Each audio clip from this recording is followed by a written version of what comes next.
Yep, just like we said. Remember, everybody? At the end of the day, puts. And we were basically saying how we wanted to see the puts be bought up around the end of the day. So right around 6:45, we told everybody to start buying the puts yesterday. We didn't get filled at 60, which was the price we wanted. So I'm assuming today we're going to get filled for that price. And then play the continuation going to 638. Because remember, the market's going to fall to 638. It does it every time. I'm going to show you an example of it doing it before. And then from there, we'll just go forward.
Good morning, everybody. Good morning. Let me make sure my mic is not too loud today. Remember, everybody.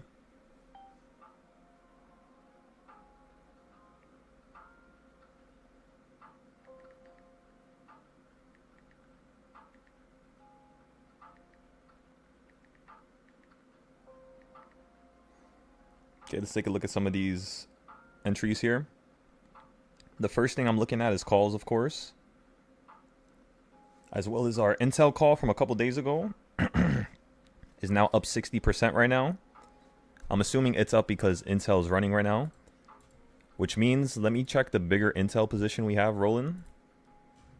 Oh my god, if this is up that much, wait a second. Why is this up that much? I'm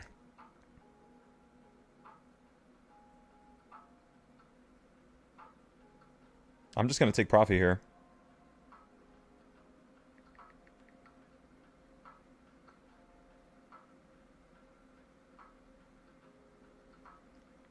Oh, it's the bid and ask. The bid and ask is too wide.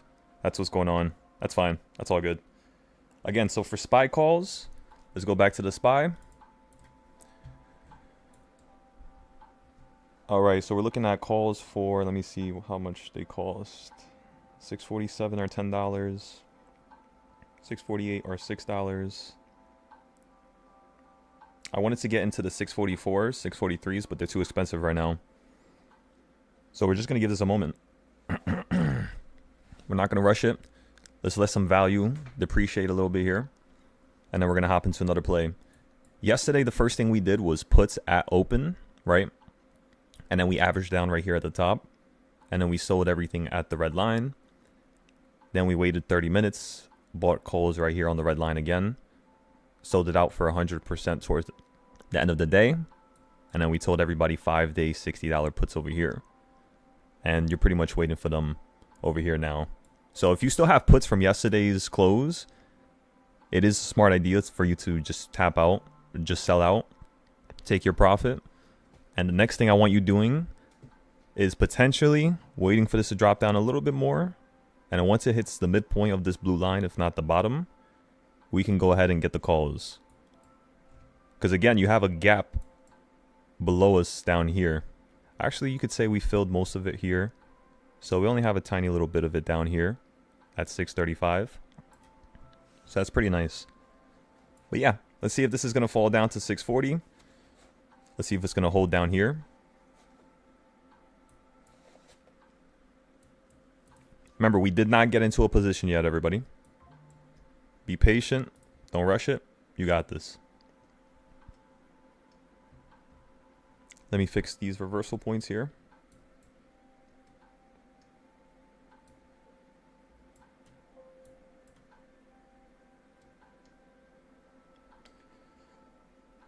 Does anybody have some positions they want me to look at for them?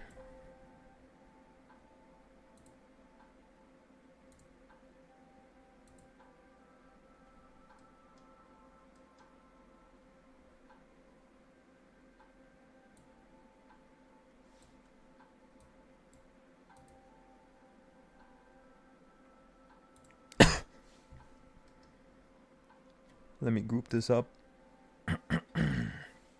Good morning, everybody.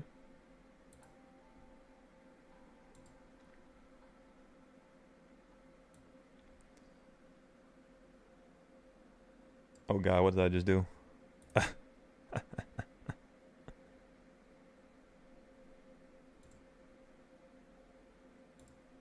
Give me 1 second.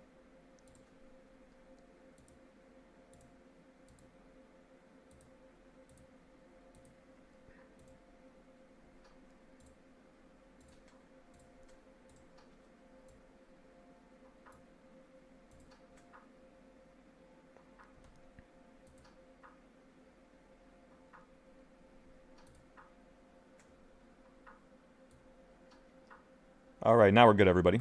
Okay, so look, these are reversal points, right? Reversal points are simply points of interest that the market likes to run into every single day. It's a consistent trend, a consistent pattern. Opening price was basically right there.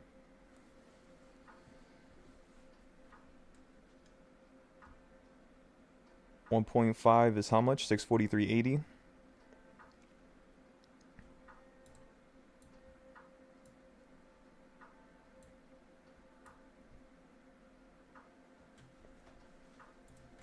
And then on your weekly boxes, right? This is the situation that's unraveling.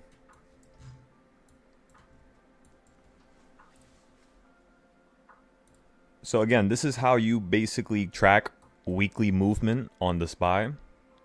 It's with charts that basically grab the low right there, and then you grab the high, right? And then once you got the high and you got the low, what happens is now you have a middle point. Chop it up again. Now you have a 1/4 point. And then, of course, if you chop it up once more, everybody, you're going to have the 1/8 point, which is currently where we're stuck at. What you could then do is take this box and put it on top just like that. And now, just in case if the market wants to run up to a higher high, now you're set. You have the points of interest, meaning you would see this market potentially run up to this line here like that, and then fall right back down to hold on top potentially, and then go higher. Does that make sense, everybody? Because you're at the 1/8 point down here at open price. So an equal reaction, because the market loves equal reactions. It's a consistent pattern. Up, down, sideways, diagonally. It always happens. For example, let me show you how it happened before. And then we'll go back to the SPY trade. It looks like the first idea is working out. So if you got into the calls, just make sure you put a tight stop loss. What music is this? What in the world was that?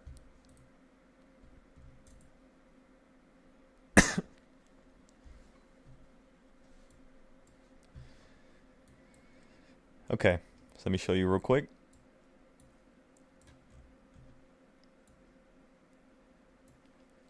Okay, so you see a couple days ago, you had this high, you had this low.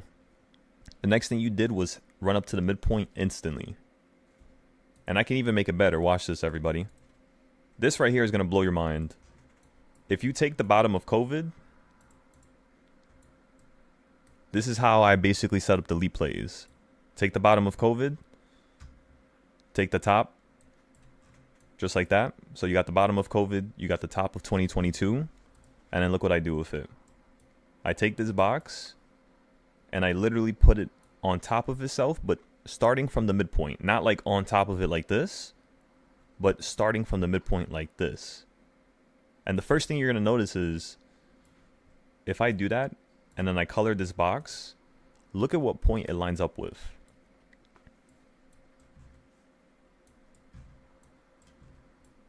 So if you look at this yellow box again, do you guys see how it lines up with all these put plays from December and January?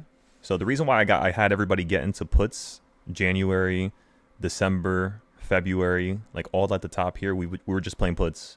And the reason why is because you were going to fall at that area because that's what you did over here. When you went from this bottom to this top, you then fell down perfectly to the midpoint. And look what happened to the right side. Bottom to top, and then you fall right back down, everybody, to the midpoint. Do you guys see that? You literally just did the same reaction because of Trump and because of COVID 4 years in a row. So what you would then do after this is you take the same box now, put it on the midpoint, just like how you did with the first box, right? Let me color it so you all can see this. So just like the green box, this box over here, the third box, we're going to, make it like dark blue. And that is now going to be at 739. So what you would then do in this situation is chop up the range. But I'm sure you could see that I already did that. Puts right here at 675 and then puts right here at, 610. And then right now you're in the middle of those levels. So you can buy puts on the leaps, right? You can buy yearly puts right now, but I would suggest just giving this a couple of days, letting this hit 650, and then buying the puts at 650 to 670. Because 670 is going to be the midpoint of the new range. And last time you hit that midpoint, this is what you look like. You basically, like right around here, you fell down in the quarter point, around the midpoint in the summer of last year. And when I say quarter point, I'm referring to the yellow box, right? So you ran up to the quarter point, fell, ran up to the midpoint, fell, then ran up to the top, and then you fell again. Kind of had a little drop by the top quarter point. And right now we're basically in a similar situation. We're hitting the first quarter point. The only problem is you already fell from this area. You hit 641 already, and then you fell straight down to 619. So unless this market is done at this area, you're just going to run higher. Or you're going to have a situation like December and January. Because look at this trend right here, and then look at right here. I could definitely see you falling down on SPY to like 626 again, then running up to maybe another high, then falling down to 612 again, 613, then maybe running up again a slight bit, and then tanking out the sky. I don't think you're just going to fall out the sky very quickly. Until you get below 613, that's when you're really going to start falling to 550, 560. So from here, what I would advise everybody to do is basically, if you're going to play puts on the leaps, just make sure your strike prices are 613 or a little bit higher. And make sure your expiration is for October to December. If you want to just lock in a put right now for SPY to fall, because yes, it is massively overbought. However, just like I showed you right there, you literally could run to 730. So make sure you just take it slow, everybody. Don't rush it. Never put in too much capital. If you have $1,000 right now, only spend around $200-300 on a leap. on elite play, and then you're only going to spend about 50 to 100 on some 5-day or 0-day plays. That's why today when I told everybody I wanted to get calls, I didn't buy the calls right there.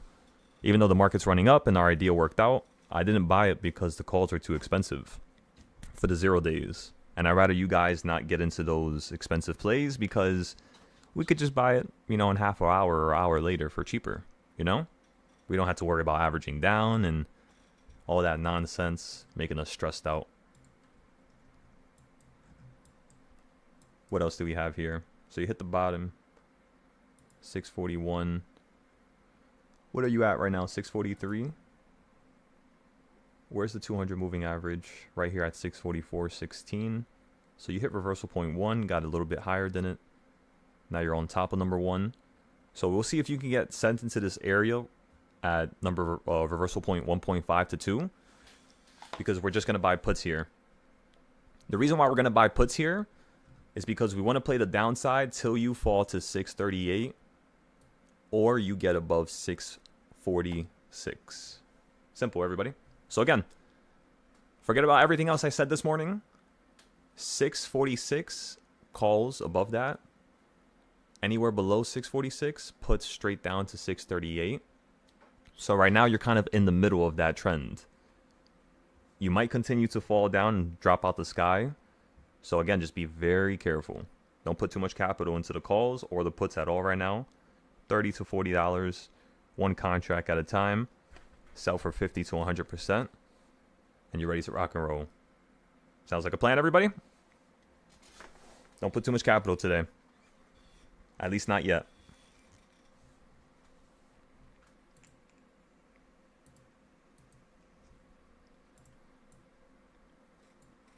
Also, you made a crazy amount of supply and demand zones. Like a wild amount.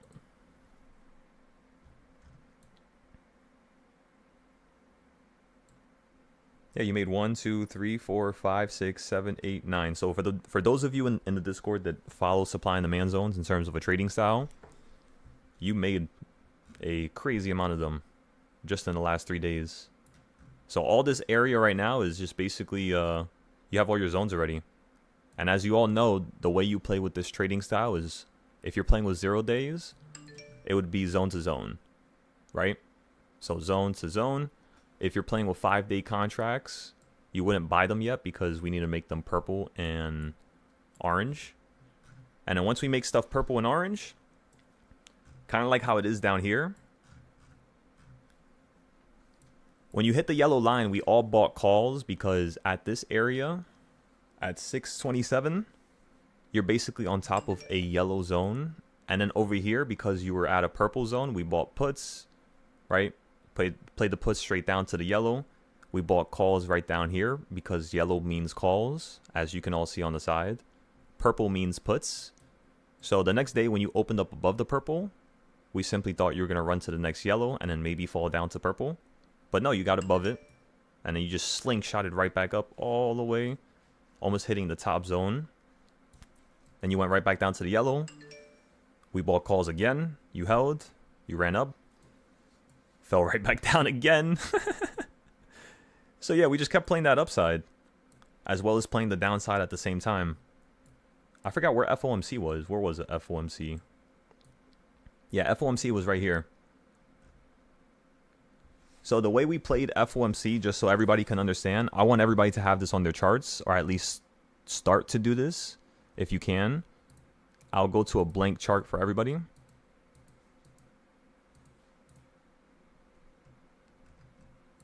Actually, no, yeah, this is fine. Okay, so everybody, you see this range from over here? You took the top of the 28th, then you took the bottom of the 30th, and the next day when you opened up over here after FOMC, you fell to the quarter point, back to the top, midpoint, back to the quarter point, down to this quarter point, almost hitting it right here, as you can see, like right there on that red wick. Then you run up to the midpoint again, then down to the bottom perfectly, just like how you did on the previous day, then back up to the quarter point, and then now you're falling out the trend.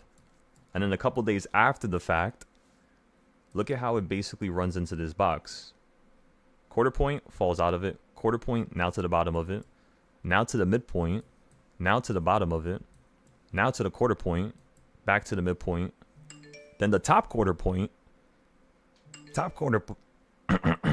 then back to the midpoint, and then now you're kind of sitting at the quarter point, potentially about to break out and make a new high, which is what you did. So for right now, if you step into this box, that's basically how we know that things could just crash out the sky. That's why I told everybody calls in the morning, because it just looks like you're just going to keep consolidating in this weird range until you fall down to here or until you run up to here. Therefore, our bigger plays are not going to be bought until you get to up here or you fall to down here. Basically, like for the 5-day plays, you're just going to wait. But if you're playing 0 days, yeah, you could hop into, you know, trades both ways. Really, have some fun. But let me know what you guys think about the analysis so far. Is it easy to understand, or is it kind of all over the place? Let me know how y'all feel about it. Again, you're still running up here. Let's check to see how much money we would have made so we could factor it in. So the 645 contracts at opening price, they were $33, and then right now you're at how much? $54, so you're up about 50%. Yeah, it's not terrible. It's pretty good. It's not bad at all. So let me take a picture so I can remember for tomorrow. I want to see if the IV is going to change drastically because it's going to be a Friday. And then let me take a picture of the puts. All right. So if we get into puts right around 644, the puts we would look at are 638 puts, which cost $18 right now. But since it's a 0 day, we got to be careful with this. You might just, you know, consistently lose that value. IV is very high right now, by the way. Is there news about to come out? Let me check something. Let me see if there's any news about to come out.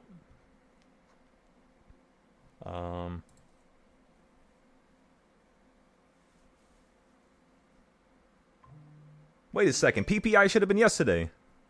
Wait a Wait a second. PPI is today? I thought it was yesterday. Oh my god.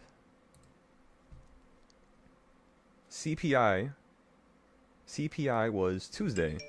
And there was nothing Wednesday. No wonder you did that. I just realized that. I thought PPI was it was yesterday.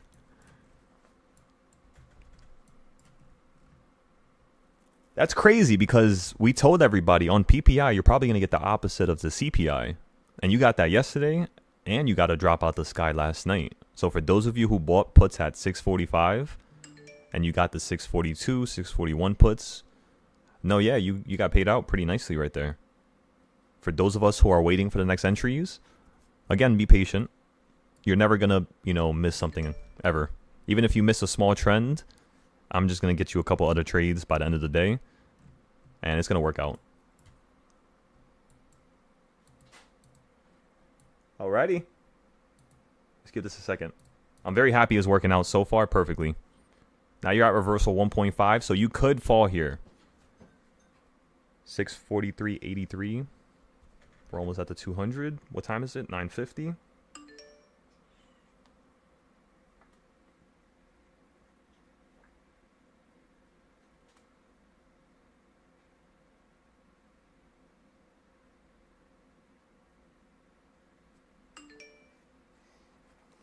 And then yesterday we bought the 642 puts at $27. So those are 27.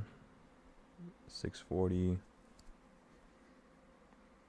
Again, you're about to hit our entry point. We're going to get some 642 puts. They cost $50 right now. They were just 120. We're going to buy one of these 644 puts right here, ladies and gentlemen.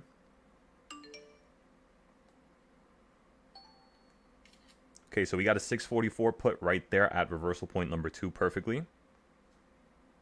Now we're just going to hold this and wait. Let me go ahead and post this everywhere now. Go, go, go, go, go.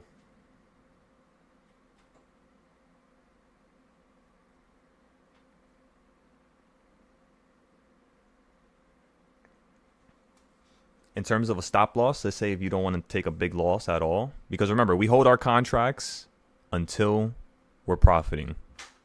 We'll average down on them, of course, but we're not stopping out. If you would like to stop out, you could look at 644.32. However, if we run up higher, what I'm going to do here is just buy an extra put right here at the top, right? And then when we get above number 3, I'm going to play calls so you run up to number 4. So I'm going to make back the money for this option right above it. That's why I'm not really worried right now. I'm just going to wait for it to run above, buy into the calls right here, play for it to run up to number 4, and then average down on my first set of puts that I bought at number 2, at number 4, for this to fall right back down to the opening price. And then, of course, that 638, 639 low. That's what we're looking for right now. So let's do this, everybody. Let's do it. You have plenty of time now to enter. Let me go ahead and post this on here. Let's go. Let's go.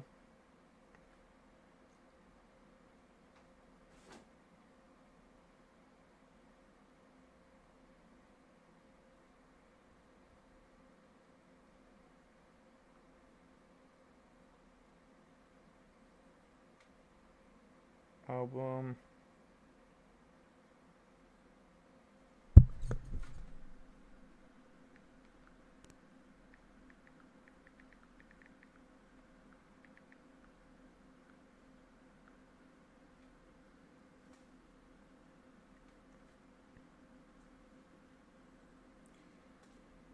All right, everybody, we're already up 30% here. You could put your stop loss if you want. You fell from number 2 to 1.5, basically. Nothing too crazy yet.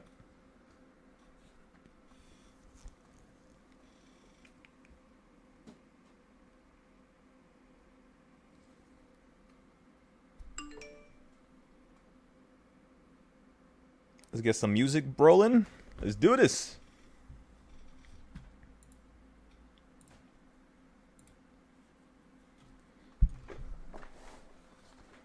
So remember, everybody, we told everybody at the open point blank calls. They worked out. They went up 100 to 60%. We just decided to wait on the sidelines because they were a little expensive. You ran up to number 2. Boom. Jumped right into the puts. Simple. No extra words. We had a point to average down. We have a point to buy more. We're up 30% already. Pretty good. 2 trades working out back to back. We're up 40% right now, everybody. I'm going to tap out here. I want to get into more trades during the day. I want to show you guys you can get into like 20 trades, 30 trades. 50%? All right, I'm tapping out. I'm gone.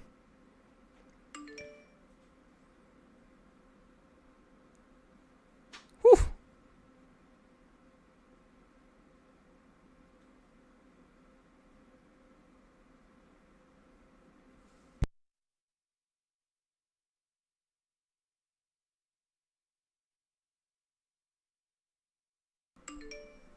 Excellent.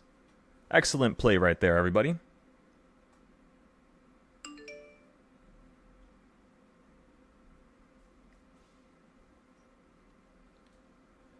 All right, let's look for the next play now. Let me go ahead and send this to everybody.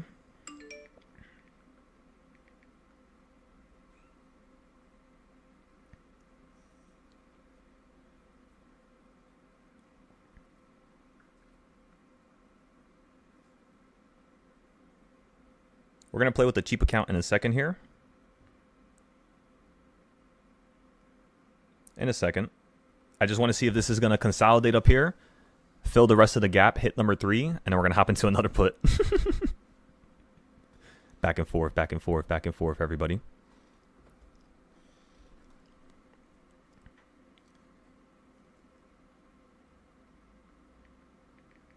Everyone sold it.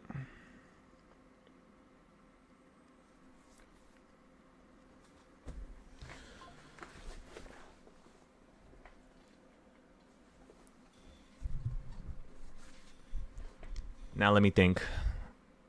Let me think. Anything changing short term? PPI just came out. What did PPI say? Let me look at the report. Let me see what they're talking about. July 2025 rebounding from a flat reading in June and a much higher than expectations of 1.2. This is the biggest increase in producers' prices since June of 2022. The cost of services went up 1.1. Yeah, look at this. 5-year maximum, 10-year maximum. Yeah, look at this. This was around the same time that they started crashing the market again. I'm wondering if they're going to use gold and everything running up, euro, SPY. I'm wondering if they're going to cut rates just because of that. They might. That's literally what Powell did over here. So yeah, we might start cutting rates here in September. If we start cutting rates, I'm just warning everybody. What's something that occurs?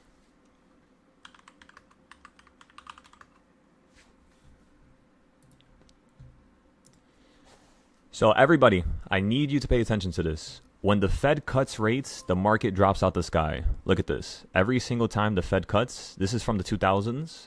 But then if I show you data from the 1990s, 1970, 1980, 1960s, the market every single time falls when the Fed pivots, as you could see. It even fell in 2022 because the Fed, of course, was pivoting. Oh, this is not. So the Fed was actually adding rates, right? I'm referring to not 2022, but this year, 2025. So because of 2022, right, that's when they started increasing rates again. And then in 2025, you got that giant shutdown with Trump. But that was supposed to be because of the pivot. However, the Fed paused since December. So because the Fed paused in December and we haven't, pivoted since then, the market's just been holding itself. And it's just waiting for the Fed to pivot again. And then a week or two after the Fed pivots, it's going to just tank out the sky, if not that same day. How do I know that? Let's go ahead and look at a chart real quick, everybody. I want to take you to December. So if we go to December, let's go to this chart right here. Right here, this was the last time the Fed pivoted. And look what happened that day. Literally, Jerome Powell dropped it by 0.25%. And you dropped from 605 straight down to 585 in one day. And then we played calls right here at the bottom for you to run to the midpoint. So like basically we had this range like this. Imagine this right here. We had that range, and then when you made this high or that next low, we took the box and made it like this. And then when we were basically running up right here, I told everybody calls to the midpoint, then puts down to the quarter point, calls back up to the next quarter point, puts down to the midpoint, calls on top of the midpoint or a little bit below it. And that's when we basically had a loss right here. As you can see, because we bought calls to hold it for the next day, but then you just gap down. So we made money consistently in a row without a single loss until here. That's when we started to lose a little bit. But then we bought back into the calls down here and pretty much just made that money back. Bought the puts up here, where we had a few of the Discord members go up 1,000% on this drop right here. And then on February 13th, I actually made a YouTube video. I never posted it, but I do have it saved privately just for the Discord. And I told everybody, we're going to get 30-day calls right here for you to run up to the top, because it looks like we need some price action in this top little quarter area right here. Like you see how the price action is just like at a weird, like little line, like a weird little wedge here, like that. I told everybody, if you get above this, you're just going to hold and shoot up to a new high and then fall down to the midpoint of that range you just ran up from. So measure the bottom down here, measure the top here, and as you can see, the market keeps hitting these midpoints. So they're very important. Very, very, very important. They're so important, it's not even funny. That's how you basically track bigger moves. So like right now, for here, let's just say we use just the current price action, right? This is this week's new zone. So basically, this is your new weekly zone right now. It's just like that.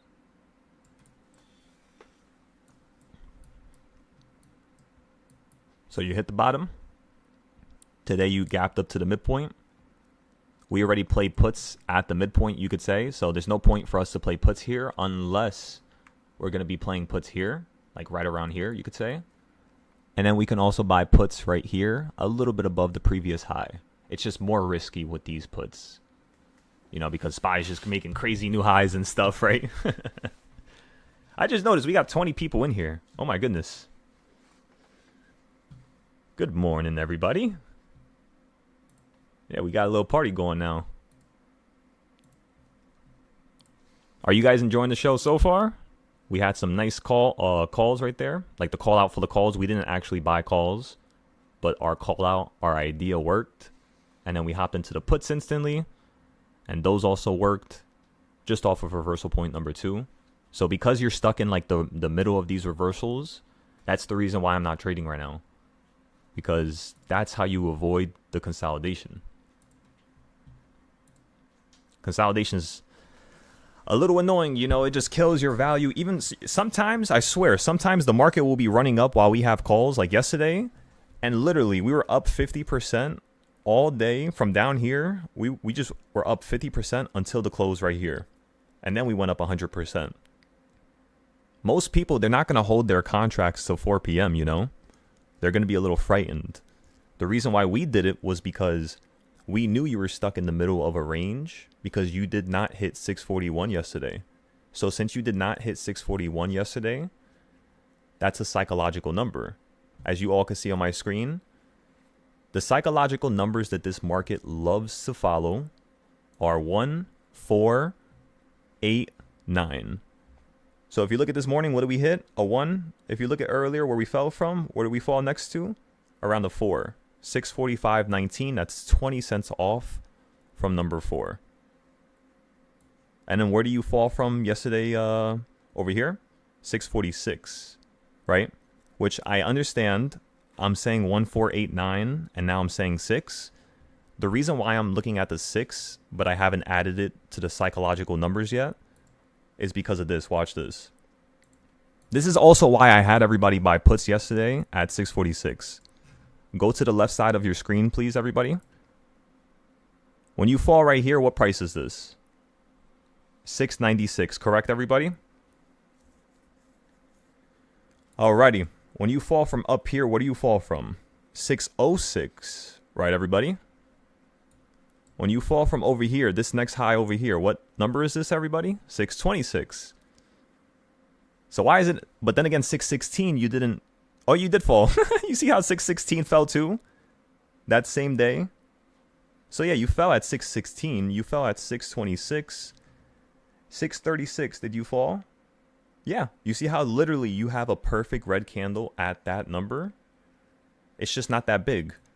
And then you ran to 641. So we were waiting for you to hit 646 before we buy the puts. So you basically only ran up to number 1. And then you fell straight down to a number 9. Which again, psychological numbers of support. Kind of makes sense. And now you're at the 6. So we bought the puts yesterday. And now you're basically consolidating by the number 6. So yeah, if we could run up a little bit higher here. And we could buy some puts at the top again. I think this is going to be a really, really, really good play. Now we have some free profit. So now we can buy a free contract on the house. Hold it for a little bit longer than necessary. And see how it goes. We got to test ourselves sometimes. But so far, I'm extremely happy. Both ideas perfectly worked out. And now we're just waiting for this to get above the 200 moving average. Why are you in her cage?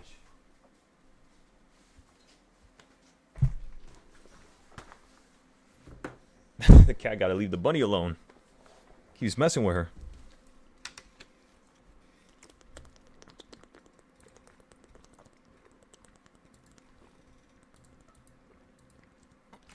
Oh my God, I forgot about Tesla. Give me 1 second.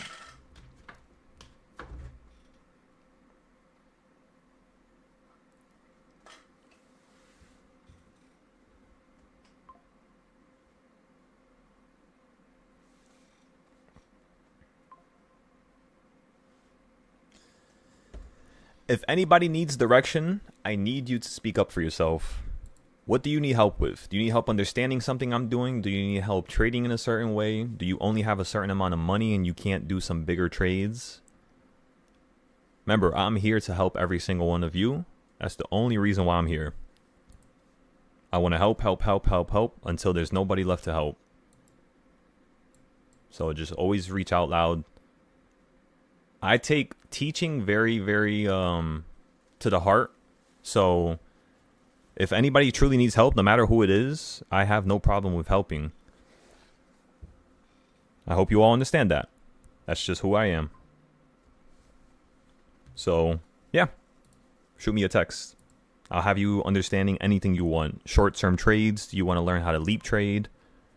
Do you want to learn how to trade Forex or trade futures? Trade gold? Like, for instance, let me go to my gold chart, everybody.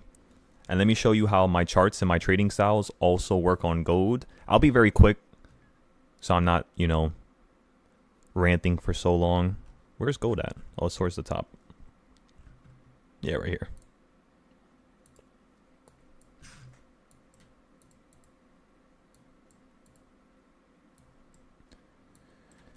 All right, everybody.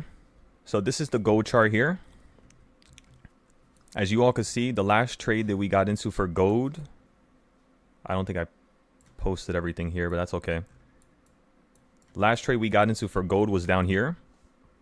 And we were basically using these lines. Now look at how the market's perfectly reacting off of these lines.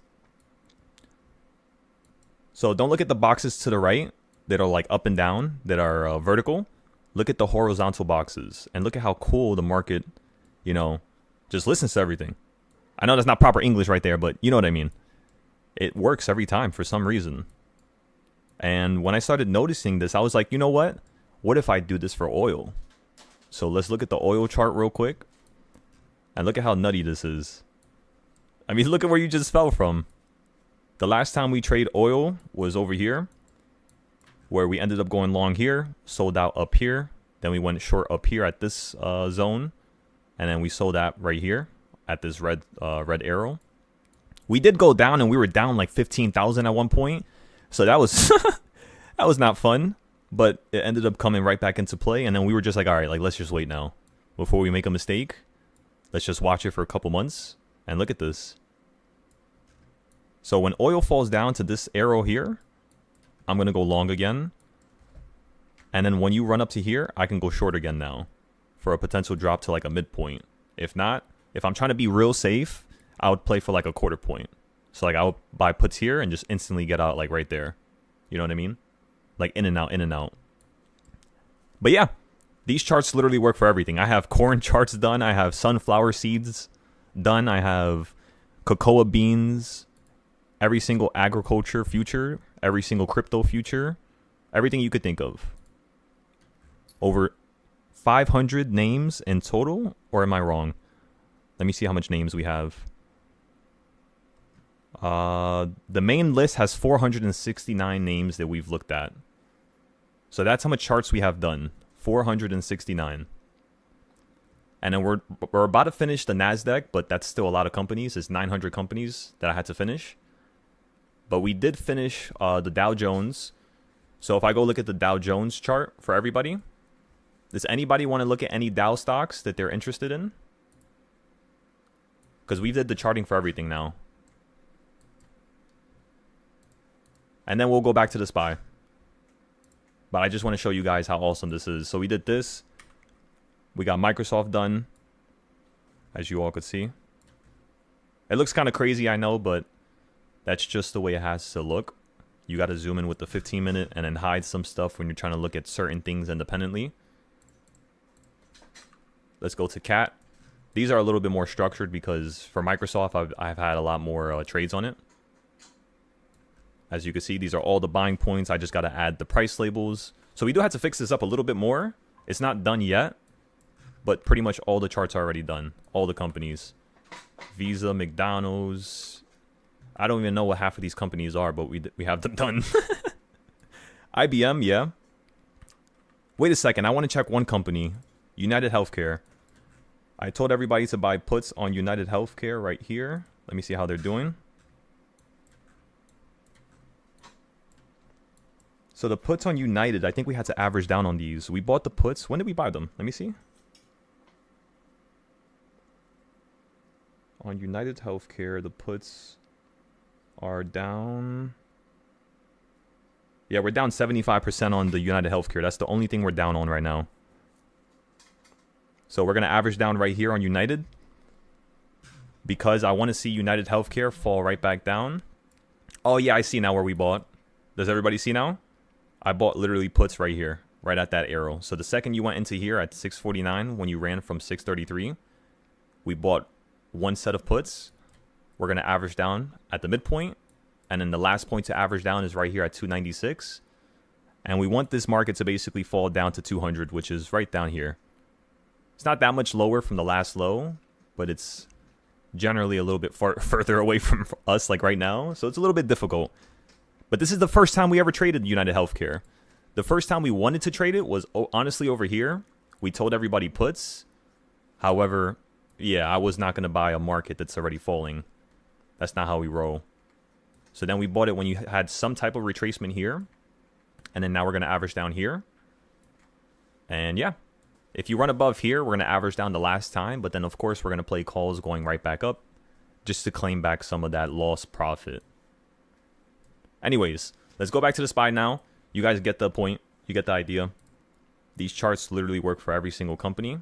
So if you need help, no matter what company you need help with, I could show you how to trade it within a single day.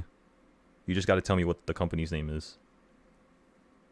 Intel, we're up 230% on one option. Then we're up 74 on another option. And then we're up 43% on the 2027 option. On DJT, which is Trump stock, for the option for 2027, we're up 40%. The one for January 2026, we're only up 6. Why we're only up 6% on that one? That's very low. I think I bought this. Oh, I bought this one before a couple days. I bought this one on the 4th. And then this one, when did I buy it? On the 6th. Yeah, that's why. Okay. Target is doing pretty well, but we're now starting to go negative on some of it. So for Target, for the 110 calls for September 19th, we're up 15%. For January 2026, we're down 3%. For January 2027, we're down 15%. So it's kind of like averaging itself out right there. For Tesla, we're basically playing the really short-term trend for it to fall to 330 and then 320. So yeah, we're just waiting for that. Tomorrow's Friday, so who knows? We might get a big move on Friday. And that will be awesome, let me tell ya, because the contracts for Tesla and for many other companies get very cheap on Friday because that's the day that they expire. So for like Nvidia trades, Tesla trades, some of these other companies as well, since their contracts always expire on Friday, it's always like an awesome opportunity, honestly, for like really crazy profit, you know? All right, everybody, let's go back to the shorter term charts, which are like these. We bought puts at number 2, but we already sold them. And then you were falling from number 2 again after you got above the 200 moving average for a second. To me, it looks like you might go above the 200 now. Unless you fall below number 1.5. So you see our current area right now. If you just tank below this little area, then yes, we could continue falling out the sky. But since it's holding right there, it just looks like a mini staircase to me. So like, let's say if I hide everything. So it runs up, hits a wall, falls down, hits the bottom of the staircase. Now you're hitting the same wall, but you're still staircasing. So you're going to break out, you know, any second here. And then you're going to continue going higher here. Probably fill a little bit more of the gap from Webull. Yeah, Tesla looks like it might crash here.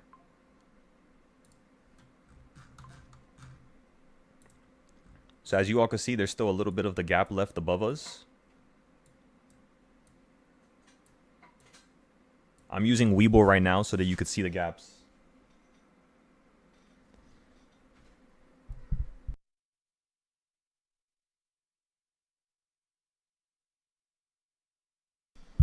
But yeah, that's pretty much it, everybody.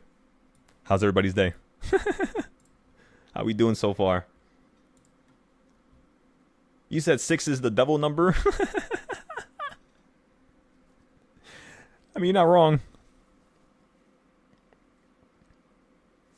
You are most certainly not wrong about that. That's why I was saying, if it keeps crashing at 6, you know what that means, right? When we hit 666, you know we're going to crash, right? And when I realized that, I was just like, oh, that's weird. That's very weird. That's why for 545 or 555, I'm going to see if the market's not going to listen to 556. Because if we don't, like, let's say if SPY continues to run up here, the first second you hit 565 or 555, 656, because it has to end in a 6. Remember that. The second you end at 656, we're going to instantly buy a put, just like how we did yesterday.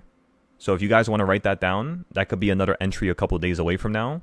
And this is how I basically teach people how to always predict the future.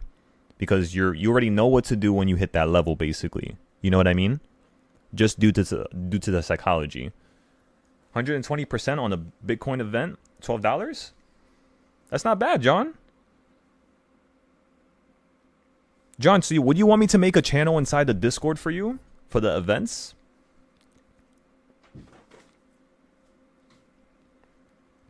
I have no problem with that because it's technically kind of trading. However, it is a little bit more like gambling, but not really, honestly, if we're real.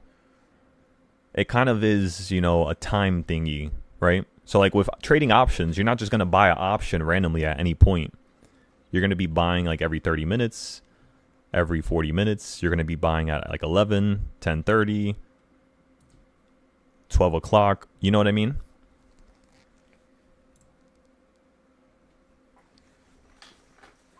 Let me check your zones right now, Prime.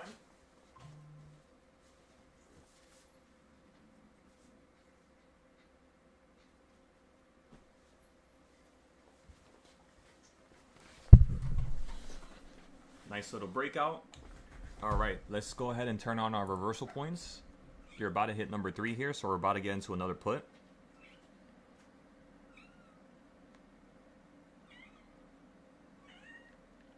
Can you... The cat's just crying. Oh my god. All right, everybody. So we're looking at 643 puts. I just bought one 643 put right there. Again, we got a 643 put.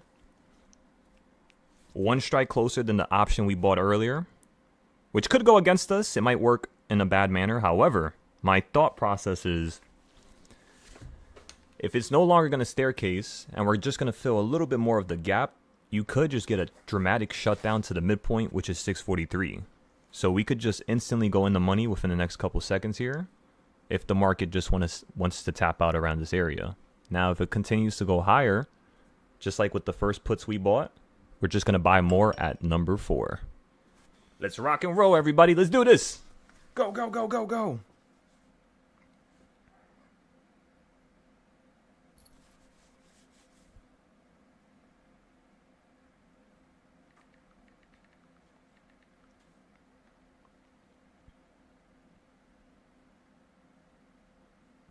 I got a feeling. We're up 5% already, everybody. 5%.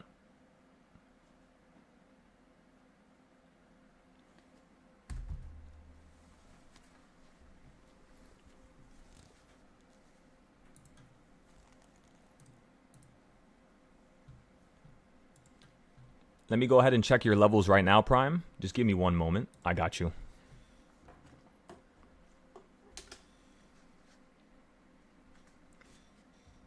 For this 643 play, I want to sell it for this much money. Let me show you. Let me bring up the contract so you can see how much that option cost right now. Puts for SPY 643. So this was the put we just bought right now. We're up 7% already. At the opening price, this put was around 170.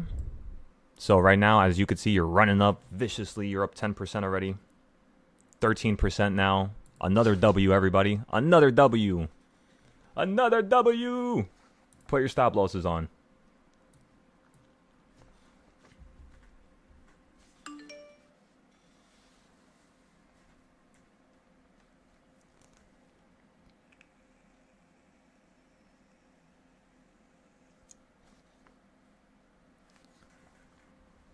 25%, everybody.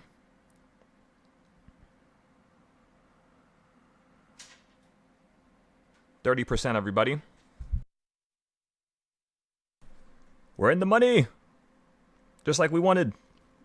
You could tap out if you want now. Tap out if you want, everybody. Tap out, tap out, tap out, tap out. You could sell it. 30%, that's not a bad percentage. Mine's at 35% right now. I'm going to sell it right here, right now. I sold it. I sold it, everybody. It's gone. It's gone.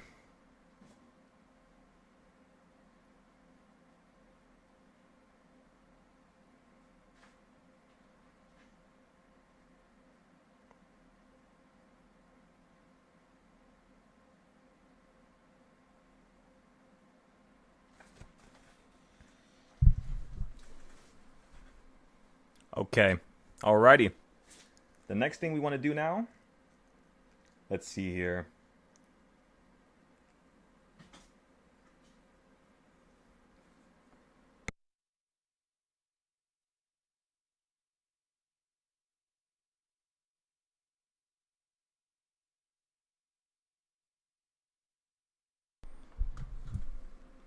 Let's see if the market's just going to lose some steam.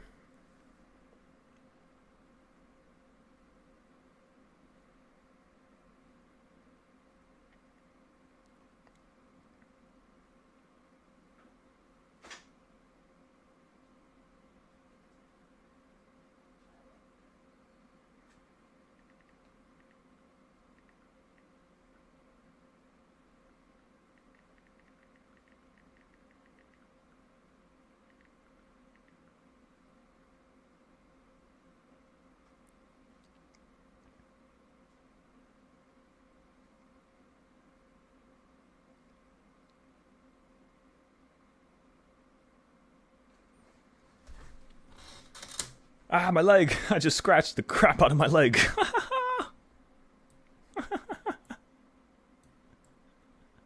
Ah.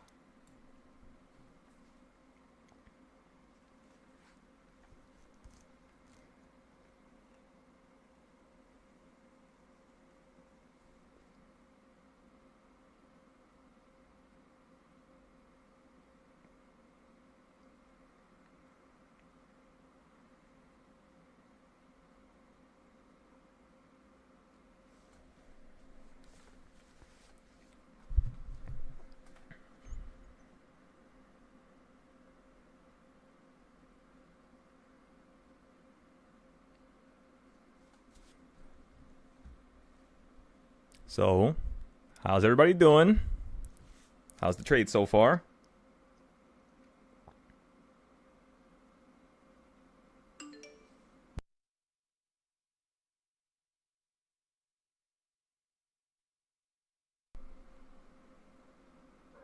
You said you're just laughing?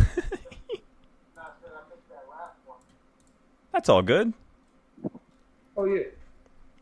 As you were talking about the trade of the run-up, I was already in it. Hell So yeah. I scalped the upside twice, and then I used that money to go for to add to my 7-day put, which is doing pretty decent right now.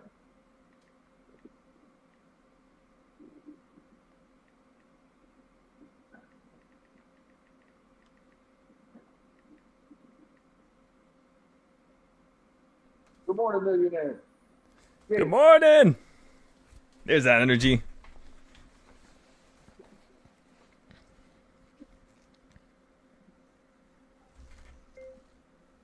Making money while I'm working. Making money. All right, I'm out. Making money and having a good time. Yeah, we have 20 people still in the YouTube right now. Thank you guys.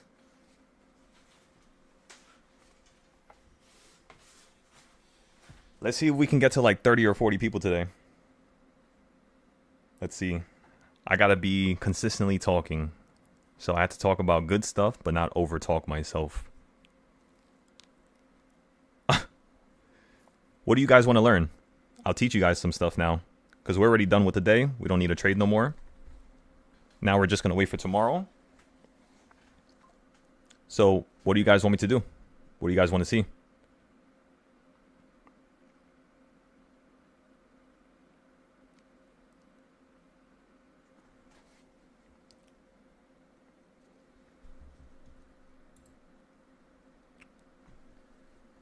So you said Russell 2000 go up if Fed cut. So with the Russell, everything is going to drop. You're going to get a market-wide crash. And at the same time, I'm assuming, let me look at the dollar real quick. Is the dollar up right now? Let's go look at the dollar. And then we're going to get into a Tesla trade maybe. We're still in our previous Tesla trade. As you all know, we told everybody Tesla was going to fall down to 330 after we bought the puts up here at 345. So we were up almost 100% right here. But because 100% is kind of lame, we were looking for 1,000%. So again, we went negative here, never averaged down. And now you're at $30 each contract. We bought them at 80 up here. They went to 150 right here. Then they went to like $17, $20 up here. Now they're still at 20 right here. However, this is still a really good situation. Why? Because the next number that this has to fall into is going to be the 320s. And if you fall to the 320s, these contracts are going to go up to 150 again, 80 again. And the purpose of us not selling out at 100%, me personally, is because the rest of the Discord already sold those Tesla contracts. We had some members that are still holding puts right now because they're looking for a bigger drop with me. But aside from that, there was profit. Everybody had the potential to sell out in the profit, and that's all that matters. Holding longer, that's only just due to the fact that we're trying to learn the short-term flow just so we could trade this a little bit better next week and the week after and yada yada, you know what I mean? Because we're trading Tesla long-term before. We haven't really traded Tesla short-term besides October of last year. So yeah. We got to learn it, got to get better with it. I don't want just 100%. I'm looking for 300, 400, 500%. If the first trade only went up 100% and then we lose everything, the next trade I'm assuming we're going to go up to 200%, 250, because now we know the next day when you lose that value, or when we're up 80%, 50%, we'll just tap out next time. And then we'll wait for it to go back up. And when the contracts are like $20, $40, we'll just buy back into it again, you know? We could play the same play, if not something closer. But yeah, so for Tesla, as you all know, you're at the top of a wedge, but you're beneath it now. So you're at the top portion of it. You're not above it. You're beneath the top, but you're next to the top. And that simple fact just made me get the puts for you to fall down to here. That's the goal, basically. So yeah, that's Tesla. For NVIDIA, we're waiting for NVIDIA to make a new high. I told everybody to potentially focus on the calls at the bottom here because look at how weird, and this is ridiculous. Look at this. You're shifting like $4 or $5 every time. That's enough to make you profit 100 to 200% every direction up and down. So when NVIDIA gets to the top here, what we're going to do is we're going to get a cheap put for you to fall right back down because tomorrow's Friday. So the options, the momentum, and in terms of the cost, like the IV, is going to be dramatically lower today for tomorrow. You know what I mean? So we'll definitely be able to get into a cheap contract for NVIDIA today, 100%. And then let's just say you want to break out and make a new high. That's okay. Because we're at the high already, we're not going to buy expensive calls, of course. But like, let's just say we put $20 into a put up here or $10 into that put. We're then going to put $40 to $50 into a call to offset that put so that we could just tap out at 20, 30%, you know what I mean? Something small. And then boom. Remember, this is the best way to grow your account really fast. You got to play multiple names perfectly. It's the most stressful thing in the world. But if we have each other, I'm telling y'all, it's over for the market. It's over. There's nothing the market can do that we won't know and understand and be able to predict because we've been doing this for so long, every single day. For the last 4 years, we've been doing this for 12 to 16 hours a day, ladies and gentlemen, and we still will not stop because, again, there's still many people out there that need this help. They need this guidance. So as long as we have this community here, I mean, yeah, everybody here is just going to continuously grow. Just make sure you do your notes. If you're just watching me trade and you're getting into trades without doing notes, just recognize and realize that you're not going to actually progress with that knowledge. It's like you didn't even learn nothing. You know what I mean? Technically, you didn't learn nothing until you do your notes. So yeah, just make sure you're doing your notes. Make sure you're looking at what times I tell you to buy and sell. Hold me accountable for every single word that I tell you and every single word that I say. Because yeah, I want you guys to hold me accountable, because if I'm wrong, I'm wrong. I want to make sure that I'm right the next time. But if I'm wrong, no, yeah, everybody has to know that I'm wrong, because that's how you get better, you know? We're not looking at it and being like, oh my God, you're terrible. Oh my God, you're so garbage at trading. And no, of course no. But yeah, we want to progress. We want to get better. So make sure you call that out, everybody. Whatever you think I could do better, just let me know. You got a call when I sold the put. There we go, John. So you just literally hopped into the next direction, going right back up again, following that weird little staircase. And we're about to fill the gap right now. So this is awesome. When we fill the gap, the next goal is going to be to actually... Yeah, you filled it. All right, everybody, you filled the gap on SPY.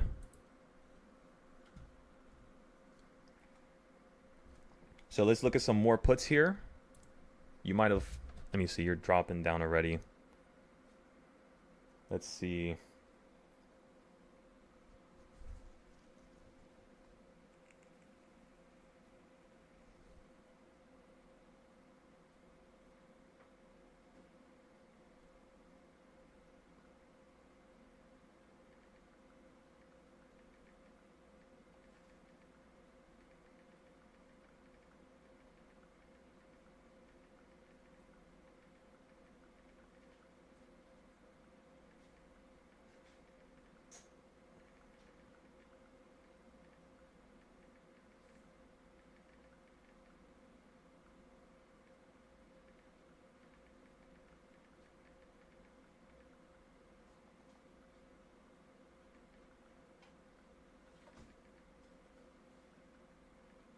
Wait, so how much am I up?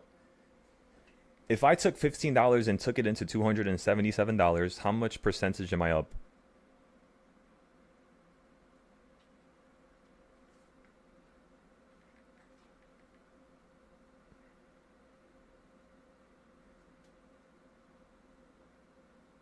It says Apple Cash is not available. Who talked about Apple Cash?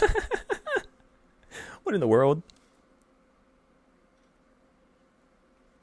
What is the percentage gain going from $15 to $277?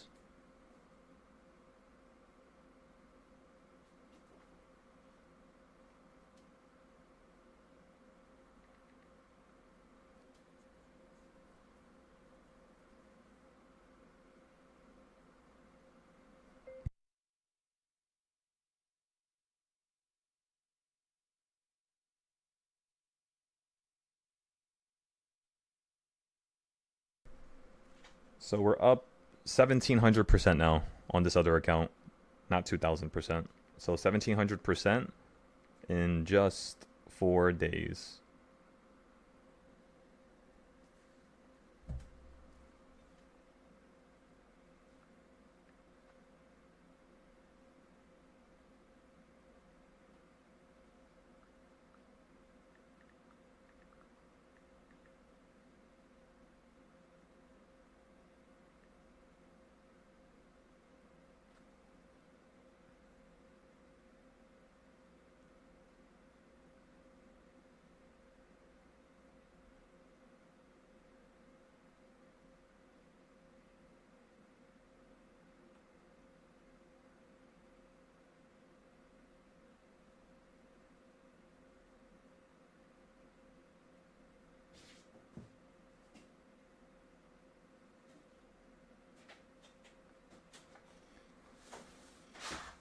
Okay, let's see here.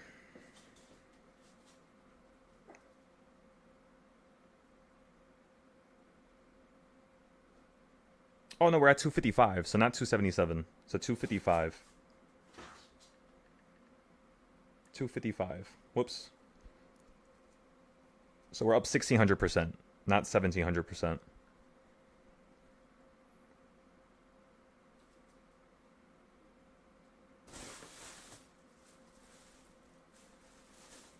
Okay, so let me see what's going on here now. All right, so we have here. Let's go here.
Okay, everybody.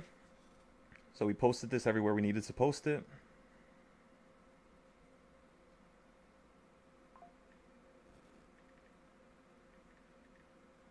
$30%. So again, the $15 account we had on Monday is already at $255. Pretty crazy. Next up is to take this $200 account to $1,000 by next week Friday. Because think about it, if I took $15 to $200, that's times 17, right? That means that within the next 5 days, I should be able to do this times 17. If I can't, that means I'm not good as I say I am. That's all that means. $255 times 17 is $4,000. So within the next 5 days, let's see if I could take this to 4,000.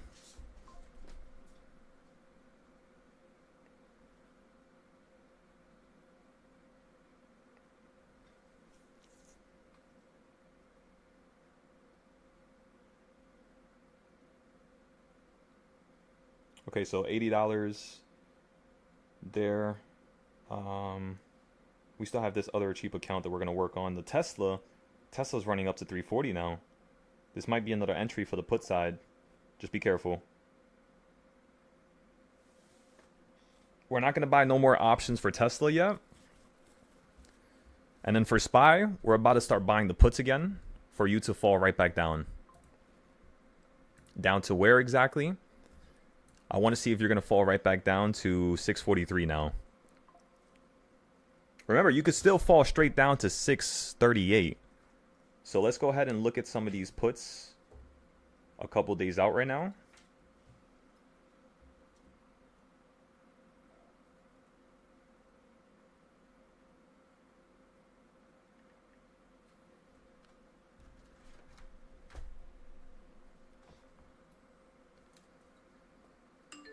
By the way, if anybody needs help one-on-one, just make sure that you ask me now.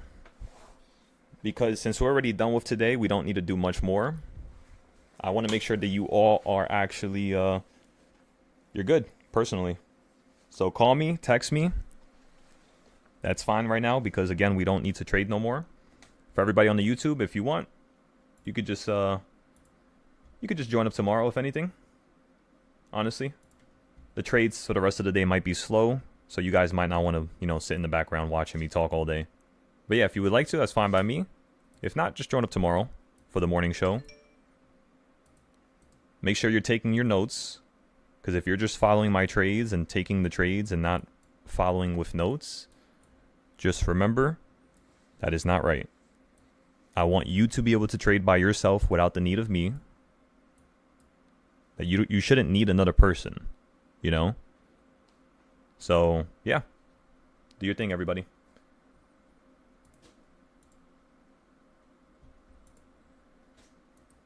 Let's go ahead and post some ideas here while I wait for you guys to text me so we can see who we're gonna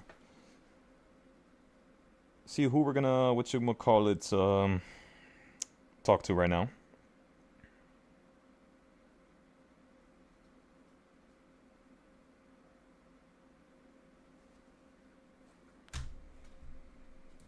Let's look at the reversal points still. On the reversal side of things, you're still stuck on top of number 3. You could tank out the sky here, 1,000,000%. But I want to see if this is going to go slightly higher, specifically to these consolidation zones right here on the 5-minute. This is what I'm looking for right here. Oh yeah, that's a very important point. No wonder. Look at this. 1/4 point of the current range. So yeah, that's why you hit that point yesterday and fell from it. So yeah, we might literally hit 645 again. 646. If we do, we're going to potentially get into a 5-day put play here. And we're just going to hold this till tomorrow. What did you do last week Thursday? Last week Thursday, what did you do? Thursday, where's Thursday? Last week Thursday, you fell after gapping up. And Wednesday, you were running up too. So if today you just run up all day, we could gap up to tomorrow. So theoretically, if you gap up overnight again, what we should do here is probably, let me see. So we should definitely get the puts at the top again, because this might be a really strong selling point because it's the 640s. So, all right, so we'll get a 5-day play. We'll get one of them. We'll go very light. We'll see if we can get a close strike price. And then tomorrow, we'll see if we're going to average down on the play. Sounds good, everybody? How you guys like that plan?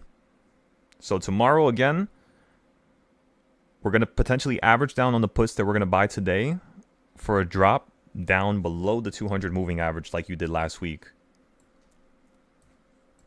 So yeah, let's do this. Let's do this. We got a solid plan right here.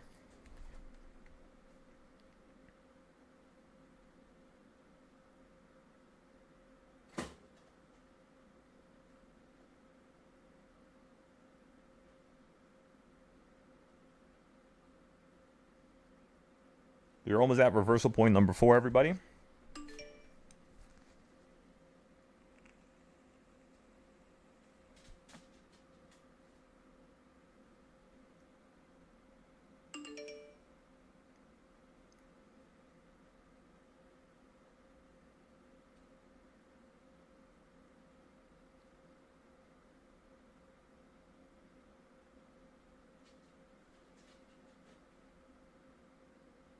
Okay, so if we fall here, logically speaking, where are we going to fall to? We're going to fall to, if I had to say, like 637, 638, yeah. So let's look at this here. 638, 5 days out. How much is the 4-day out one?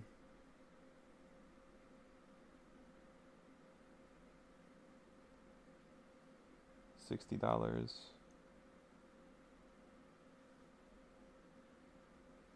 Yeah, before you're out in the range, you want to fall down to maybe 644 next. How much was this option this morning? This option was there. Okay. Let me look at the small term SPY chart now.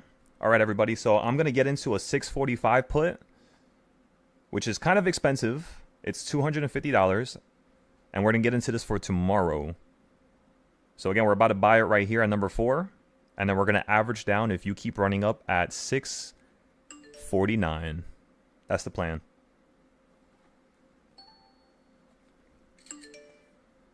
Let me go ahead and send this into the chat now.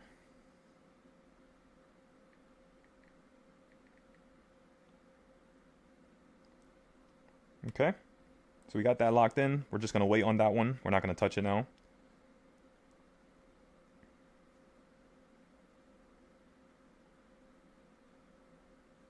Okay, what else can we do here? Let me think.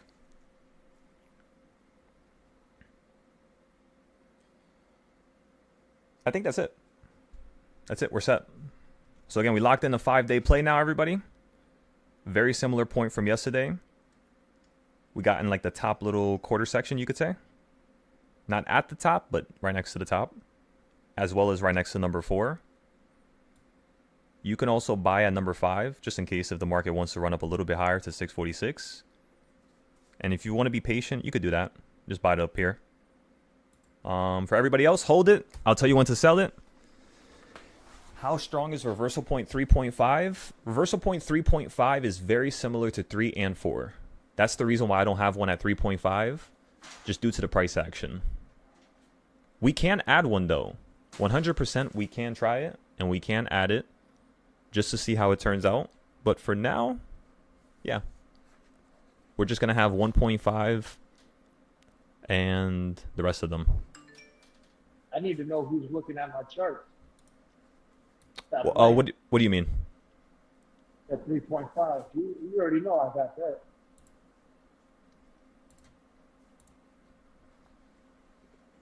The reversal point. Oh, okay. I see.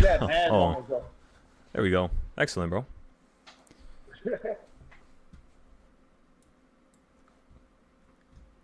Okay, so we're just gonna wait on this one now.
The reasoning for this 5-day play is the same thing as yesterday's 5-day put play at 546.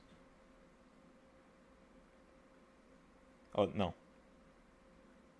646.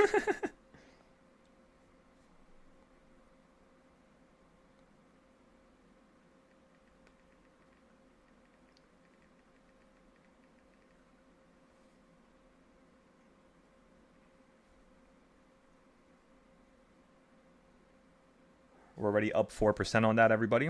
So again, we paid 260, 200. Oh no, we paid 250 for it. I'm gonna sell this tomorrow for $400 to $500. That's the goal. So again, everybody, I'm gonna sell this tomorrow for $400 to $500. That is my goal. If the market continues running up, we'll just have to average down at the opening price, and then just go from there. Really. Now let's go trade on our cheap accounts again. Since we locked in the 5-day play, we don't need to play with that account no more. Let's see.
We're up $20 on that play already, everybody.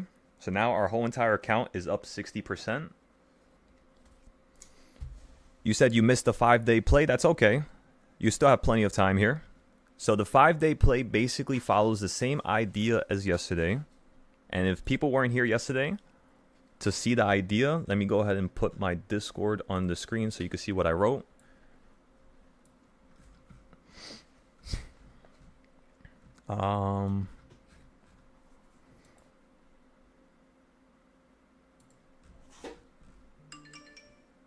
Right here.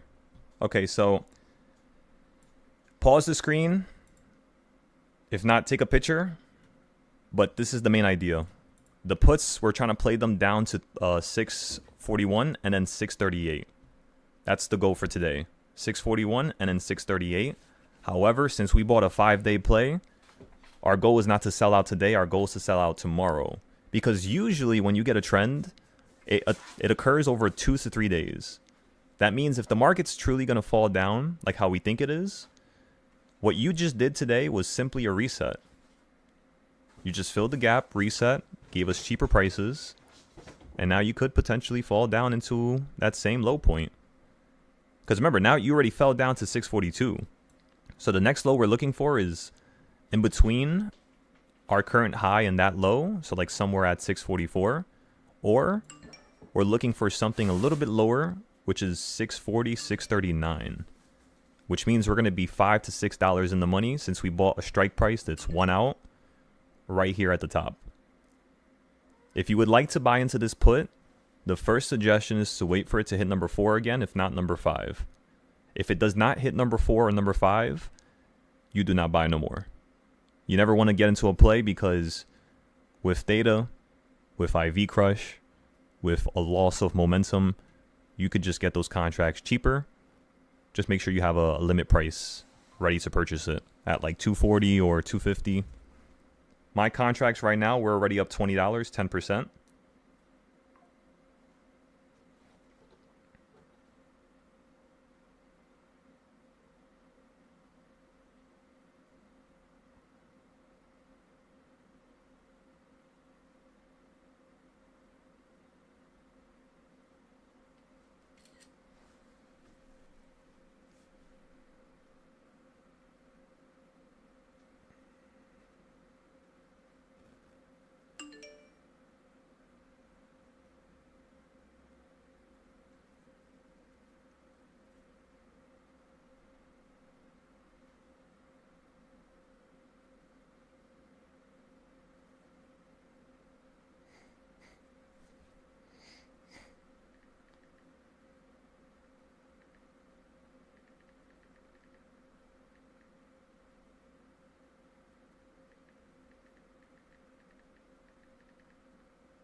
We're up $40, everybody. Boom, up 2,000%. Round of applause, everybody. We're up 2,000% in just 4 days. From $15, our account is now at $300. There we go.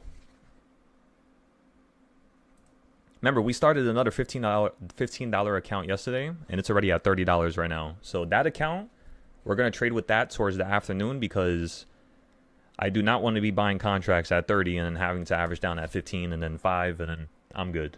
I'm not going to be doing that. I want to get it at the perfect time, perfect point.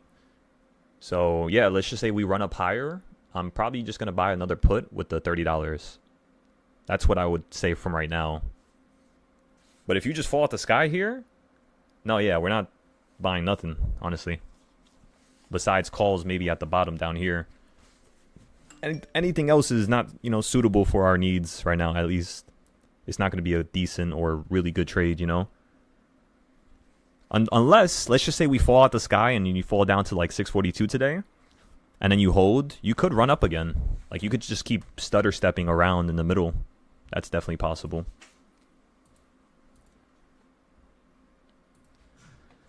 All right, let me fix up some of these charts here. Like this one right here needs to be like that instead, as well as the opacity is way too bright. So let me change it to orange, and then let me move it down just a slight bit like that. Let me move Bob Ross to the side here. All right. We don't make mistakes, everybody. Just happy accidents. Come on now.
Do you think, Spy?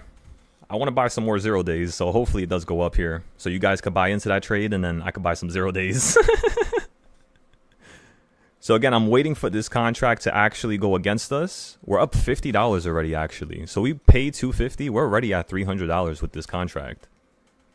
That means if it keeps falling like this, we might be able to sell this thing for $500 to $700 tomorrow. Like, for example, how much do we need how much of a drop do we need to sell for $700? We need this to basically go from out the money, which is, it's now in the money, right? So it's at 290. And we basically need this to go up 1 strike price, 2, 3, 4, 5, 6 strike prices. Honestly, I will say 5 strike prices because there's no IV here. Look at that implied volatility. It's 8%. This is definitely going to climb and increase. So theoretically, what we could say is that this implied volatility would probably hit around 11 to 13%, logically, which would be able to make the contract that calls 580, 640, 630. So basically, we would need 1 less strike price to move up. That's still 6 strike prices. So that means we need $6 of a drop. So 546 minus $6 is 539. So literally, if we could hit 539, this whole entire account is going to be up 2 to 3 times just because of that. If it happens today, for sure, we're going to sell out. We might get a good faith violation, but no, yeah, for sure, we're going to sell out. We're just going to transfer the funds to our other account, and then we're just going to continue to trade. Mainly because I already forgot. Meaning I'm already going to get a good faith violation. I wasn't paying attention to the actual settled cash. So yeah, it's already too late, so I might as well. Who cares at this point? We're going to be banned for at least a month on Moomoo. But it's okay. We still have the other Moomoo account, which is the margin account. So it's just going to make us trade even better, because with margin you get less ability to buy and sell. So that means we're only going to be buying 5-day plays, which is kind of perfect, because we're going to have 5 to 700, and you kind of only want to be buying 5 to 10-day plays. So this good faith violation, in theory, might perfectly just work out. Because if we keep trading on this cash account, we're going to keep trading with the whole entire amount. That's just how I am with cash accounts, because it's a little bit easier. However, I do enjoy trading on Weeble's cash account more, because with Weeble, like for instance, you see how like right now my put is up? If I sell this, I'm going to get a good faith violation, right? Well, I already got one, point blank. So I'm going to get another one if I sell this today. But on Weeble, if I was selling these contracts the same way, I would never get a good faith violation, because when you sell stuff in profit, you actually don't get a good faith violation. It's only when you sell stuff on Moomoo and a few other apps in the profit that you still get a good faith violation. Which is crazy, right? I don't know why Weeble doesn't give you one, but everybody else does. So on Weeble, you could technically trade like, 5-10 times more than you originally can trade on Moomoo or any other cash account. In case anybody didn't know that, now you know. On Weeble, you do not get a good faith violation for selling out in profit. It's impossible. But Moomoo, they give you that thing all the time. So yeah. We'll see how this ends up. We'll see what happens with this account.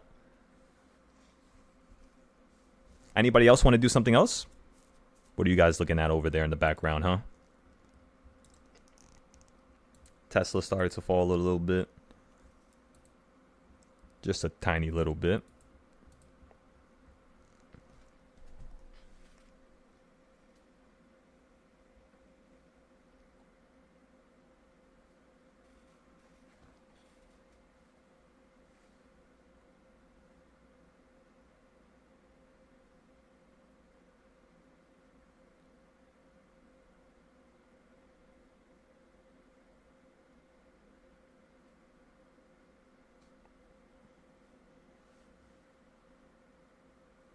Nvidia, I forgot about Nvidia. Maybe we should buy something for Nvidia, huh? Maybe. We might get another opportunity here. It looks like the market might want to run up again. For Nvidia, it looks like you still have another high that you could run up into.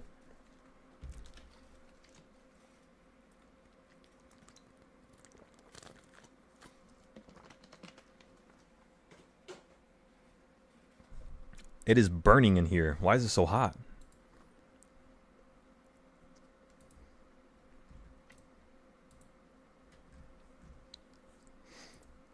I know my charts are a little messy right now, so just give me some time. I'm going to fix them all up today. I'll make them look really, really, really nice. I got you guys. Don't worry about it. Like all these right here, we could delete them. We don't need these. These are CS zones, but again, we don't need them.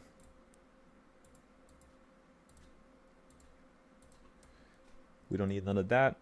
This right here.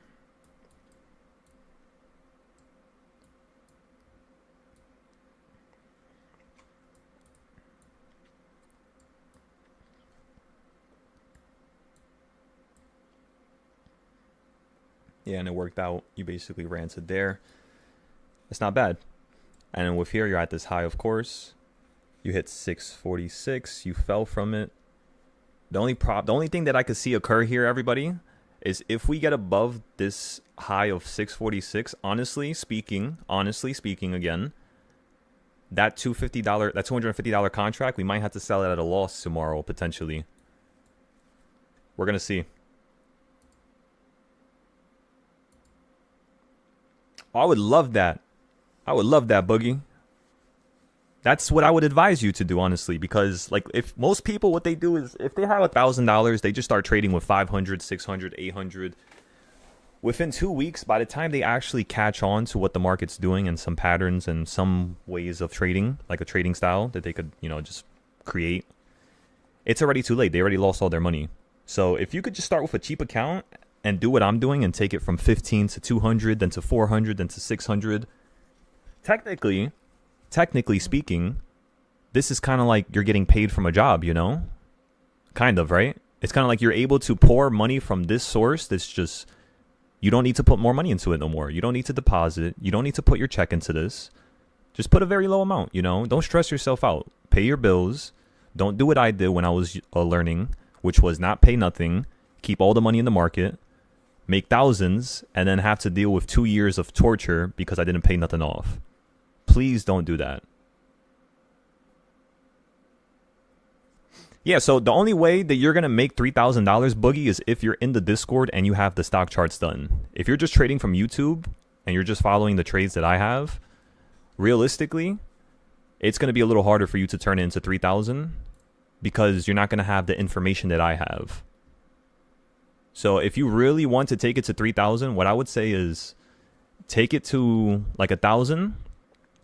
If you could take your account to $1,000 from $200, I will give you a free 5 to 15 minute meeting where I will direct you and show you how you could take it to 3,000. First, take it to 1,000 because at least then I can go out of my way.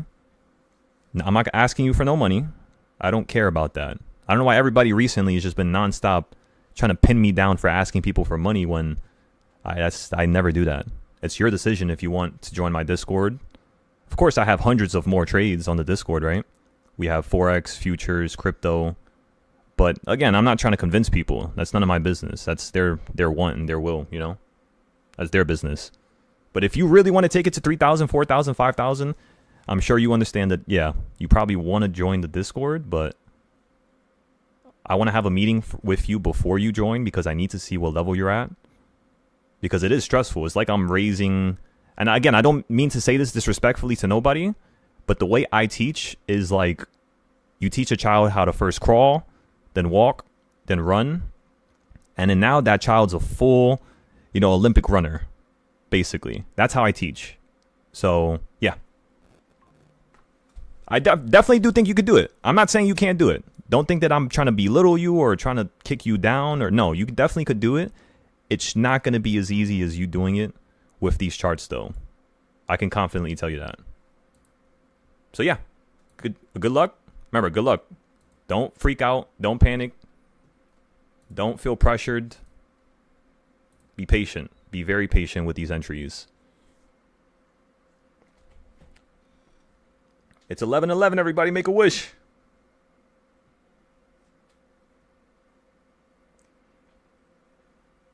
Make a wish, ladies and gentlemen.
You said, like, what's different about my method? Everything, bro.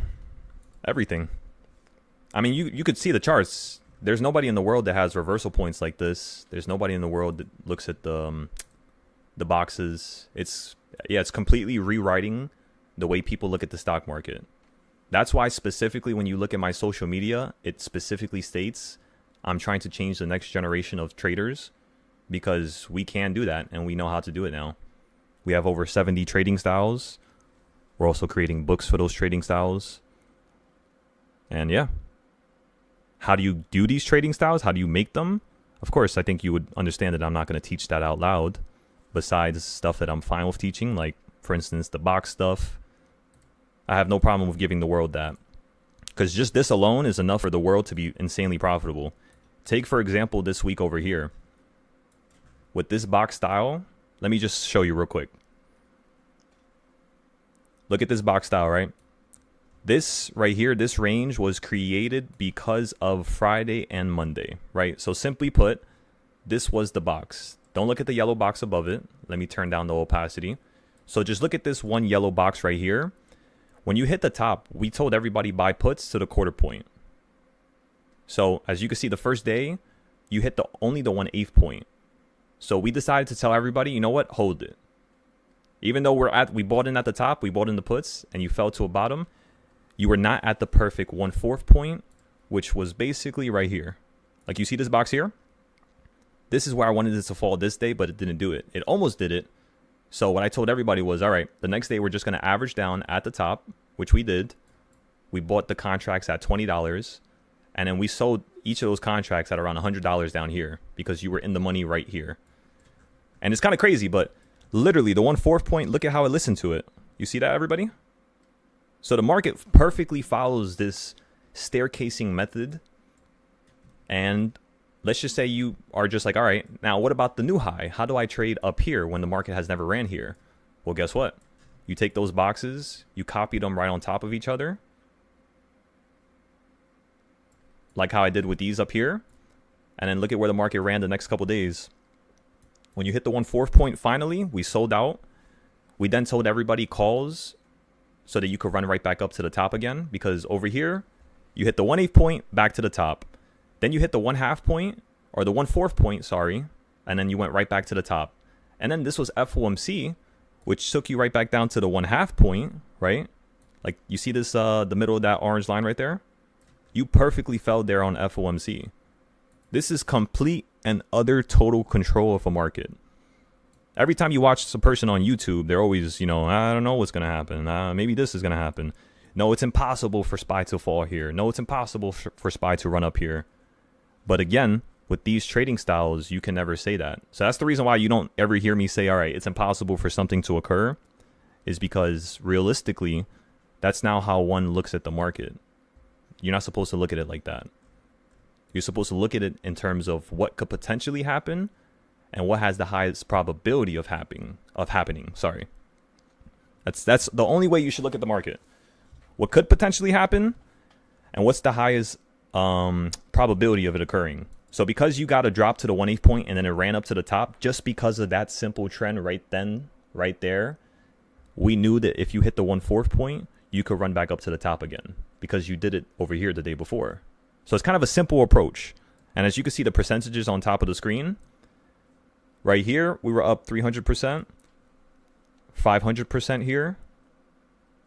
And then over here, you were up 1,000% when you fell down on FOMC with those same plays. So it's kind of cool. And we're doing the same thing over here, by the way.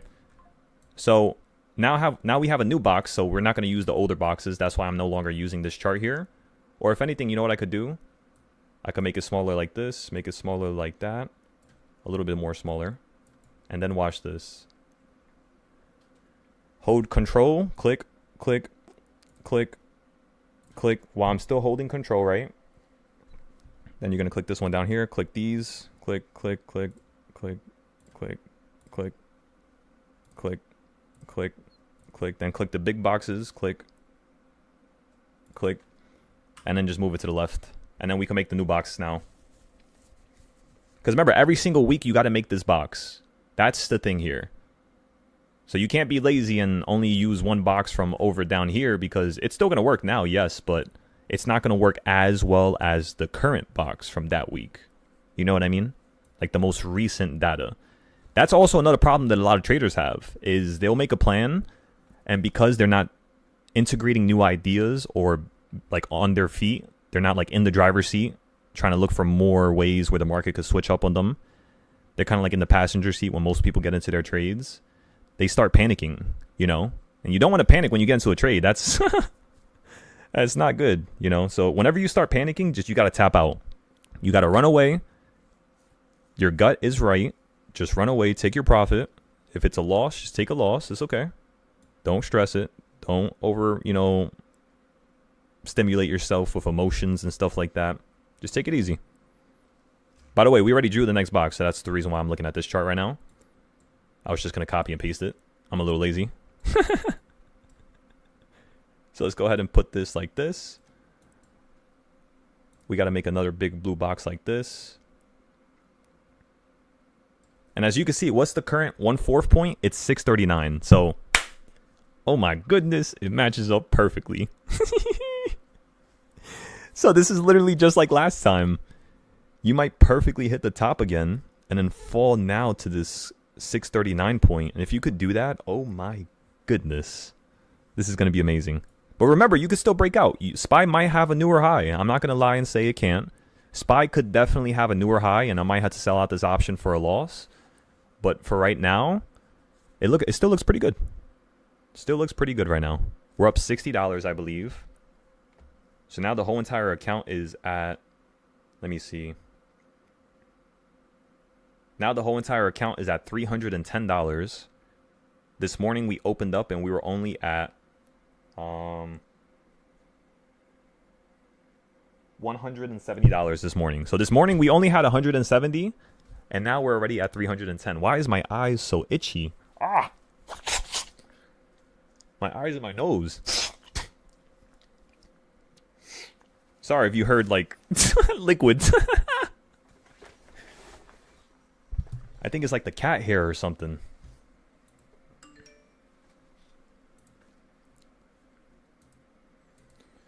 Alrighty. So, this looks amazing, everybody. Amazing, amazing, amazing still. That's so crazy. No way. I didn't even look at this chart since the morning. Did you guys remember when I made this chart in the morning? When I was talking to everybody about the current range? Like the short-term range from just yesterday and today of us going to this new high of 646 and then the low of 641 because you basically perfectly hit it over here. Look at how crazy that is. We told everybody the only time you would be buying puts is right here at this circle or this circle up top, and look at that. Somehow our other charts perfectly aligned with this chart because I forgot about it, honestly. I straight up forgot about this chart. So yeah, it's crazy. King's Point always, for some reason, lines up with price action. I'm not too sure why, honestly. It's the weirdest thing in the world.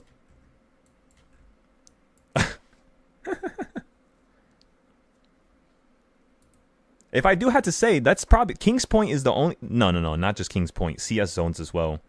CS zones and King's Point, those two trading styles that we made, for some reason, they work so good, it's disgusting. Like, for instance, I haven't even needed to use the CS zones today because we've been smashing it out the park without them. But if I add the CS zones, let's actually see how you would have traded differently. Again, our contract that we bought at 600 at 250, it costs 320 right now. So our total account is now at 325. We're up $62. Take a nice picture just so we could post it on the Discord.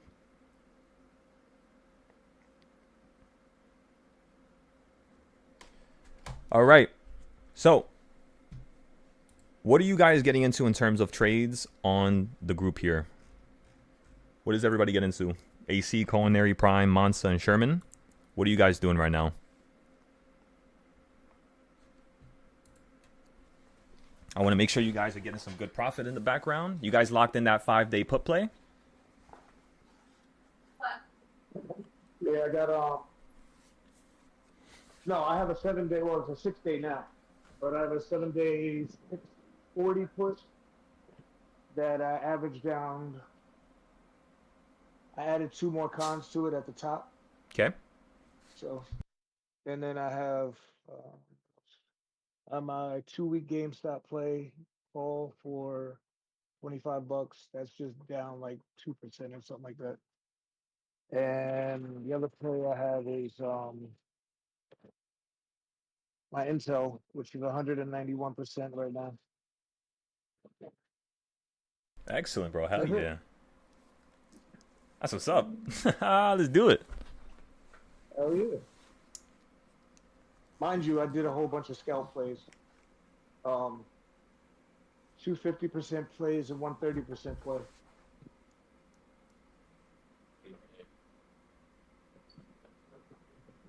Yeah, that's awesome, bro. Hell yeah. Yep. So you got a 5-day put and you're up 28%. Excellent. How much money did you put into it?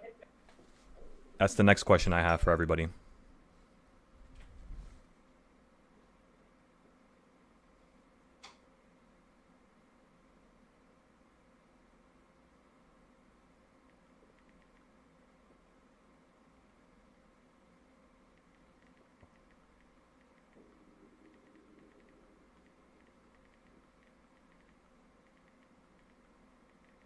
So remember, everybody, sell if you need the profit, and if you're willing to hold for tomorrow for a bigger gain. Remember, you might go negative.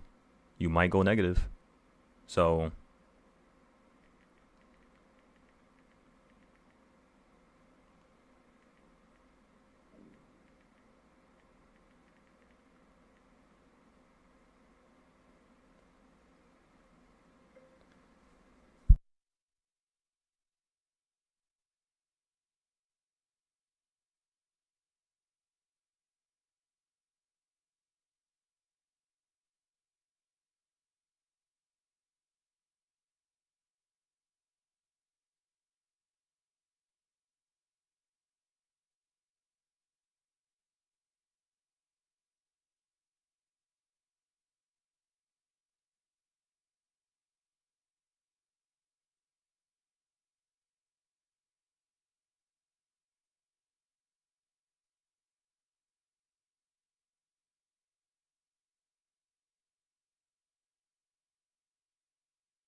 good job, everybody. We're up 50%. Now our whole entire account is up almost 3,000% already. We were up 2,000% earlier. Smash that thing out the park just like that, everybody. Light work, baby.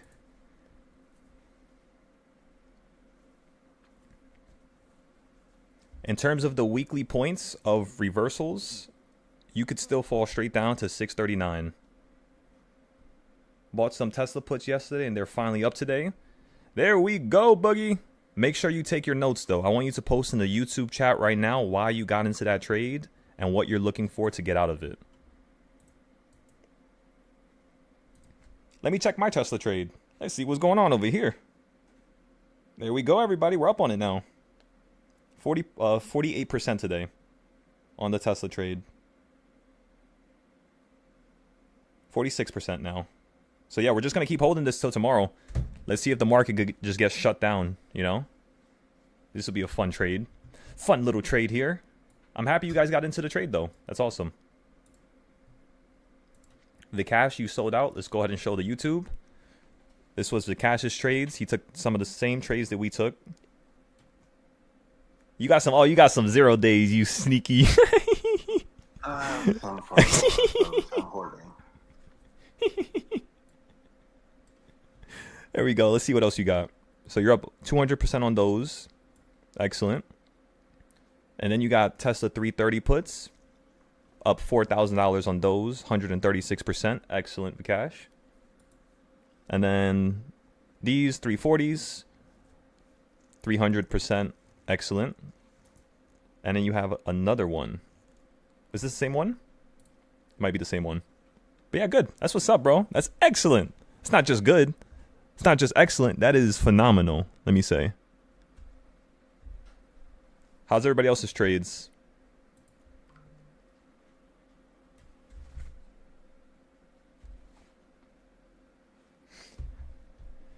How's everybody else's trades? How we doing back there, everybody? Come on, Tesla, fall out the sky. Come on, Tesla. It could hold here. I'm just letting y'all know. You might consolidate in this range, which means you might just pump right back up to 347, 350 on Tesla. So if you want, you could get a cheap call just for insurance. And yeah. That's all you got to do. That's all you got to do, ladies and gentlemen.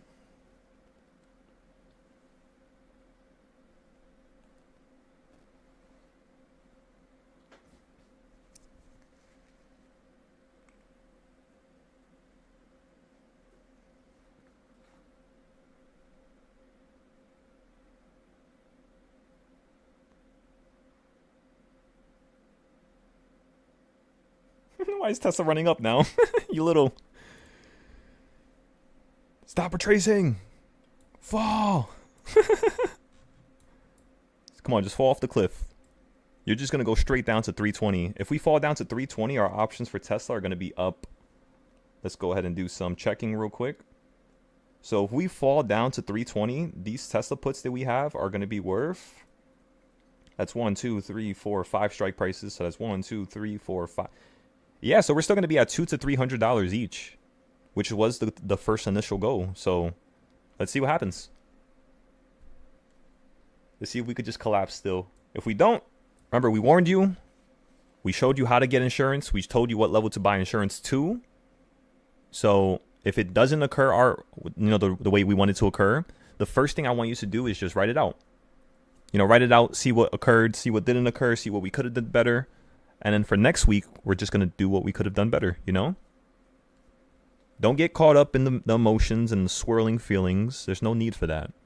It's just about what's going to make us better. What's going to make us the top traders in the world right now. And yeah, that's it. That's honestly it. So let's just stare at SPY for now. We might be able to get into another call play down here. You hit number 4. Fell down to number 1.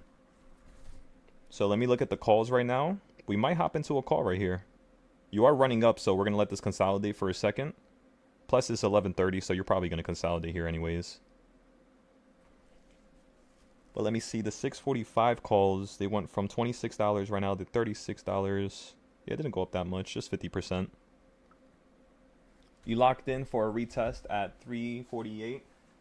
Because it rejected like you thought. Now you're holding for a big drop down to 300 in the coming weeks or less. So okay, so your option is you got a couple of days on your expiration, basically, is what you're telling me.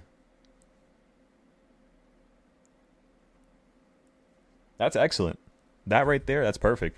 If you got a couple of days, if you got like 2 weeks on that Tesla play, if not 3 weeks or more, yeah, that's really, really good. Like superb. Let's use some big words. It's not just amazing, not just good. It's out of this world. So yeah, good luck everybody. I think at this point we could take a little break, but I think I'll keep going. I want to see if I can keep growing the community here. You got to keep attacking, keep attacking, keep attacking. We're not going to give Spy a chance to breathe. So yeah, we told everybody if you fall down, you're going to stop potentially at 343. If not, you're going to potentially retrace right back up to this higher point where we might have to average down. And then you could see us fall right back down into the mix of things, which is back to 343, back down to 341. Or you're just going to straight up fall out the sky right now, straight down to 639. 639, 638. I know I was saying 300, but you know what I mean. I'm talking about SPY. I was just getting confused right there mentally with Tesla. So if anybody's watching, again, I want everybody sending me their current ideas and current notes. I want to make sure that you're thinking logically.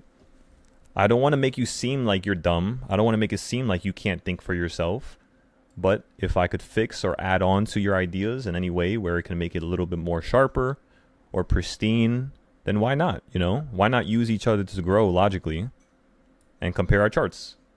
So again, put your ideas. Let me see what you guys are thinking. And yeah, we'll go from there.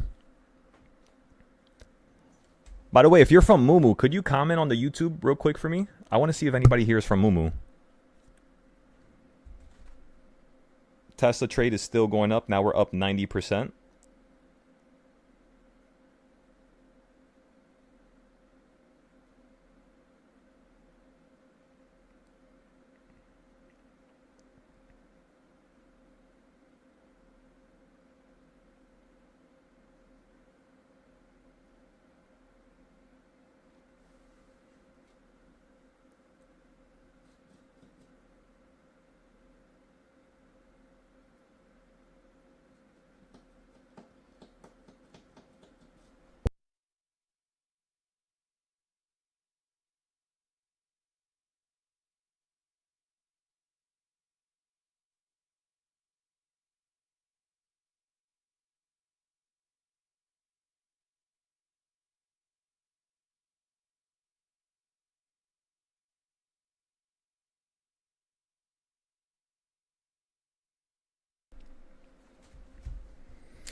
Alrighty, ladies and gentlemen.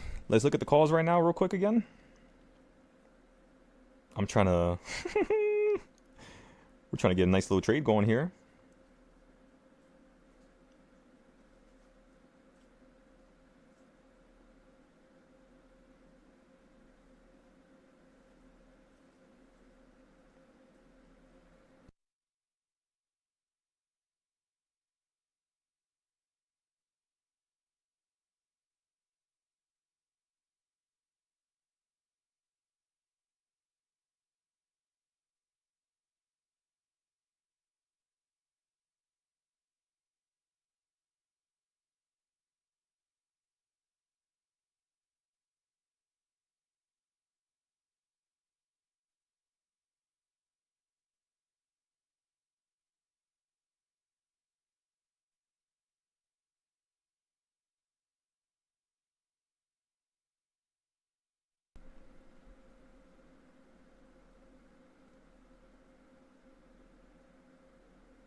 So. Oh, you're from Mumu? So we got two of you from Mumu. That's awesome.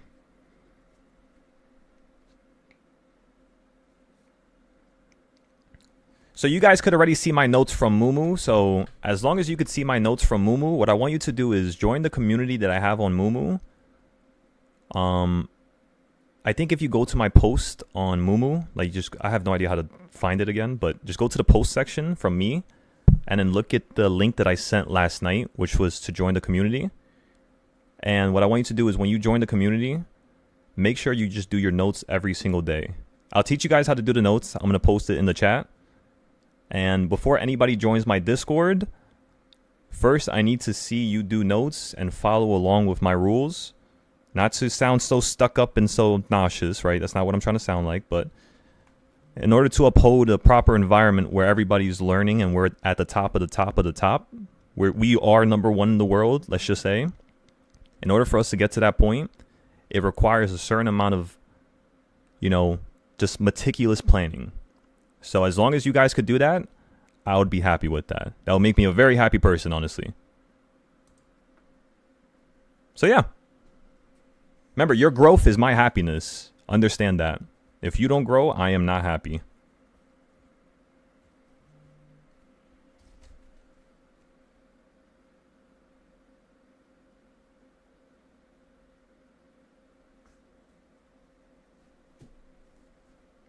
And the reason, by the way, it's kind of stupid for me to do that. I agree, because then it makes it even harder. It's kind of more dramatic. It kind of almost doesn't make sense. But think about it like this. The reason why I did that to myself in terms of making my happiness your success is because now if I really want to be happy, I got to make sure you succeed. So it kind of pushes me to operate at a higher frequency, a higher level, which is the reason why we end up doing so well with the trading. It was the only reason why I started doing insanely perfect last year was because I started teaching. As soon as I started teaching and helping other people, it was like God just started giving me this gift to be able to see patterns 10 times as quick, do the charting 10 times as fast, help people, way quicker. Every single conversation I had with somebody, I was like a machine. I would have a conversation with somebody and be like, okay, I shouldn't have said that. I should have had the conversation just talk about reversal points, not all these things, because I overstimulated that person and they didn't make money that week. So it was just a consistent progression system, really. And I loved it. It was so fun. Like nothing in life really ever felt like that, where I was consistently being able to just get to the next level. And there was still so much more things to learn. That's what it was like truly teaching. That's why if you guys want to teach, by all means, please start teaching. Even if you don't know exactly what to do right now, please just start teaching. I'm telling you, God is going to bless you. As long as you want to actually teach people, of course. But in the beginning, I wanted to really teach people. That's not really what I was focused on. I wanted to help people, yeah, but not like how I'm doing it now. 24/7, 7 days a week, vacation or not, we're still here live. You know what I mean? It's so much fun. I can't explain it. So yeah, if you guys want to get really good, you got to get that delusional. And then you also had to ask for some help, because I could just guide you. Might as well use my help, Most people would charge people thousands of dollars to get the same trades that I've been giving. And I'm not saying that to compare, but I'm saying that so that you can contrast. You like what I did there? No, just play with y'all. But no, yeah, I'm not saying that to compare, but I'm saying that because there is a big difference.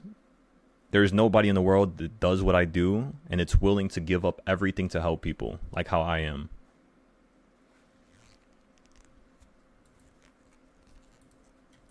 And again, I am extremely grateful for you guys hearing me blabber all day, 24/7, 7 days a week. I appreciate every single one of you, because as you all know, I'm only 24 years old.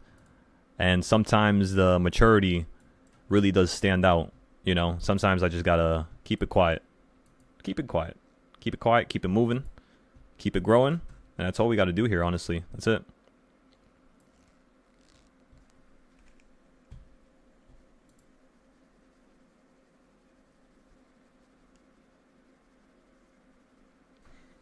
All right, so let me look at the $30 account now. Let's see if we can get into another play here.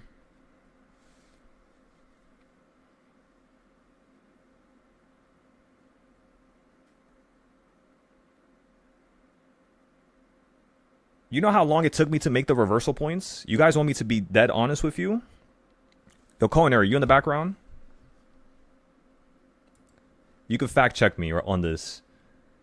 Supply and demand zones, which is the main trading style, it took me over maybe 100 to more hours, honestly. Like 500 hours, you could say it took me to like max out the supply and demand zones, if I had to say. So in order to get the supply and demand zones to look like this, let me show you. First, let me show you what I'm talking about because it may just sound like a bunch of nonsense. So this right here is over 300 entries. It consists of 0-day entries. It consists of weekly and yearly entries all at the same time. And it's about 300 different entries just on this one trading style. This is my most completed trading style I've ever had. But this one took me 500 hours. The reversal points, like these right here, where the hell did they go? These right here, it took me over 3 years to learn this. That is about 20,000 to 15,000 hours of me watching stupid patterns and wicks and candlesticks going all over the place and me not understanding what the hell was going on, you know? It took me 20,000 hours to learn this. And when I teach people, like for instance, Miss Michelle, which she's a teacher, right? She just joined the Discord recently. And within a week, she had already learned something that took me 3 years to learn. That right there is my dream. Ladies and gentlemen, that was my dream. That was why I started teaching.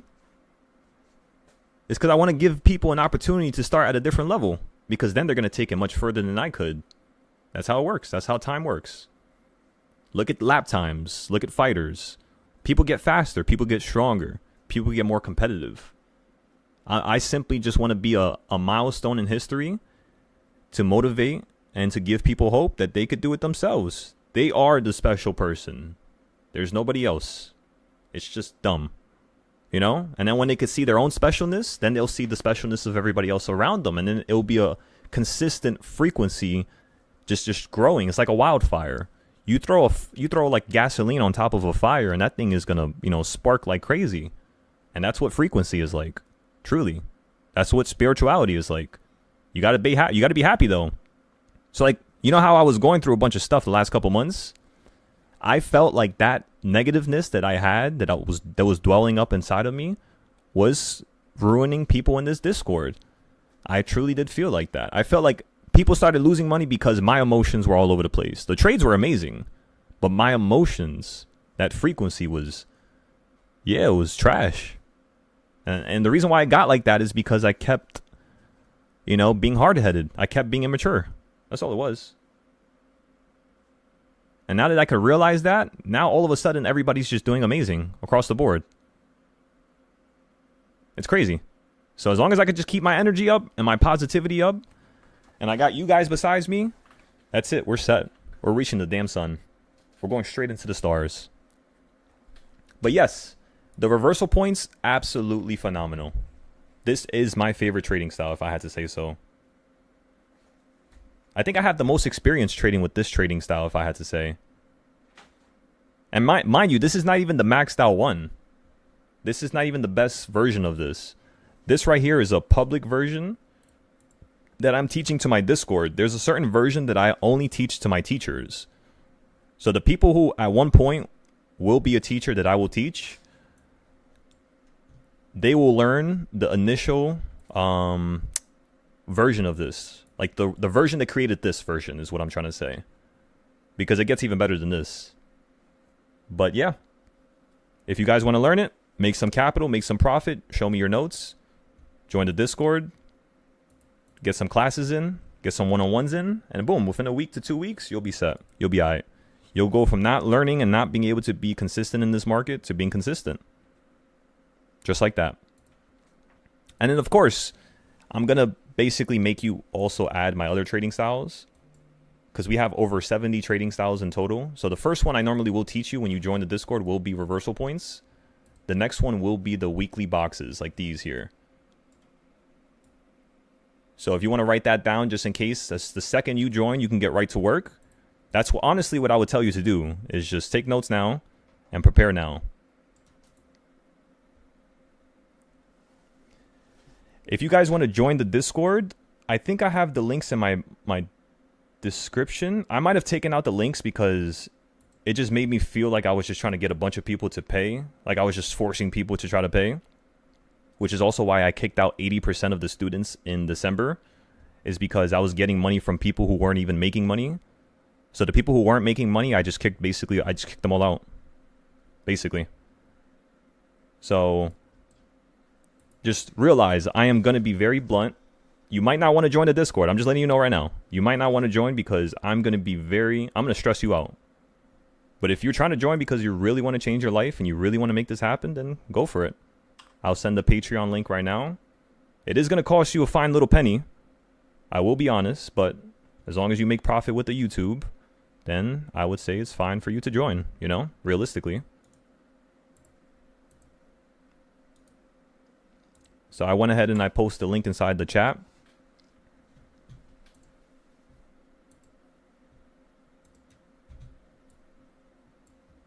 Remember, before you join, you have to DM me. We're going to have a meeting before anybody joins because I have to make sure you understand what's expected of you.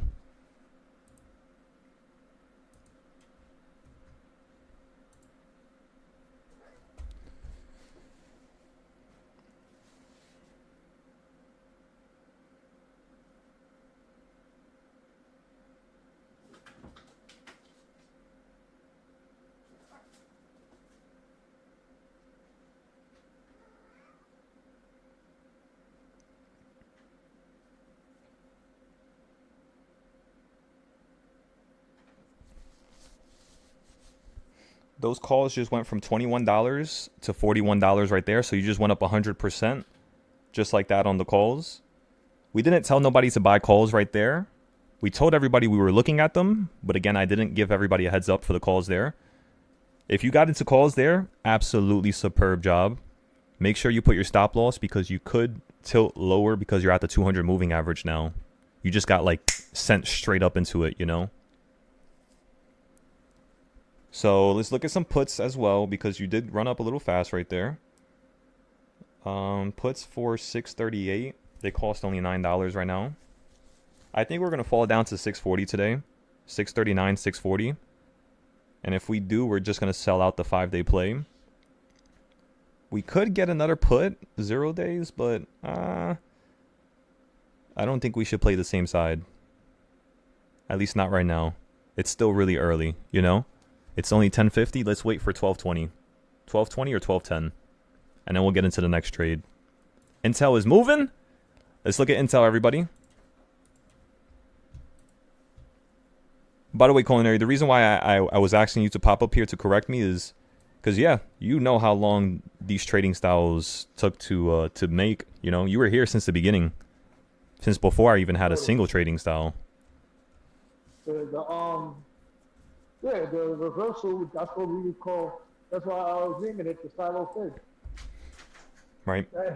And that by itself, man, that was day and night, day and night, day and night. Like, that was a lot of 24/7 falling asleep on the Discord type of nights, type of days. Type, yeah, it was heavy. It was heavy. I love to hear that. And then all of a sudden you pop up, you're like, yo, I figured it out. You remember that? Oh yeah. Yo, that day was probably one of the happiest days I've ever had. Cause I was like, wait a second, it all makes sense. Can I say it? I mean, what do you mean? Like what you figured out, like the whole with the style. Yeah, let me just mute the YouTube. But yeah, you can go ahead. Actually, you know what? Go ahead. Go ahead. Just don't say something. Don't say too much. See, nah, I'm good. All right. All right. It's the Krabby Patty sauce. It's the Krabby Patty recipe. It is, honestly. I want to get this legally. I'm trying to get this patented. Yeah, because I don't think there's a lot of people that really look at it like that at all. Because that's like a real, like, that's a dead ass honest like formula for a SPY that's just been proven time and time again with no fail. Like, that's just crazy. That's why when you were like, "Yo, I'm gonna get the Tesla reversal," I was like, "Word." Yep. Stop playing. We there? All right, let's go. Yep. So actually, Tesla and Nvidia reversal points are both done. I already finished with both of those. We can actually go over it. I'll close the YouTube a little bit early today because honestly, everybody on the YouTube, they had some good lessons, they had some good trades. If they would like to join the Discord, they could join. But I do think that it's time for us to go over these reversal points with Tesla and Nvidia because when we take these accounts from 1,000 to 10K, I'm only going to be having you guys trade Tesla to get to 100K. We're not going to be trading $20,000, $30,000 options on SPY. I don't feel comfortable doing that. With Tesla, I do. Because Tesla, we only buy at certain points throughout the year, which are really, really, really good buying points. Points that I already have on my chart since 2021 that still work. Take, for example... So much echo. Yeah. That's just because of that. There you go. I fixed it. Yeah, whenever there's echo, just let me know. So yeah, I forgot what I was saying. But, yeah. We'll work on the reversal points in a second here. What else can we work on? Nvidia's running up again, so we might be able to get another put play on Nvidia for a couple days out. It's just, this could definitely make a new high here. SPY might make a new high. Nvidia looks very strong. Yeah, so we might have to average down on this SPY option. That's all good. We'll just play calls once you get above number 4 on the reversal points. Got that, everybody? So again, once we get above number 4, we're just going to play calls going up higher. Nvidia looks like it can continue going up higher. So just because Nvidia looks like it, since Nvidia is basically the most expensive thing on the SPY, I could fact check that actually. Let's see, what is SPY's current, what would I call them? Holdings, there you go. So what is SPY's current holdings? Let's go to Yahoo Finance. Yeah, so Nvidia is 8% of the SPY, which is actually ridiculous. I don't know why they're not lowering it. That's so stupid. Because when these companies just crash out the sky, you're literally, SPY's going to die there. They got to lower this. They should be selling Nvidia right now.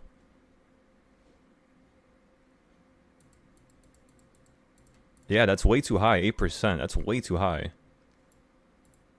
And then Microsoft 7%, then 5%. Yeah, like 5%, 3% each is fine. But double that? That's a little extreme. So yeah, we're gonna watch Nvidia now. That's crazy.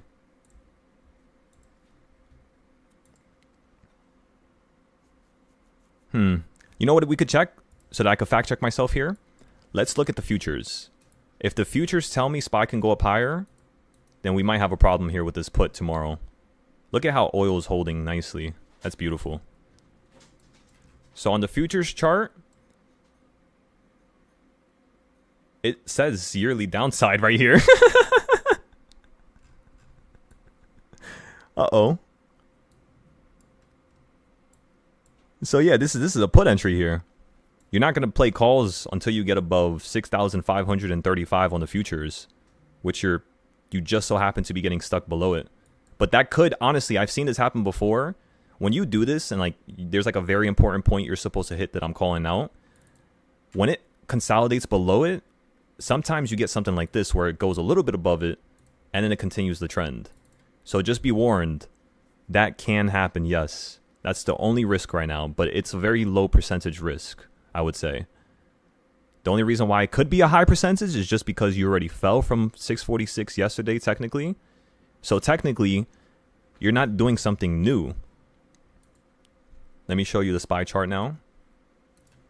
So if we go back to SPY, technically, if we zoom out here, you're just stuck in yesterday's and the day before's price action. You're stuck in Monday's, is this Monday? That's Tuesday to Wednesday's price action right now. That's what's going on here. So yeah, you could just run up to a new high up here, 646, 647, and then want to crash right back down. That's the only risk right now. The reason why I'd say it's still a good entry, truly, is because 646 on the monthly scale, like on the big scale,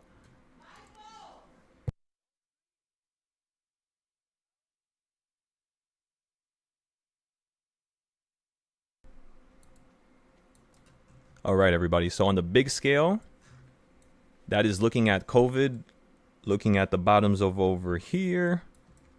Let me take these boxes there, move it down to the correct point like there. By the way, the reason why I knew the market was going to crash because of Trump was just because of these boxes here. Just look at this. You hit the top, then you hit the midpoint, then you run up higher. You hit the top, then you fall down, you hit the midpoint. Let me show you because you probably can't see it. When you fall down because of the tariff information, you were literally just holding on top of 2022. So yeah, and that just so happens to be another midpoint. So now with where we're currently at right here, you could see the market run all the way up to 742 on the SPY. So that's why we're only playing puts at 640, which is, as you can see, this right here is the 640 level. Let me actually put price labels so you guys could tell this is the reason why I have you get into certain trades here. So these are all the trades for yearly puts. About right there. That's it. That's all your yearly put trades. At 643, 646. Then you have another one at 670. That's where we're going to buy the 1,000 day out play. We were going to buy it here at 640. But honestly, we're just going to push it back a little bit. We're going to buy the 1,000 day out strike price here. And we're going to see if the market is going to fall right back down to 440. My prediction is that SPY is going to fall down because of Trump to 330. That's my prediction. Which sounds crazy, I know, but think about it. He already made the market fall to 480 just because of a stupid tariff reason. Like, tariffs, come on. The market prices stuff in 3 years in advance. Because it was so short term, that's... Today. Say that again? President is going to deliver remarks at 1 p.m. Eastern from the Oval Office today in 1 hour. Okay, yeah, so we'll just check on what he's talking about after. Just see what he says. But the point I'm trying to make here is that tariff news and information is no longer a threat, basically. So anything that he does with tariffs is kind of like what Powell was doing in 2022 when everybody was fearing the market was going to fall out the sky. Powell kept talking about unemployment. And then 2 months later, he's talking about banks. 2 months later, now he's talking about soft landing and hard landing. And you know what I mean? He's always changing the situation, always changing the conversation, always trying to bandwagon onto something else just to make it so that he's actually telling everybody the truth. But he's not. He's always lying and always trying to corrupt the idea to make people think he's lying. It's absolutely sickening, you know? So, yeah, as long as you guys follow these levels, I swear there's nothing in the world the market could do to stop you. And I'm pretty sure you understand that these levels, if you literally copy and paste them right there you go. Now you have the levels for 2031, 2032, which is literally in 6 years from now. By the way, I already did this on another chart, which is right here. Let me show you. All my levels are done for the next 10 years on SPY. Right here. This is how it looks. It stops at 700, but I'm sure you understand if I just copy and paste this on top of itself, that's going straight up to 1,100, which we don't have it on this chart specifically because I wanted to keep it a little bit more simpler. Like, I'm probably going to delete all these lines here. Honestly, let me just delete them now. They don't even look good. I'm going to redo them. I'll keep the lines to the upside just in case, but to the downside, I'm going to delete this one. I'm going to delete this one. I'm going to delete that one. That one I can keep. That one I'll keep because it worked out almost perfectly right there. Yeah, you hit that, then fell to here. But you didn't fall to the bottom. So if you fall now, you could definitely fall to 613. So yeah, that's nice. We'll keep that one. But yeah, look at this. When Trump made the market fall out the sky, 480. Remember, I completed this chart in June of 2024. So you already had all these levels like a whole year in advance before Trump even crashed the market. We already had all these levels, and the chart looked just like this last year. So when you fell down here, I mean, it's an obvious statement. There's circles here to buy. So yeah, we bought here, we bought here, we bought on this one.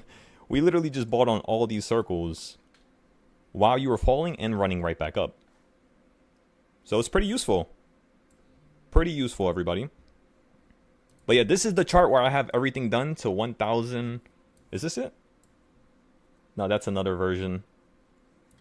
This one's only done till about 740, which is the next trend for 2026, 2027. So yeah, we're just gonna leave that one like that. Let's see here. What else do we have? King's Point. Where's the other chart? This one right here. Look at this, everybody. Ready for this? I'm about to blow your mind. This chart is done all the way. This is probably my most extreme chart. This is the hardest one to make out of all my trading styles. This one right here is the hardest. This is called all-time DARP Generation 2. We do have a Generation 4, which is much easier to make. That's what I was basically doing on the Dow Jones the other day. If you guys were tuning in to watch me create all the charts for the Dow Jones stocks, I was basically using Generation 4 of this. But this is Generation 2. And as you can see, these are all your yearly puts right here. And as well as these are all your exit points for your calls. Like if you want to play calls going up, breaking out into new highs, that's how you would play it. You would sell it here, then buy a monthly put. Then if you continue running up, buy another call here, then buy a monthly put. You know what I mean? And just keep going back and forth, back and forth, back and forth until you get that large swing out the sky. But then again, this doesn't tell you which one is the best one to buy. That's why I have these orange circles. Because the orange circle is supposed to tell you the perfect buy, which is going to be at 760. And in all honesty, I'm pretty sure you see the pink circle right here. But this is where I think the market is going to run up to before we crash out the sky. I think it's going to run up to 678, 680, honestly. I think from 640, you're definitely going to get a nice pullback. You might even fall to 613 again, but it definitely wants to run up to 680. And you might say, how do I know that, right? Well, I can't explain it because I have too much stuff on the screen right here. You're not going to be able to see what I'm talking about, but it's a pattern. It's one of the patterns you did before you fell in 2021. It's the same pattern you did when you fell because of Trump's tariffs. And that same pattern would literally say that you need to run up to here, 679, before you really want to fall. At that point, now the market's just going to be, you know, in extreme fear because of, you know, you potentially being able to just now tank out the sky. So yeah, that's what we're looking for right now. 670, 680. Until then, we're just going to keep playing the 5 to 10 day options back and forth, making as much money as possible. And that's it, ladies and gentlemen. That's all I wanted to talk about. So now we'll go to the short term on SPY and see what SPY is doing here. I forgot to check Intel. I put it on the screen, but I didn't talk about it. So for Intel, real quick, everybody, just like I told you before, you were going to run all the way up to $22.50. Why?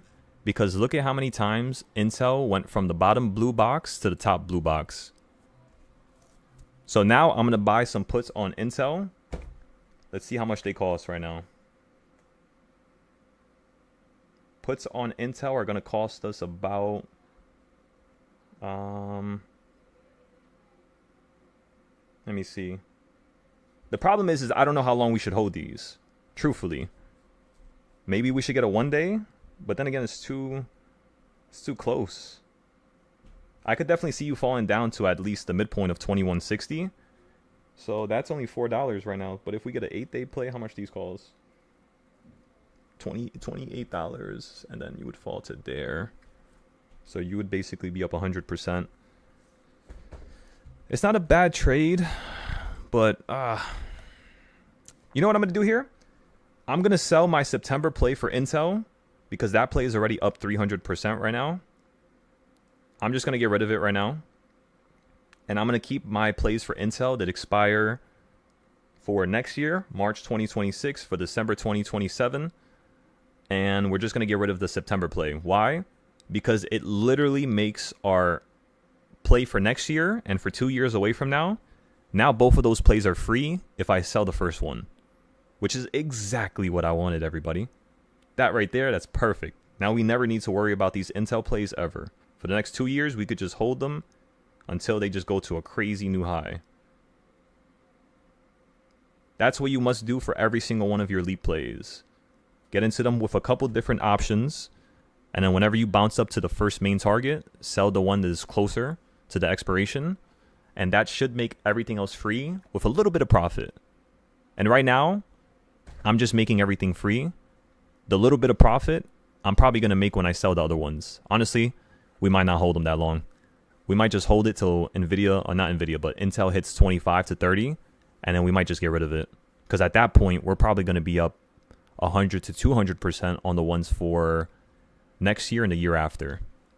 But yeah, why did we buy Intel? I told everybody right down here at $19 to buy Intel because, one, you had a bunch of tariff news releasing. And two, before the tariff news was released, because the tariff news was released right here on the 4th. On the 1st, before the tariff news was released, I told everybody to buy because of technicals. So because of the technicality of the trend of the chart, I told them all buy calls right here at 19 flat. If you go below it, we're going to play puts to 1870 and then to 17, like 90, 17, 80. But in the meantime, just get a yearly call. And yeah. And then the next day, Trump comes out with the tariff news on semiconductors. And it was so weird. I had somebody in my comments telling me that I was getting, how the hell did I get insider news? And I was just like, what are you talking about? What do you mean insider news? And yeah. So funny, but yeah, the market just viciously ran right back up. We knew it was going to happen. So now it's just a matter of time for you to hit the next main target of 25, 27, and then 29, everybody. Nice and simple. So yeah, that was the reason why we bought down here and perfectly worked out. Next chart. Tesla. Thank you, Tesla. So on the Tesla plays, now we're up 53%, 54%. It's just moving all over the place. We're at 330. So we went lower than the other day's goal. So that's perfect. Now the next goal is 320. And then when we get there, we should be up like 200, 300% maybe. And that's pretty much it for Tesla. For Nvidia, we are waiting to buy options tomorrow because I want to see if Nvidia is going to break out again. It kind of looks like it is. So we're going to wait for it to break out, and then we're going to continue playing that new range.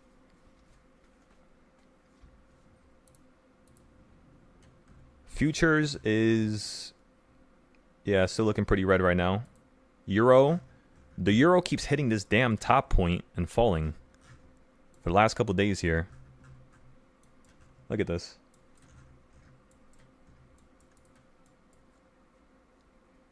Actually, this is the last month. So for the last 30 days, you've just been running up to here, falling, running up to here, falling. And remember, this is Forex.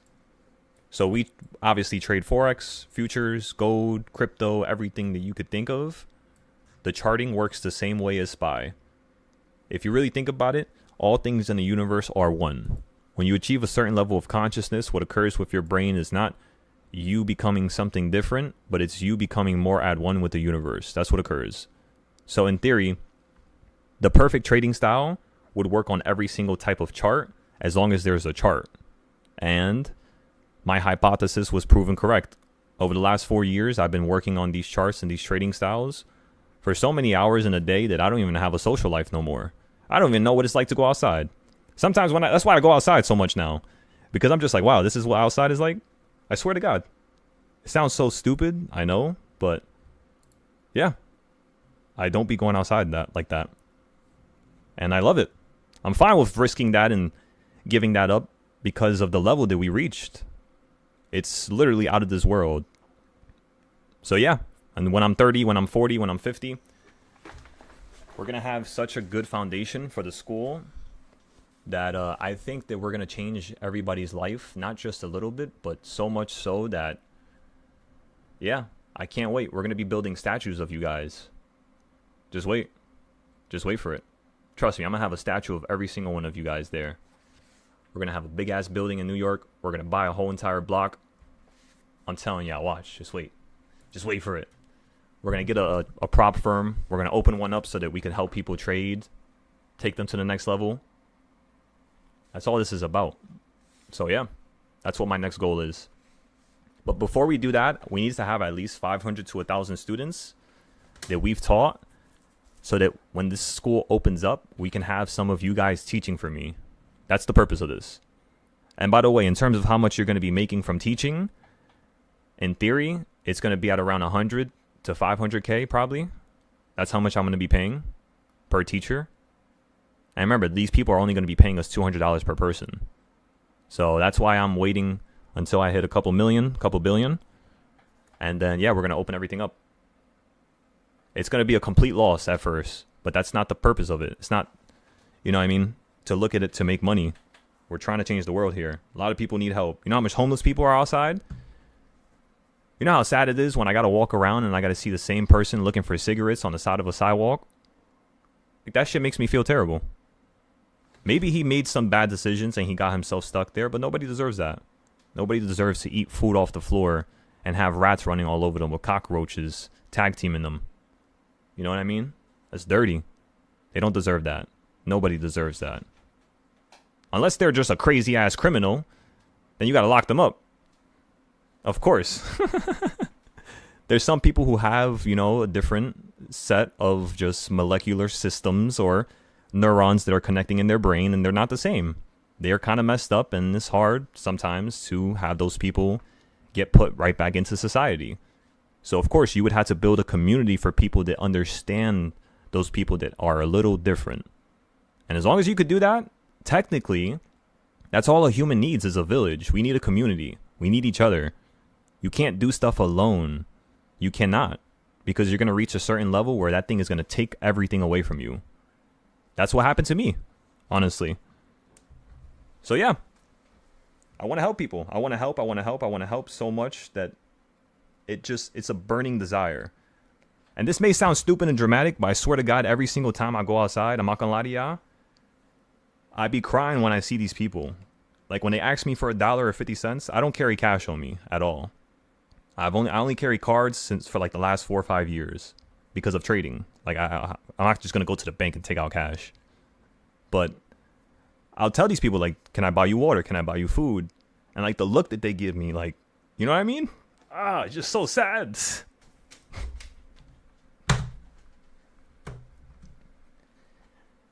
You know, I wish I could help out more right now, but I can't. Unfortunately, I can't. But one day, I know I will. Not to get emotional right now, but yeah, I feel me.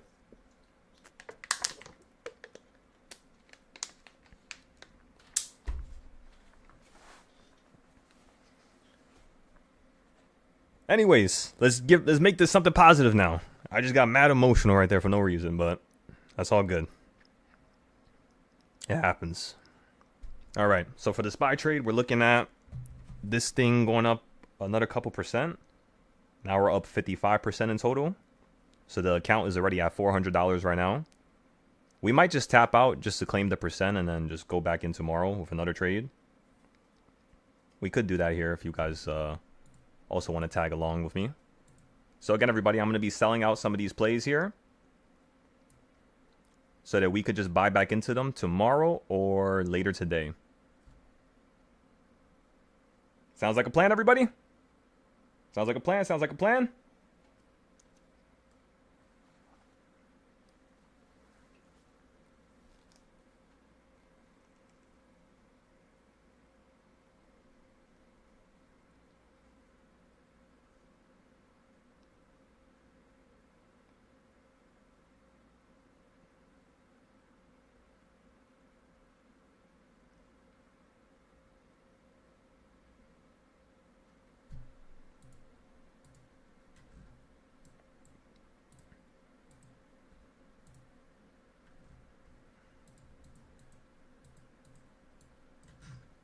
There's one chart I want to check. There it is. So you fell from the 200. Now you fell down lower than it, right? So you're clearly more bearish than you are bullish right now. However, you are higher than the opening price. So that is something you have to pay attention to. You are at reversal point number 1, or at least that's what you just hit before you ran up right there. Actually, no, you're at it right now. So you fell down you fell down to the opening price. Now you're back to number 1. So now the next thing I want to see is you fall down to number 1 on the downside, which is 642.33. So at that point, we're going to be $3 in the money. That's going to be awesome. I can't wait for that.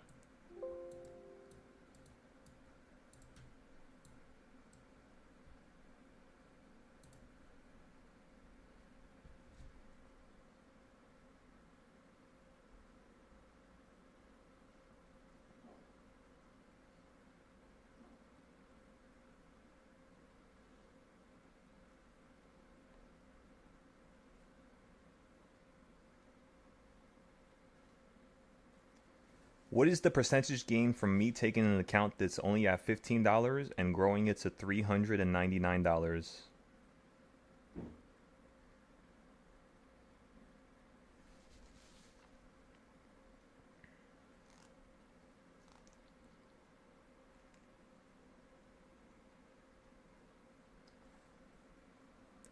All right, everybody, we're up 2,560%. So we're a little bit under 3,000%, which is our goal for today. And then after we basically make this 3,000%, the next thing is going to be to focus on these other smaller accounts and grow those as well.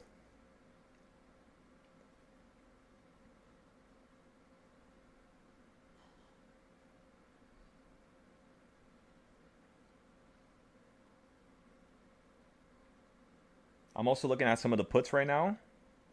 Some of the puts for 641, they're $26. They were just at 17, then they ran to 43. You're about to hit the 200. You already hit the 200, so this might be another potential entry for the puts here.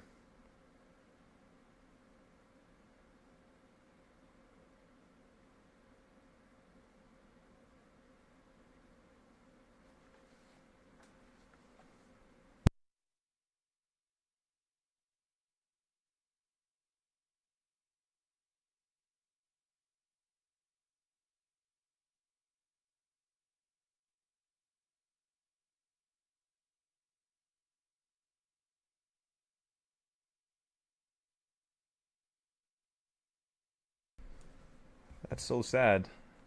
Even the idea of cancer research and all this stuff. So I'll let you guys in on a little secret. For the last 3-4 years, I've been building my knowledge, reading every single book, every single audio book, every single YouTube video, every single article, every single anything that has to deal with CRISPR or genetic editing. Anything that has to deal with that industry, I've been researching it so much because that's going to be your next $1 trillion industry. After space blows up, you're going to get a lot of that money because here's what's going to happen. And you could tell me I'm wrong, but I believe I could predict stuff beyond a normal level. And this is what I think. Because you get more money, it's being distributed into space, because people are launching more stuff into space because of Elon making the cost of space flight cheaper. What you're going to have is a situation where all these people that are scientists are going to do more testing in space. And because of 0G, the way this stuff reacts in space is entirely different than, of course, with gravity, including the growth of plants, including certain industries, including like when they made cameras, they made certain things due to the fact of you being in space is the point I'm trying to make. So scientific innovation was made with more space travel, point blank. So because that's the initial idea, because microwaves were first made because of space, because telephones were first made, because the first camera was made because of space, there's a lot of things that were made due to space that changed our lives. And if there's more money getting rediverted into it, and it's cheaper to go into space, it's kind of like a, you know, like a no wonder type of situation. But scientific discovery, scientific innovation is going to be next on the list of sectors that will be blowing up next. That's what I feel, because space already started to move, therefore science is next. So it's going to be very important.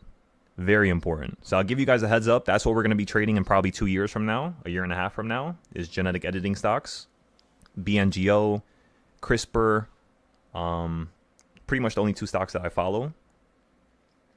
But the idea is in the science, like inside the genetic editing, the way it works is due to RNA technology. RNA technology is basically, it's like DNA, right? And what they do is they send a little nanobot into your blood, not into your blood, but into your body.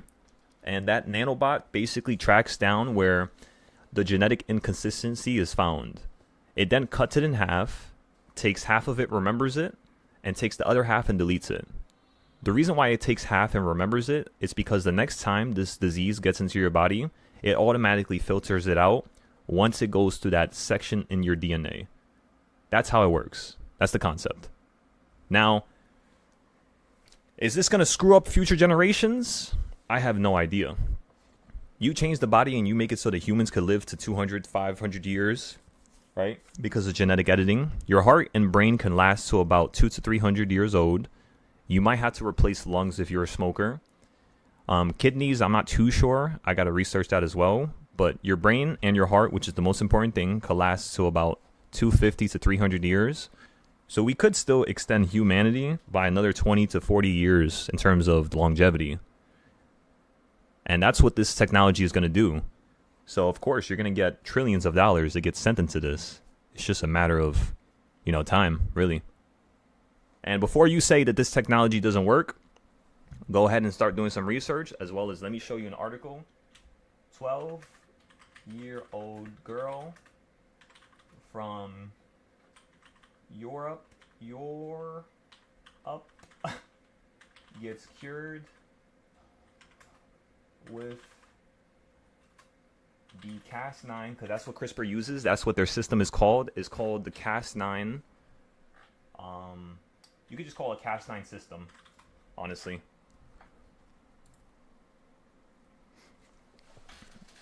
So, yes. Additionally, I guess it's a 13-year-old girl. So, additionally, in the UK, a 13-year-old girl named Alyssa, suffering from T-cell acute leukemia, received a revolutionary therapy that used base editing, a type of CRISPR-based editing to create a living drug to fight her cancer. The treatment, described as the first of its kind, cleared her cancer where all other treatments had failed. Shivers get sent down my back when I read that. Goosebumps. This is the cure for cancer, everybody. This is going to cure every single cancer you could think of, just with genetic editing.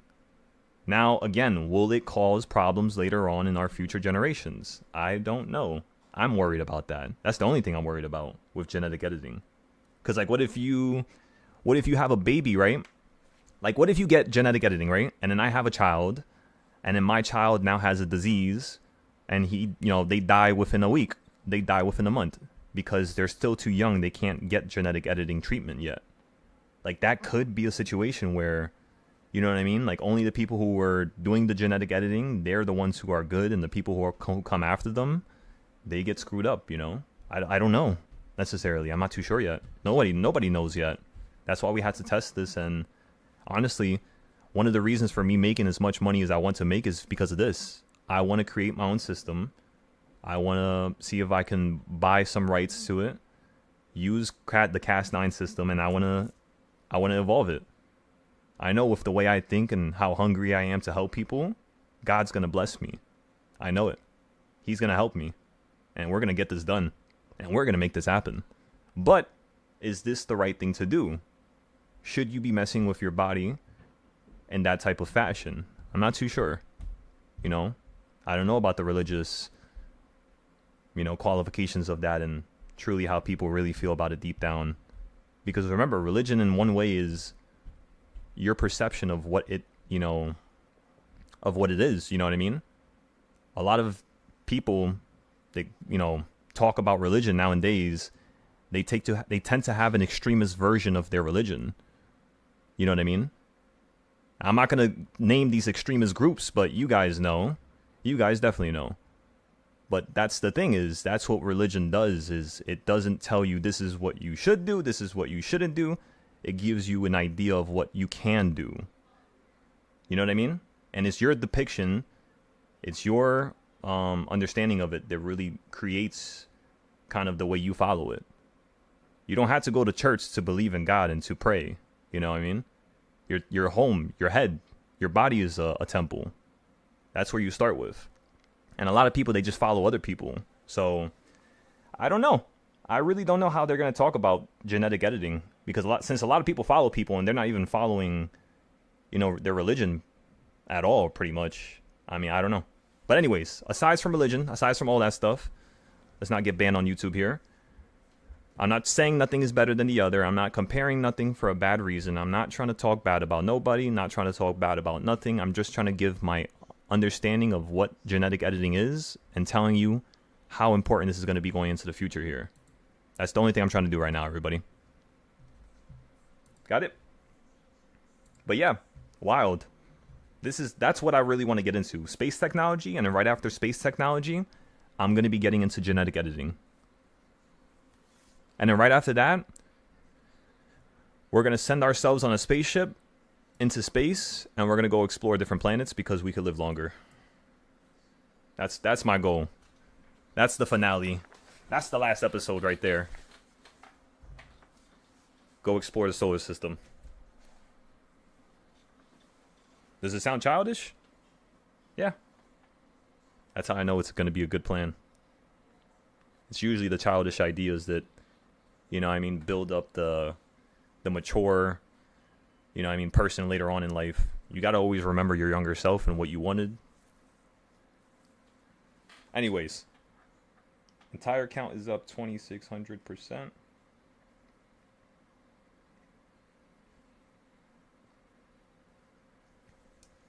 Yeah, SMCA has come down a lot.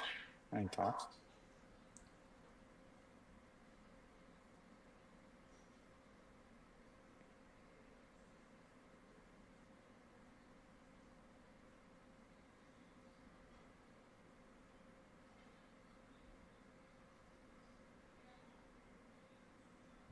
What do you think I could post so that it can help out more people in the community?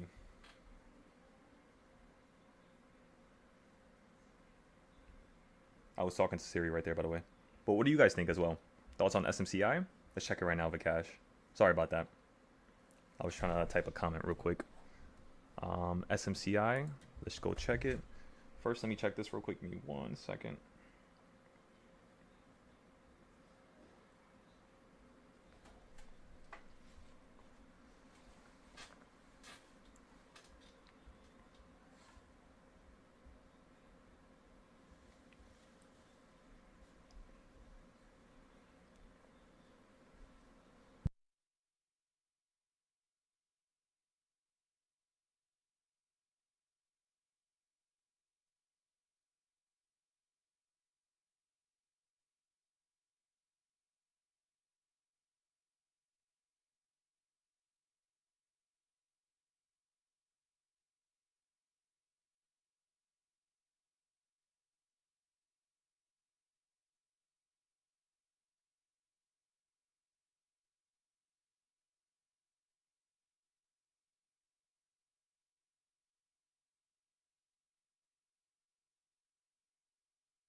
I got a feeling.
Alrighty, everybody.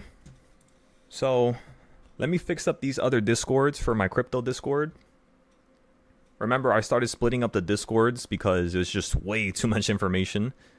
We had crypto classes, crypto trades, future classes, future trades, forex classes, forex trades, option classes, options trades, options knowledge, tax information, dividends, everything you could possibly think of.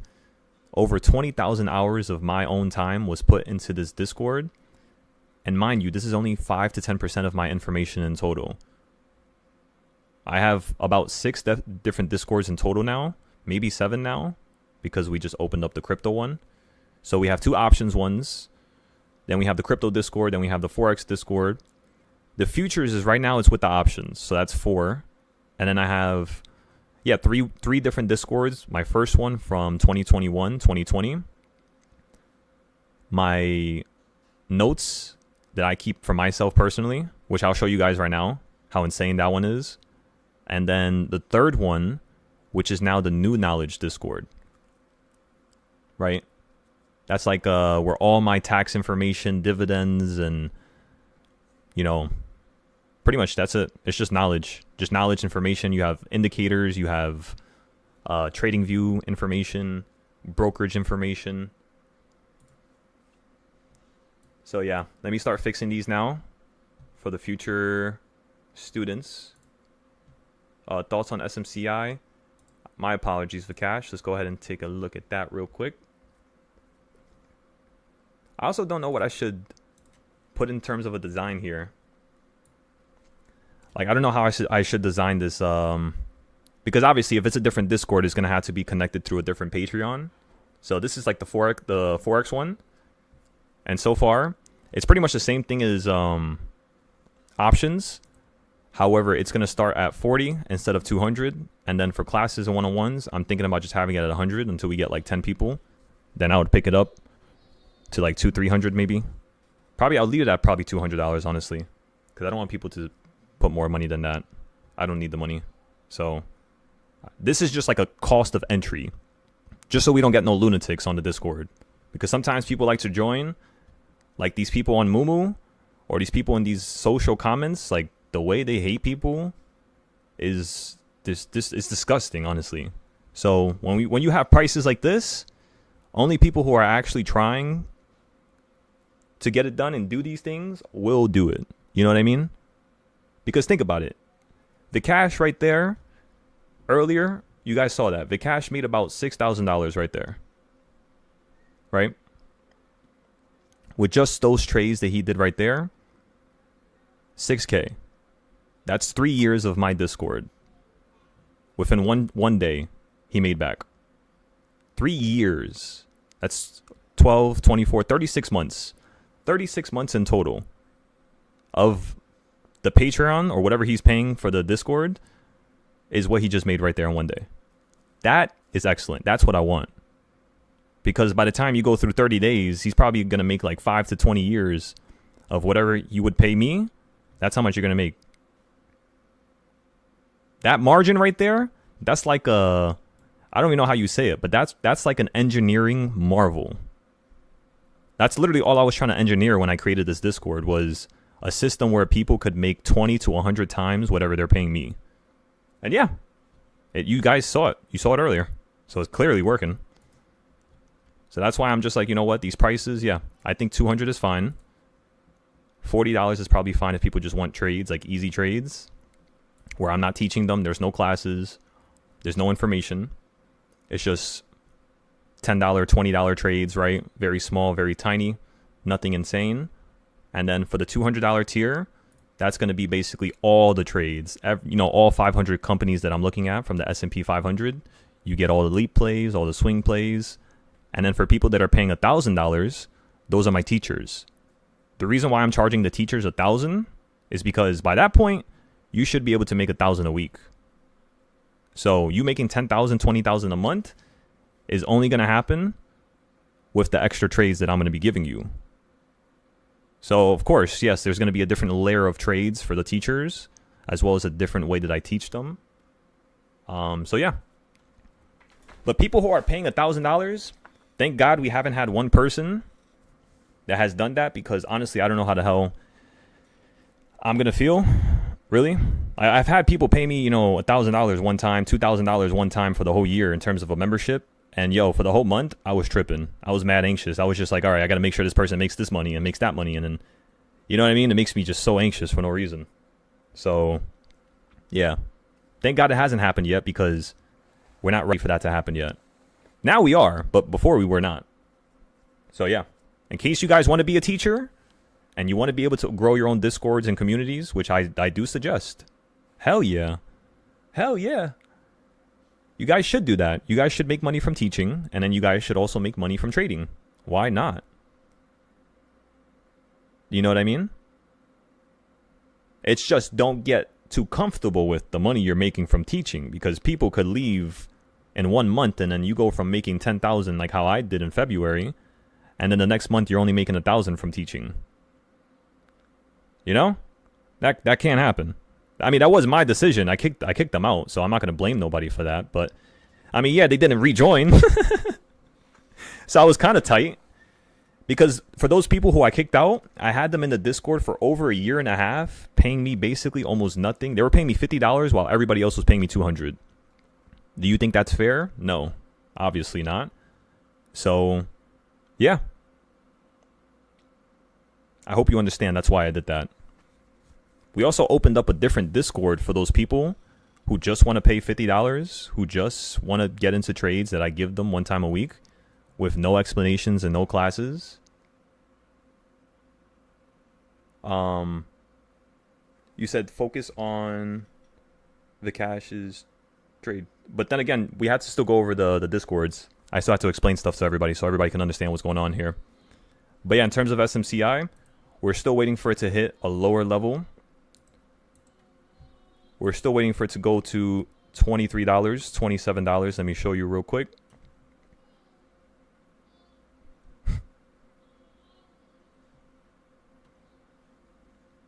Where did SMCI go? Right there.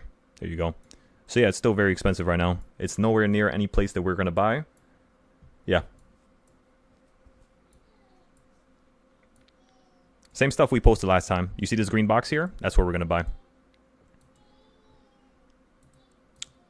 So in terms of the Discord, yeah, that's how we have everything laid out. If you guys just don't want to hear me talk about the previous members, you could just let me know, and I'll just talk to the YouTube whenever I'm talking about that. For anybody who's on the Discord, let me know if you guys are getting annoyed.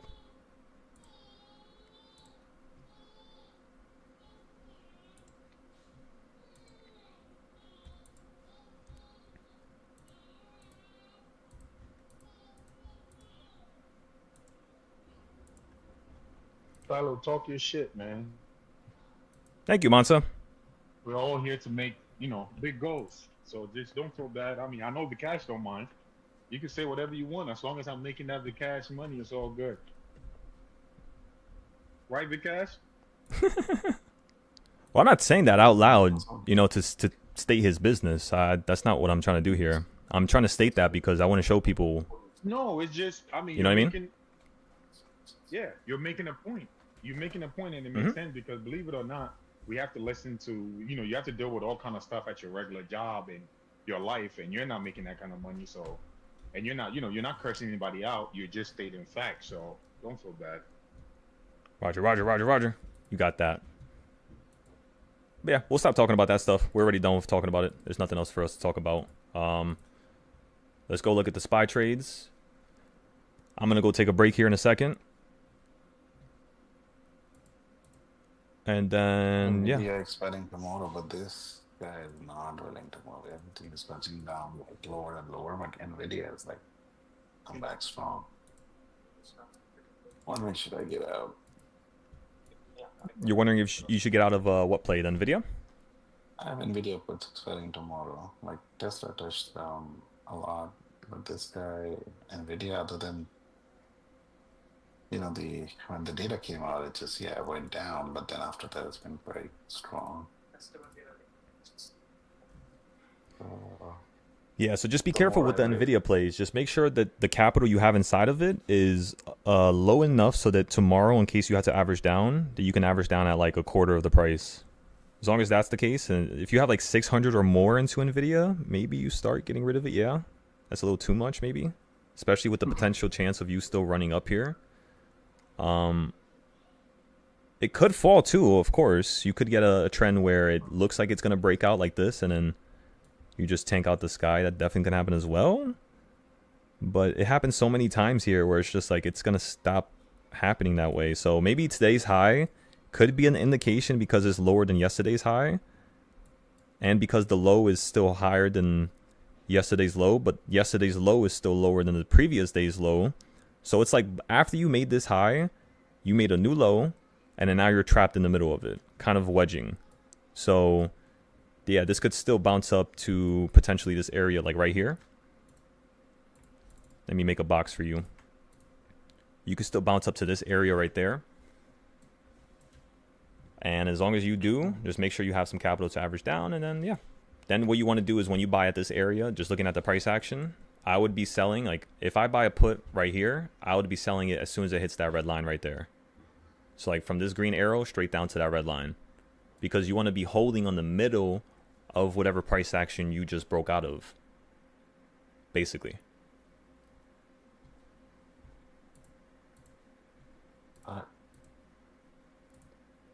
Let's check the Tesla trade real quick to see how things are going on that side of the aisle. But yeah, I would say slow it down now. I want everybody to slow their trades down a little bit. We made a crazy amount of profit today. So now it's just going to be cheap 0-day trades pretty much. Unless SPY runs up to like a crazy high, which we haven't looked at SPY in a little while here. Let's see what SPY is doing. There we go. We finally might be breaking up here. We'll give it a second to see if you're just going to break out a little bit higher. But yeah, we're just going to calmly wait here. You already hit the 200, so technically you don't need to go back up to it. So if you do go back up to the 200, it indicates you're probably going to go up much higher than the 200. So you're going to make a new high up here. It might happen by tomorrow, so you can get a 1-day play, like a call play, above the 200 if you would like. If not, you could just buy it down here and just hold it for insurance. 1 day, remember, 1-day play. For me, I am not going to buy nothing at all. I'm going to hold these puts until tomorrow, ladies and gentlemen. Last time I didn't hold them, we went straight to that level the same day, and I was expecting it to go to the next day. So this time we're going to hold it, just like we should have done it last time. Should have done the trade last time. And then, yeah, we're just going to go from there. Average down if we need to. If you fall down to 242, which is the opening price, which is reversal point number 1, we're going to potentially sell out just due to the fact that you basically are now filling your whole entire daily move. So if you take out the CS zones, right? Let's go ahead and put this trading style now. Now we could use the CS zones. Let me fix it. So yeah, you're literally right on top of a CS zone right now as we speak. The next CS zone is going to be right here.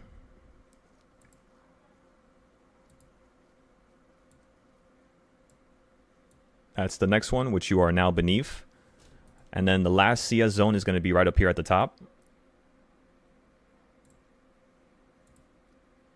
where you could potentially see the SPY run all the way up to the tippity top up here, and then boom, just crash out the sky from up here. So again, the market's going to fall. You already fell from this CS zone, so you don't need to fall from that one no more, so you could break up above it. So yeah, I could definitely see the market running up to the top here. 645 potentially, once again.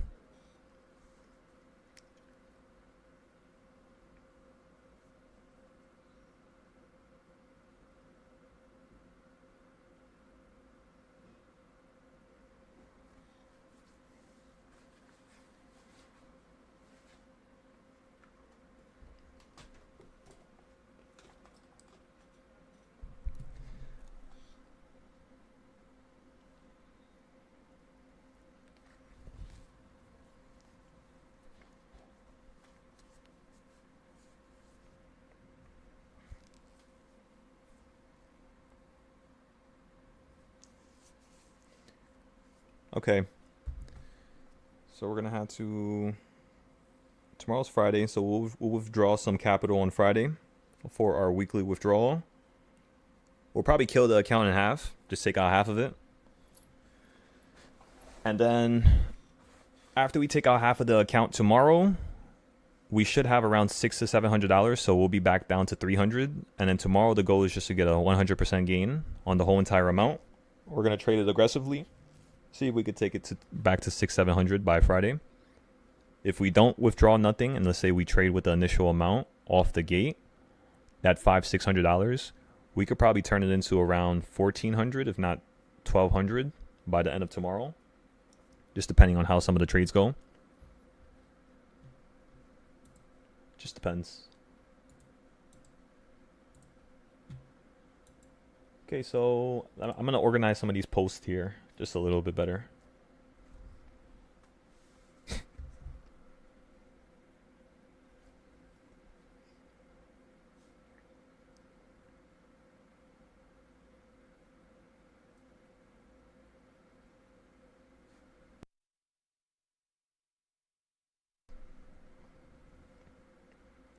Come on, Tesla. Do your thing. 320. 320 by tomorrow, hopefully. That's the next major target after all. If it stops somewhere in the middle, that's going to be real annoying. If it stops at like 328, 329, instead of falling down to 320 flat. Hopefully it doesn't do that.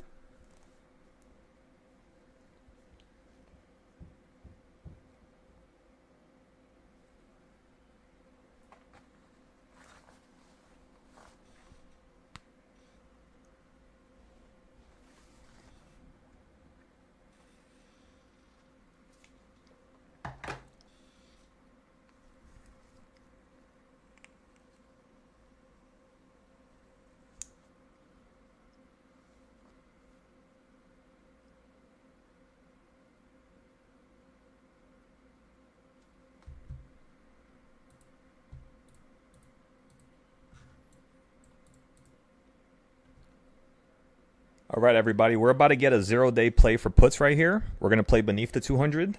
If you run above it, we're going to stop out and then continue to play the upside until you make a new high, and then we're going to hop back into the downside. So it's going to be in and out, in and out. The option that I'm looking to buy is going to be a 642 put. Let me look at the other ones. We might get a 643. If these could drop to $30, actually, wait. If we can get a 643 put, it's at $38 right now.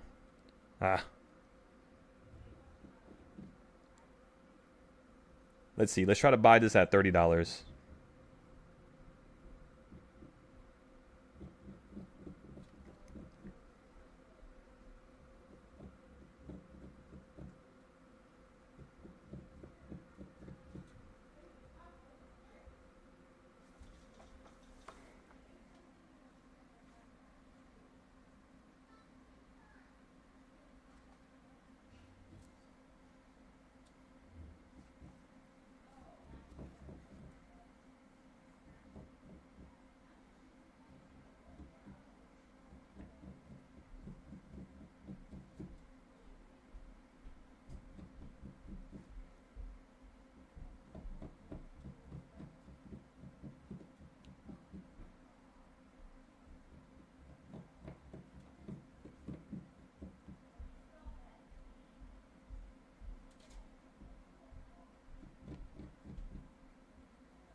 Yeah, you're just...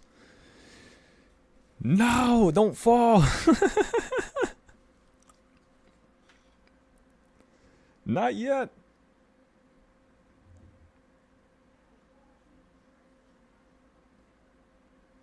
So it went to a low of $36 only.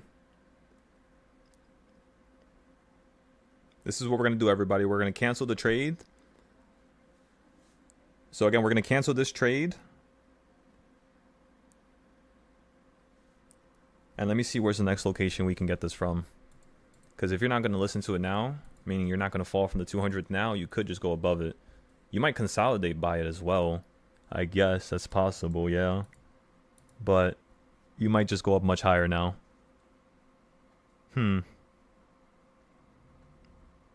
Yeah. Let's cancel it. Okay, so the order was canceled. We didn't get the cost that we want. It's still a little too expensive. So we're just going to wait another 30 minutes maybe. But I'm going to keep building the plan. I'm just going to write it out right now so that when it's time for it, we could just play this downside. We paid $30 each.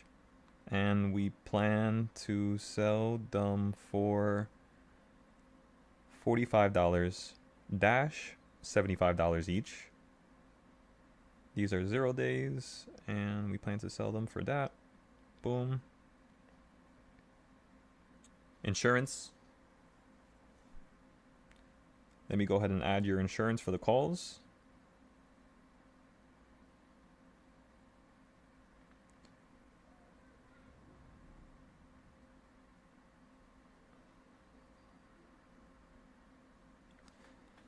If you run above the 200-day moving average, you could see the SPY run into the previous high, which is around 646, 647.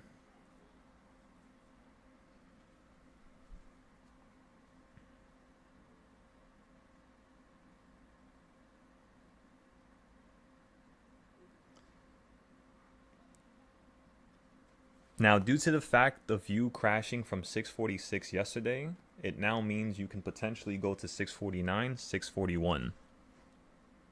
Sorry, 651. 649, 651.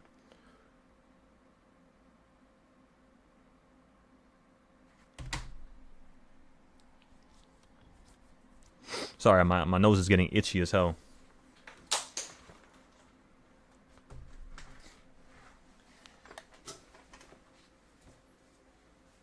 Why is my nose so itchy?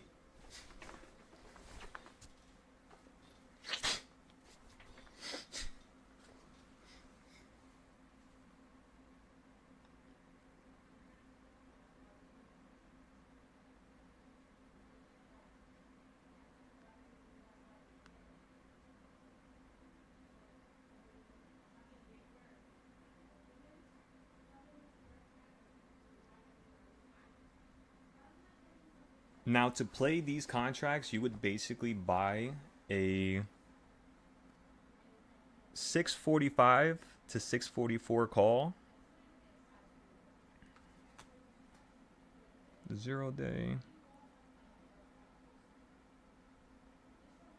Or wait for tomorrow and then buy it at the open, as long as we're around 644, 645.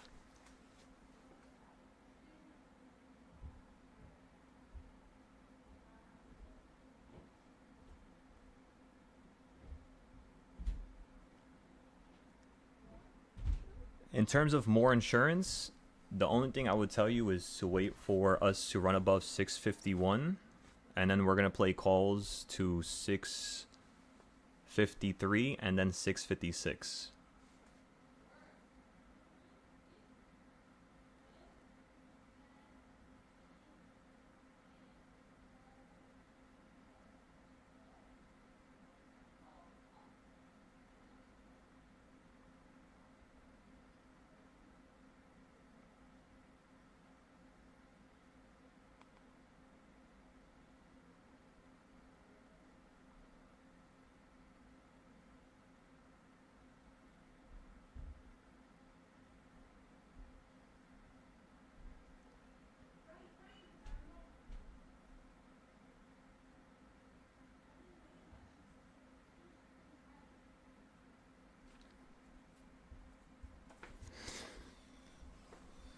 Nice little pop here.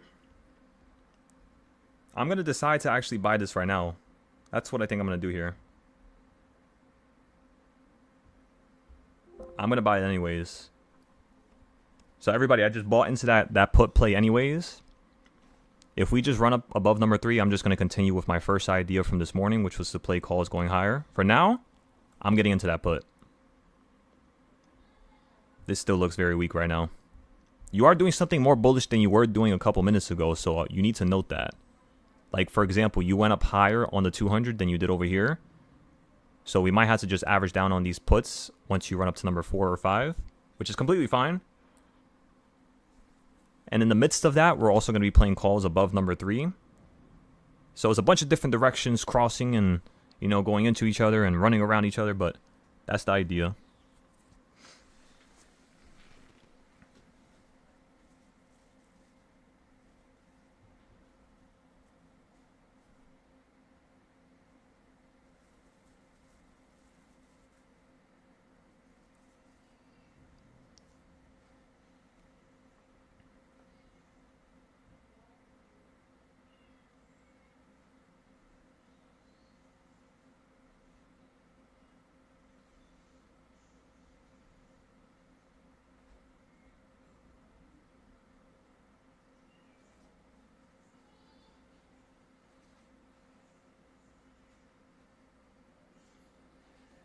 Now, the reason why I'm getting into 643 puts again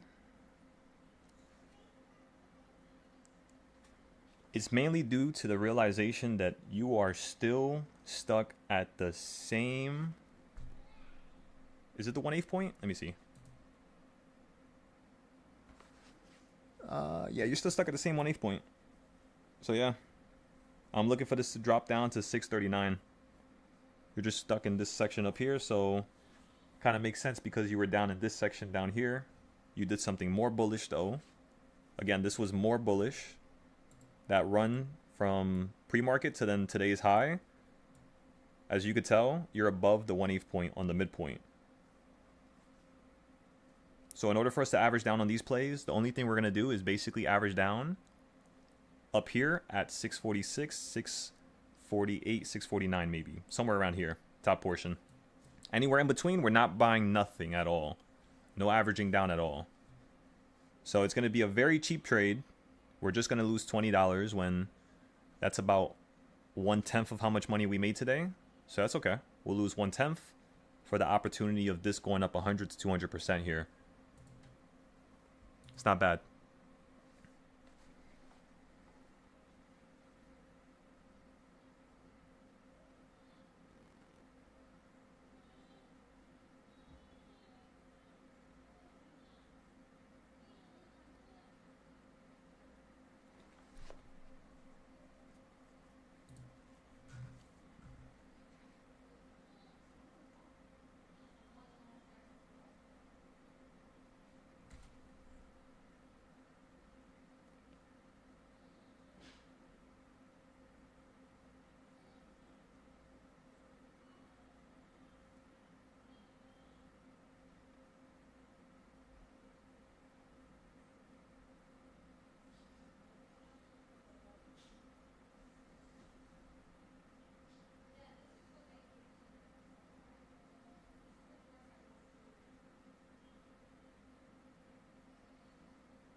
Give me 1 second. I'm posting everything right now.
I'm almost done.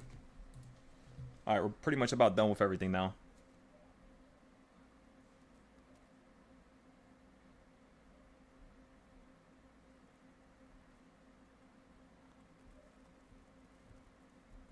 Whew.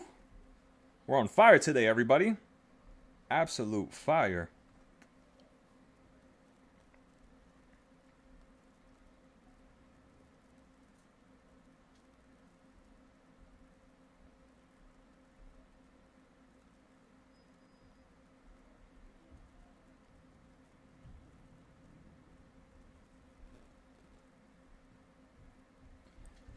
In terms of averaging down, there will be no averaging down until 1:30.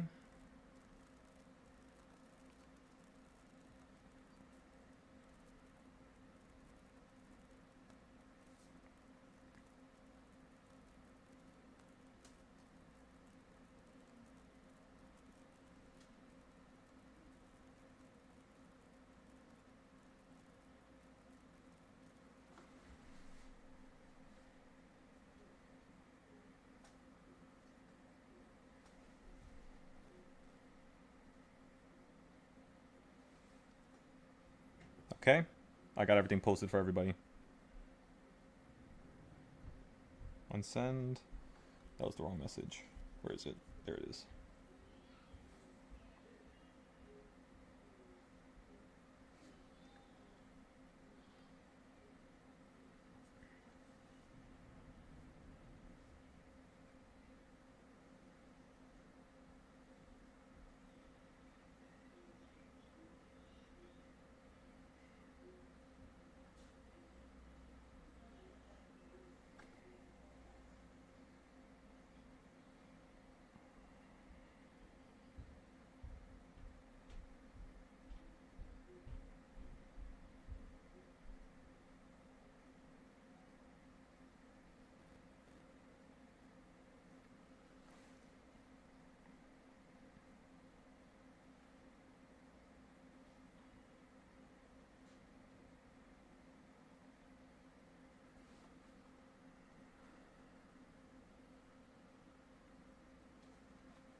Remember, everybody, we bought into the trade already.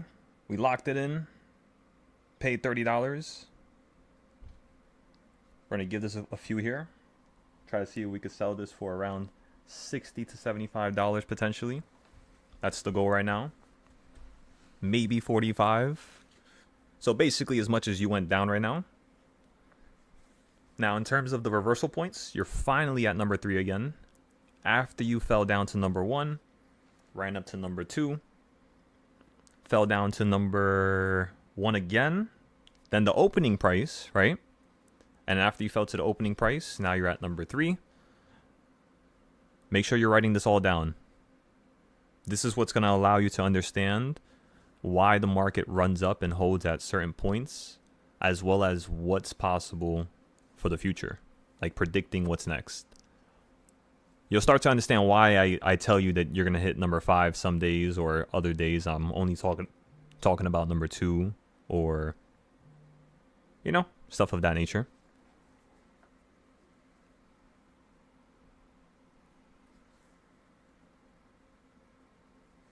My nose is so itchy. Doesn't that mean someone's talking shit? Isn't that the saying for it? Yeah, 643 puts. These are the puts that we're buying. And then on number 4 or 5, we're going to average down onto it. That's the plan right now.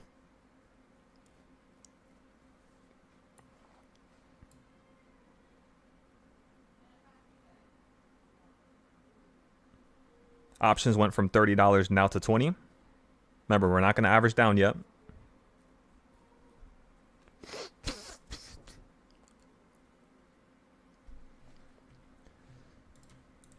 It's like you're reeling in a fish, you know what I mean? You cast the bait. You got to wait for a bite now. Once you get a little bite, you got to start slowly reeling it in. As soon as you get that pull, you start bringing that thing right in. But you don't want to scare the fish away. Do not scare the fish away, ladies and gentlemen. Because then you're not going to eat that night. Let's get some music rolling. I'm feeling like... Let me see what we got here. I don't know what I'm feeling like, I'll be honest with you.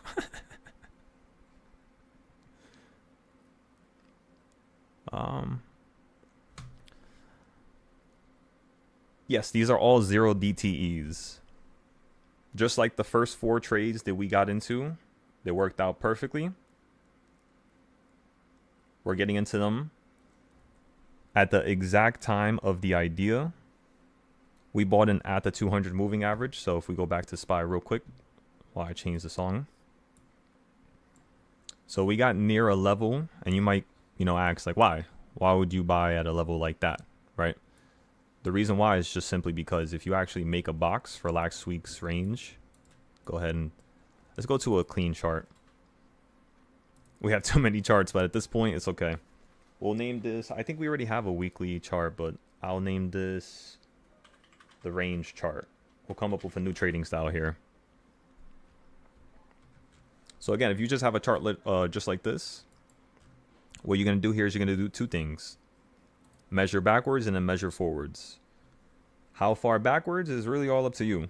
I'm personally going to August 1st because that's the beginning of the month. I like monthly ranges. Makes my 0-day trades a little bit better, honestly. It literally lets me see like the crazy moves that can't happen. And then what I am able to do is basically get into these trades where I'm giving people enough time to buy into it. People later on to read the message. Not everybody's going to be on Moomoo or on my Discord or on my social media to see these trades. So I got to give them some time to get into it. So I'm trying to factor in 1, people getting into the trade later on. So boom, that's factored in. 2, I'm trying to factor in the idea of ranges, which I'm going to show you right here. That's a range. So you have from the 13th to the 14th, you have a certain range at the bottom, which goes from one high to then the next high. So then what we're going to do down here is we're going to measure basically from this low. And what I want you to do is create a box for that range, right? So you can create it around any one of the lows, and then boom, now you have your bottom range. So again, you're just going from a low to another low that's next to it, and then the high, you went from a high to another high. Following along, everybody? Okay, now finally get the high and then get the low, and then now you have the midpoint. So the reason why I had everybody get into this trade is because if you look at this midpoint, it's still below us. This is at 644.26. So at this point,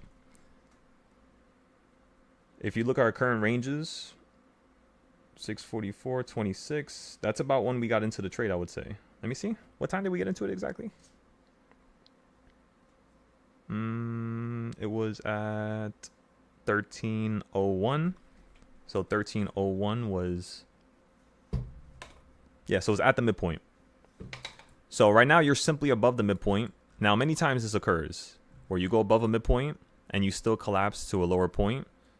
So what I'm trying to have everybody do here is, one, play for a range just below this range here, because if we collapse lower than this range, you're going to start listening to the previous monthly range. So now break down this monthly range just like this. Go to a low, go to a high. Grab this area, pull this to the right side. Then you're going to create another box, but we're going to make it a little bit more visually appealing. So give me 1 second. Let me put that there. Let me put this box here, and then let me color it a little bit differently. Just like that. And then now we have obviously the smaller box, which is right around here, 642.80. Now cut it up one more time. You can cut it up just like this. And you have 644.49. So again, we got in about at the line, which is around 20 cents from that, you know, the weekly range, or the monthly range, you could say. So using the monthly range, that high, that low to this high, you then break it down a little bit more, and you get the point right here. Let me see this box. Oh yeah, that's the midpoint. So this right here will be the 1/4 point. This is the 1/8 point. This is the 1/16 point. So the thought process is very simple. We're buying puts at the top of the 1/16 point, and we're simply looking for the market to have a shift down to the midpoint, which is right below us, which would be enough to get out, or to the bottom point, which is going to be the next 1/16 point, which would be around 640.09.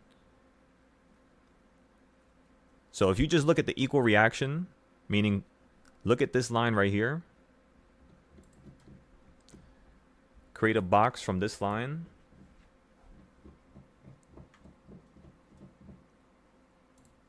bring it to the top of right here, not the top of the top. Now grab this range and throw it below the line. So remember, I was saying below this orange line right here. So this orange line, just so everybody is seeing what I'm trying to say right now, this is the orange line. If you take this range above that orange line, which is this much, this is how much we could fall below it. This is what can happen today. That's it. Simple. And you got that from the monthly range. Meaning, if I buy this contract at $30 and it goes to $8, just like our contract did yesterday, we bought it at $15 and it went to $4, and then it went right back up to $30 at 4 o'clock, where we sold it for 100%. Yeah, I'm basically showing you that I have such a good understanding of the market's ranges that I could just buy at any point and still be profitable. I might not be the highest percentage in the Discord or out of all my students, but I'm just being able to kind of play with it in a way where as long as people could see my entries, it helps them get a better entry themselves. You know what I mean? So that's the thought process. Regardless of how today turns out, that's what the thought process is. In terms of the monthly range, today's daily range, just due to what you did on Thursday, which was yesterday, from the midpoint, right? You ran up from here, Thursday, all the way to the top.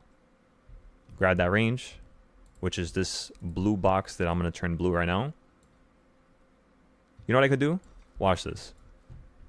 have the blue box there and then have the blue box here. And now everybody can see what I'm saying. There you go. That's pretty much it. And then remember, with our first trade from earlier, we already made all the capital that we needed to make. As we told you all, we're simply just going to hop into another 5-day play once you hit number 5 now. And then we're also going to average down on the 0-day puts, which are going to be for, again, 643. And the reason why we chose that area is because it's going to be around the 200 moving average, right? And since it's around the 200 moving average, since Thursdays are really consistent with consolidation, as you all know, if I switch my screen here and then I move it to the right like this, let's look at, where did I write it? Right here. So if you look at the bottom left, I'll blow it up so everybody can see it. Days where the trends switch in terms of weekly trends. Today is the 14th, so as you all know, every 7 days the market changes in terms of directions. Meaning, if today's potentially a day where you're near a trend switch, you could literally just have the market wipe itself out, $10, $8, and this will turn from 100% into a 6, 7, 800% trade. So that's the idea, right? If you look at Thursdays, it says consolidation. Now, what does consolidation mean? It means usually going up and down in a tight, range, basically. Moving up and down in a certain dollar amount within a certain range. So, like, let's just say from yesterday's high to pre-market's low plus today's PPI. Don't forget that. PPI shut down the market, then you ran up above it, then you shut down below it, doing almost an equal reaction, right? Now you're simply at a point that's slightly above the middle, and we just got to put at the middle. So the reason why we're waiting to number 5 is because we want to buy the put or average down at the top of the range, because then we can go from spending, let's just say $30 on the contract, and you run up to here and it's $5. We then buy 2 more, and now we have 3 of them for an average of potentially around 23 to 20. Because you're buying it at 5 and the first one you bought is at 30, that average is going to dramatically pull it lower. The more contracts you buy, the more dramatic that averaging pull is. And what you could do is, let's just say we buy 3 of them, right? We made so much capital with our other account, we could literally just buy another 3, right? So the next thing we're going to do here is buy another 3, $5, pull the average to like 16, 17. And then let's just say the market literally wants to just consolidate again and fall right back down to the, another low, even to the midpoint again.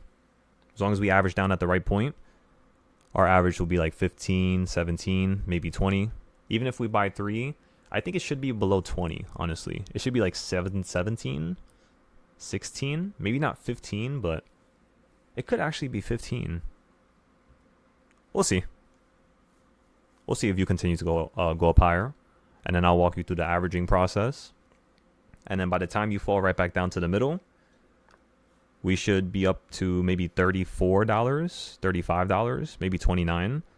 But since we bought so many at, 5, by the time you hit 20, we were break even. So by the time you went to the previous point where we bought, which was 30, which was at the 200 moving average. So it's a really solid point of reference. That's something you also have to remember, right? That's always what the 200 moving average is considered. It's like a magneting point. And the reason why is because the way it's calculated is over the past 200 days. Meaning, technically today's 200 moving average calculation won't be completely made until tomorrow. You get it? So today we're using the past 200 days in terms of the closing bell. So at 4 p.m., that's where the 200 moving average is calculated at. At 4 p.m. every single day, using the last 200 days. That's why it's called the 200 moving average. 200 day moving average. So the reason why I'm bringing this up is because the 200 moving average, again, is not going to like really understand today's range and price action and up and down and, you know, side to side movement until the end of the day, which is technically tomorrow. So once you get tomorrow's movement, then you can have us snap massively below the 200, which is why we were talking about the 5-day earlier. However, I kind of don't want to buy a 5-day put right now because, you know, I'd rather just get it a little bit cheaper. So that's why we chose to go with a 0-day. And then at the same time, again, buying it earlier, giving people time to buy, giving people a point to average down, with the understanding that still, no matter how much you go up right now, with how much range, with the range that we have below, not how much of a range, but with the range that we have below us in terms of what's possible for today, it's kind of insane. You could literally still snap $4 right now, like out the sky. So it doesn't really matter what price you buy it at when your contract's at $100 to $300 each, you know? And that's what can happen today. But we'll see. We'll see. In terms of calls, again, we're going to play the breakout accordingly, like how we've been playing breakouts ever since I've taught you in 2024. We all know how to play breakouts at this point. How do you do it? Everybody's watching. Eyes are peeled. You guys are ready? This is how you play breakouts. We're just going to go to that other chart that we opened up, which is this chart here. I'm going to hide all this stuff. We're just going to use the new range, which was Thursday's high and whatever low this is from, which is, oh no, Wednesday high and then Thursday's low. Make sure I have extended hours on. Yep, I knew it. And then if you take this range, right, all you need to do is literally chop it up so that you can understand what's even happening today. This is why people don't really understand what's happening today, is because look at where you're at right now. That's why you're turning red right now. So where we bought the put, it was right around here. Right around here. And we're telling everybody to average down up here. So any movement in the middle is basically just nonsensical. You're not going to understand why your contract's moving up, why it's moving down. Some days, sometimes when the contract is like you buy a put and you're still running up, sometimes those puts are even still going up, if you noticed. Not all the time. It's only on special days. Like you could say quad witching days, which are usually a Friday every like 2 months, 3 months. Not every 3 months, 2 months. It's different every year. But it tends to be like a very important time where it's a Friday and basically a bunch of contracts are expiring. Oh no, of course. With if you get a 1 day right now, then no, yeah, you will. Of course, the data will absolutely rip you apart. That's what literally happened to us the other day. Look, we had calls right here. We had calls. Was it right here? Oh no, it was right here. We had calls right here, and I told everybody, I was like, nah. We opened up the next day, and look how much of a jump we had. That's a $4 jump. The value of these contracts was like break even. I was like, you know what, everybody, just hold it. Just hold the contracts. But there were 0 days at this point. But we don't normally do that because it is very risky. But no, yeah, we timed the CPI would actually gap up the market. The reason why I was able to time that was just looking at the PPI from 3 months ago, as well as the PPI from 2 months ago. PPI from 2 months ago basically dictates this month's CPI. So whatever you're getting for CPI now, we already knew with the PPI from, again, 3 months ago. It's crazy, but that's how you actually read it. And yeah, I knew the market was going to blow up. I knew it was going to make a new high, so I told everybody calls. We made a new high. We sold out like somewhere over here in the middle, just in case. And yeah. But in the morning, they were garbage. But again, you're not trying to play for the morning move. You're really playing for the weekly but daily move. Does that make sense, everybody? Because when you have a 0 day trade, think about it. You have a 0 day range, correct? So it's like the range of yesterday and today. Now, then if you go 5 days prior, you have the weekly range, which is like, let's just say, you could literally say that this is a weekly range right here. From the 11th all the way up to here. I mean, no, you actually want to go a couple more days. You want to go like 5 days, 7 days, you know. So 7 to how much? What is this? 7 to 13, literally. Almost a week right there. If you then take this range and you look at it, if you chop it up, what you're going to notice is we literally hit this perfect point, 1/4 point, and ran up today. So now since we're at the mid to the top, any one of these levels up here, you could literally throw money into puts, basically. The only risk is what if the market wants to continue breaking out, you know? Because I could think that the market might run up to 656 and then it's going to crash again right here. I'm going to literally put a box right here just to show you in a couple days. We're going to time this. Watch. So again, if you run up here, the market's literally going to crash just like this. Then fall down to 551. Probably run up a little bit higher. I'm going to fix that little point right there. And then it's probably going to fall down to 648. And then we might have a bounce to like the middle going higher to 661 where you might fall again. And then remember, the reason why I know you're going to fall at these levels is because they're psychological. Remember, the market is just full of patterns. Then you're going to probably fall for like a second at 564, just a little bit to maybe like $1.50. And then instantly, I know it sounds a little demonic, I guess, but at 666, you're literally going to crash again. And I think this is going to be the level that literally makes you fall out the sky. So, you said you're checking me out from Mumu? Oh, what's good, bro? So yeah, that's the idea right now. That's what we're looking at. That's what we're going to do up here. That's what we're doing down here. Right now, we just got an opportunity to play another 0-day put because you literally didn't even do nothing on the weekly besides hit this 1/4 point, which means the next point you have to hit again is right by 637, 638, which this is why I have everybody buying those 5-day contracts. It's for them to be able to play puts, and the market just blessed us with another opportunity here. So, yeah, unless we're running up higher and we're actually going to crash from 656 instead or 666.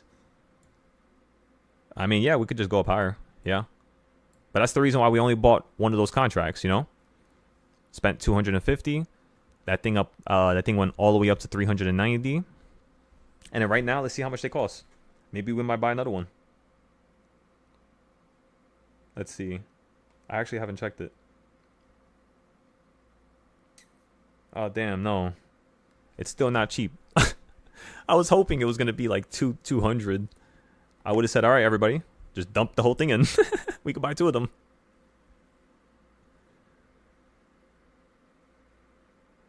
If not, the 0-day trade will make up for it. We just got to wait. What time is it? It's 1:30. So yeah, we still got mad time. If you got some 1 days, just be careful. You might have to average down at the top. But yeah, I'll guide you tomorrow with that. Just walk me through your entries. You got to tell me, like, I have a 1-day play. Tell me what's your strike price. Tell me how much money you put into it. And I will direct you.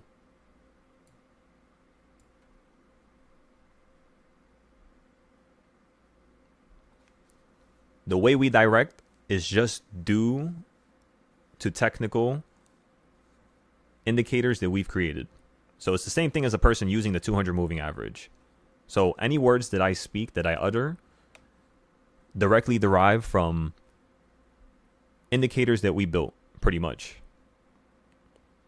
which have higher probabilities of even than the 200 moving average, which is crazy. Sometimes my levels are the levels that the market tends to hit instead of the 200. I didn't notice it, but like last year when it would keep doing that and we kept trading on the 200, it was just like, all right, like this is ridiculous.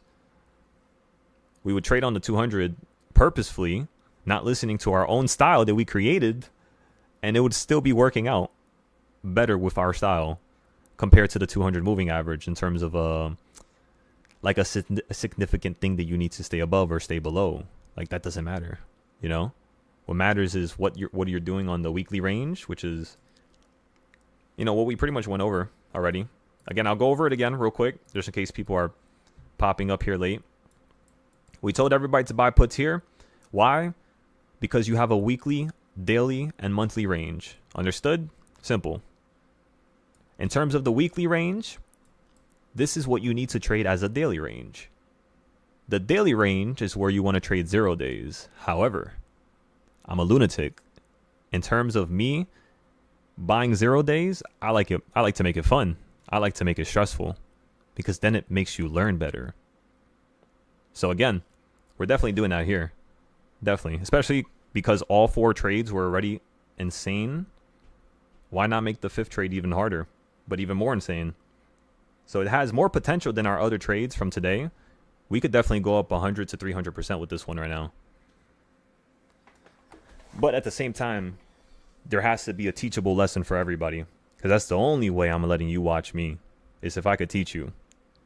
Because if you're just, trying to make short-term cash, fast money is fast money for a reason. As it comes, as it goes. So that's going to be the situation. And if that happens to you and you get more overstimulated, you know what's going to occur, right? You're not going to want to trade no more. You're going to make 5,000 one day, then lose 4,000 the next day, then make 2,000 one day, then, lose 6,000 the next day, and then you're going to be all over the place. So you have to start with a proper baseline. But that baseline, you have to be able to scale it and improve it. If there's nobody behind you slapping your wrists and telling you, all right, this is what I could do better, you're never going to improve. Remaining the same is not something that's going to be, something that takes you to the next level, especially with this market. You got to be able to adapt very quickly. So that's another one of the things that I want to share with you all. Now, in terms of the weekly range, back to what I was saying earlier, the 0-day range in terms of 0-day contracts, its value is only connected to yesterday's value. You understand? Meaning its price is significantly impacted by the trend we did yesterday and today. Now, if you look at today's range and yesterday's range, which again, that's the 1-day range, and you compare it to the weekly range, you hit the 1/4 point. We would all agree? That's what you did pre-market today. Now, since you hit it pre-market, and since you also hit it right at the opening price, the funny reality is that we're still consolidating in a top little quarter section. The midpoint is still at 637. So in most cases, when you look at the weekly range, for instance, this weekly range right here, right? You grab the last week's range. Let me compare last week's range with this range to show you how I predicted the market breaking out. And then you're going to be like, oh my God. Just watch. Wait for this. Make sure you got some popcorn.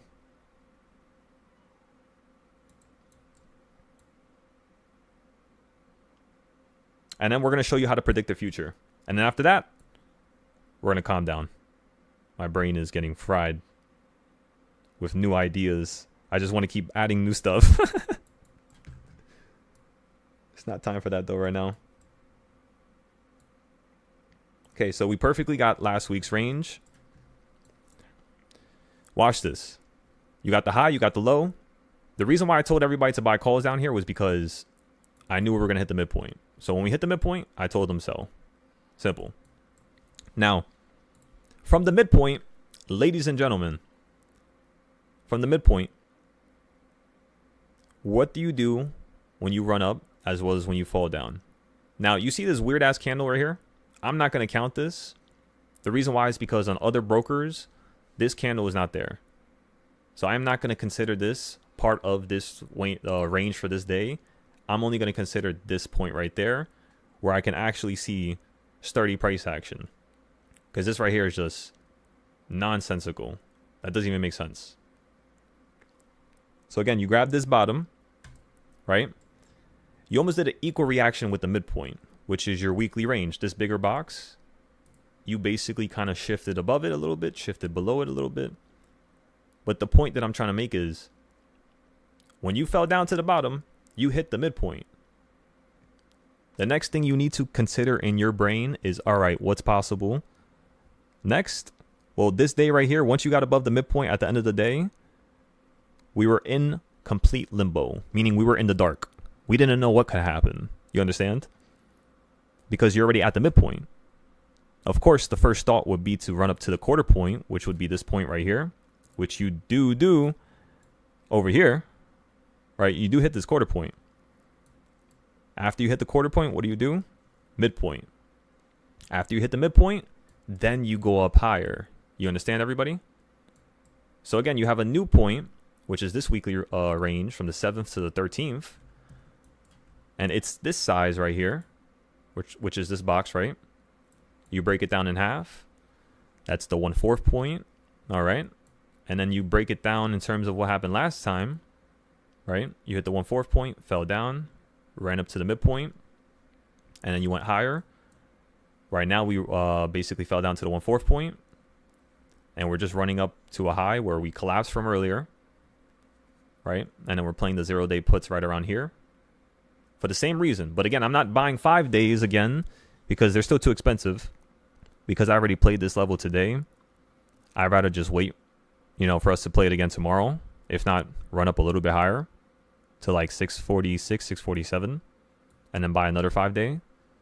But for now, we could just play with a 0-day. That's the idea. Plus, it's 1 p.m. Usually, large moves occur at 1 p.m. as well.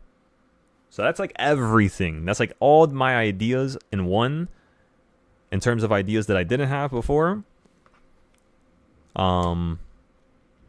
Like yesterday's ideas, they were more so just looking at this weekly range, like the previous one. So that's why we're looking for this thing to hit 641, which you ended up hitting this morning, right? Perfectly. So then, of course, the next major goal would be, of course, down here, which is 639, which I think you're probably going to hit today. And then you're going to be annoying and probably run up towards that. Like, we're probably going to be insanely profitable, and then we're probably going to lose some value on those 5 days again if you run up again to this stupid quarter point. But yeah, we'll see. We'll see what happens. We definitely got a juicy entry. Beautiful location. Beautiful range. Let's go look at the 200 moving average just to see where everything is at. So right there, you just fell on top of it. Smacked it for a second. Still looks a little bullish right now. So again, we're going to give this a second.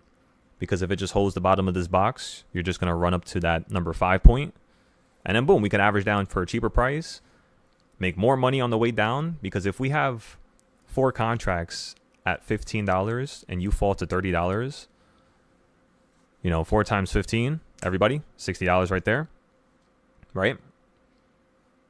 And that's basically going to be doubling $60. So that's going to be 100%. So again, just give this a moment. Ladies and gentlemen, let's see what's going to happen here. So again, we're going to average down on number 5. Average down on number 5. That's what your brain should be thinking right now.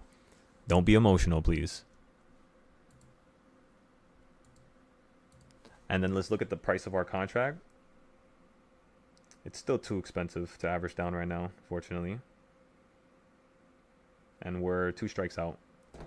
That's pretty funny. It's kind of like yesterday. If this turns out to be like yesterday, I'm going to start dying. That was so annoying. Literally, we were up 50%. I kid you not. Every single time you ran up, right here, yesterday we were up 50% or more. Right here, we were actually up 80% the first time. And then we were only up like 55, 60 here. And then when you ran up again, only 50. And then you like shot out the sky here, and then it was only worth $4 again. And then from $4, you went straight up to basically 100% here. Yeah, like right here at the end of the day, that's where we sold out for 100% because you hit our level. So if today just you just fall right back down and you hit 643 by the end of the day because it's above 642, that's the reason why we're playing it. We're not playing for the market to break down lower. We're simply playing a tight little range. It's kind of like stuck in the middle. And as long as you go below that range, which our contracts are now at $21, they were just at 16. So yeah, there's still a lot of momentum in these contracts. They're like easily going from like minus 50% back to almost break even here. A couple seconds ago when you ran down right there, you literally ran up to $28. I hope you guys know that. Like when you fell down right here, I didn't mention it because I'm just There's no point, you know. Now it sounds like I'm trying to convince people. I'd rather you see for yourselves. But at least we went over the weekly charts and you were able to see those weekly ranges. I'm very happy about that. Me just teaching you guys that should be enough to completely change your lives. Just like that. As simple as that. Remember the daily and weekly range. Daily and weekly range. Daily and weekly range. Just like this, these blue boxes. Meaning if we're going to do a new daily range, you then need to look at the weekly range that we had last time. And with that weekly range, you then need to make an educated, meticulous, precise, plan so that when this falls massively, because you usually get those ups and downs around new highs, that's where like giant moves start occurring because there's so much extra liquidity that's just stuck in the market. It's just floating around, going from one side to the other side. And if we just factor all that in, you could get these crazy moves at these certain psychological points. And yeah, that's the idea. I'm telling you, this is like next level. This is like, I would say like level 100 in terms of planning and reasoning. That's why most people don't really understand anything I really, put out, because it's not just one idea. It's not just one chart. It's all 70 trading styles that I have. Like every single night I'm looking at, let's just say this one here. Look at this one today. This is just diagonal quarter points, right? And look at how crazy this is. You opened up here at the mid, hit the quarter, back down to the mid, ran up to here, where I want to see if you're going to now do the same move. And we might even make more money now than 100%. We might be able to sell out for like 200% now. Because if you make this move down here, you're going to go to 642.21. If we go in the money $1, these contracts are going to be worth $90. So yeah, we're going to be we bought in at 30. We're going to be selling at $90 each. And then they went to a low of 16. And then, when you're selling a contract at 90, nobody's really thinking about $16. But in the moment of you buying the contract at 30, it dropping to 16, normally you're like stressing and screaming and going crazy. And you're like, oh my God, I'm going to lose everything. And then this and that. And so at least with the way I teach, I bring you through that process so that you can actually emotionally be able to deal with it confidently, which is what we have today for ourselves. If we go up higher, we're just going to average down and still win. If we go down lower, we're still going to win. If we just pause and just stay here, we're just going to lose $30 while we made $200. So, is it a loss? No. Just a little blemish, a little scratch. But in, tomorrow's morning session, we'll just make that back with the bigger trades. And then towards the end of the day tomorrow, once again, just use a cheap amount. That's the planning, everybody. How y'all like that? Was it detailed? Did I miss anything? Let me know. And by the way, this is not even referring to the reversal points. Because again, this logic doesn't reason with nobody. Like, people don't understand this. And the reason why people don't understand it is because this is basically me predicting the market by using thousands of days of data. Like, I went all the way back to the 1970s, 1990s, and I've used all those trends. I've looked at the daily moves. I've measured them ever since the beginning of time. I've done everything you could possibly think of. And my conclusion was this. It's pretty cool. So yeah, we could fall straight down to 639. That's the fourth reversal point, by the way. You haven't even touched a single reversal point on this side besides the morning. But since you did it in the morning, I'm just like, wondering if you're going to do it again. Wondering if you're going to hit number 2 or 1.5 now. Because remember, there is a gap right here. This is price action that you did not... Let me check yesterday just to make sure. Yeah. You have a small gap down here. Excellent. I'm happy you guys like it. Let me see if Weeble is going to be able to record this gap. Let me see. Let me go into 1 minute. I don't think it is. Let me see. I think I have to put extended hours on. Yeah. In my book, ladies and gentlemen, in my book, it doesn't show us there's a gap here. But in my book, this is this is a gap in my eyes. The reason why that's a gap in my eyes is just simply because yesterday, did you hit that range? No. Well, then there you go.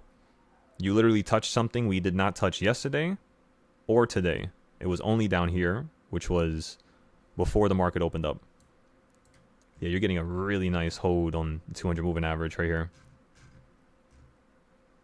Yeah, so we're just going to watch out here. We already told everybody how to play tomorrow, and that's going to be calls above 645, 646. So make sure you write that down. Make sure you take a picture of the notes. We posted it everywhere, so everybody here should have access to the notes from today with this entry, as well as how to play the insurance for tomorrow.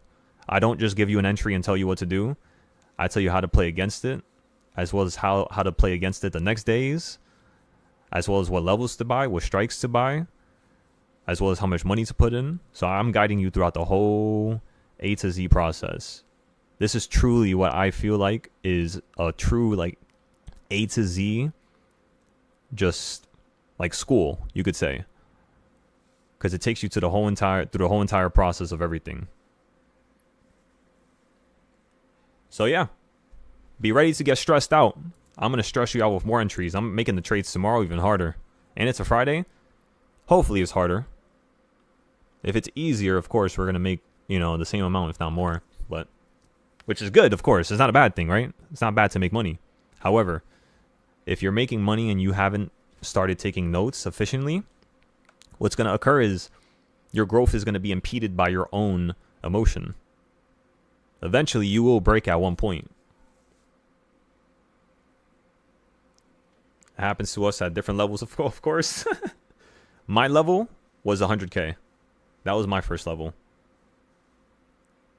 20K didn't break me. 25K, I was flying through those levels. Because once you got around 5 to 10K, it's over. That's over. You're making 3,000-4,000 a day. And then some days when you're trading like crazy stuff like Tesla, you're making 5,000, 10,000. Tesla's like a money printer. So before you even know it, within 2 weeks, 5,000 a day, when you have, let's just say 15K, you make 5,000 a day for 10 days. If you add that up, I mean, yeah, that's literally like 60,000. It's just when you say these numbers out loud, everybody's just like, freaking out and stuff. And they kind of don't believe it. And them not believing it actually kills there ever being a possibility for that person to ever get it. Because I didn't care what the hell I did. Because I didn't care if I lost 5,000, if I had 15K. Because I could make it back. I was making insane amounts of money every single day. It's ridiculous. So that's why I'm telling people, like, I just need to be here to walk you through the process of getting you from $105 to like 200, 300. And then from there to like 1,000, 2,000, 3,000. And then that's it. You're going to be like a rocket ship. That's all you need. All you need is 5,000. All you need is 3,000. Matter of fact. Because I had 3,000 when I started trading. And I took that to 100K within a month. And that was only 17% per day. I was honestly scared. I would sell out at 50%, 40%. When I'm only using like 20% of the account. So I wasn't ever using the whole account, of course, as I was growing it. It was only like 30%, and then I was getting 50 to 100% on them. But a lot of those trades were going up 300, 500%. And I was very worried. But I wasn't even making that much. Like to take 3K to 100K, it's not like now we would take a $3,000 account to 100K in a week. Because think about it. One of my accounts is already up 2,600%. So go ahead and put the numbers in. What the hell was I talking about? Oh my God, I forgot. Shit. What number was it? Too many numbers. Okay, so let's just say we start with what number? Shit. 3K. There you go. 3K. 3K.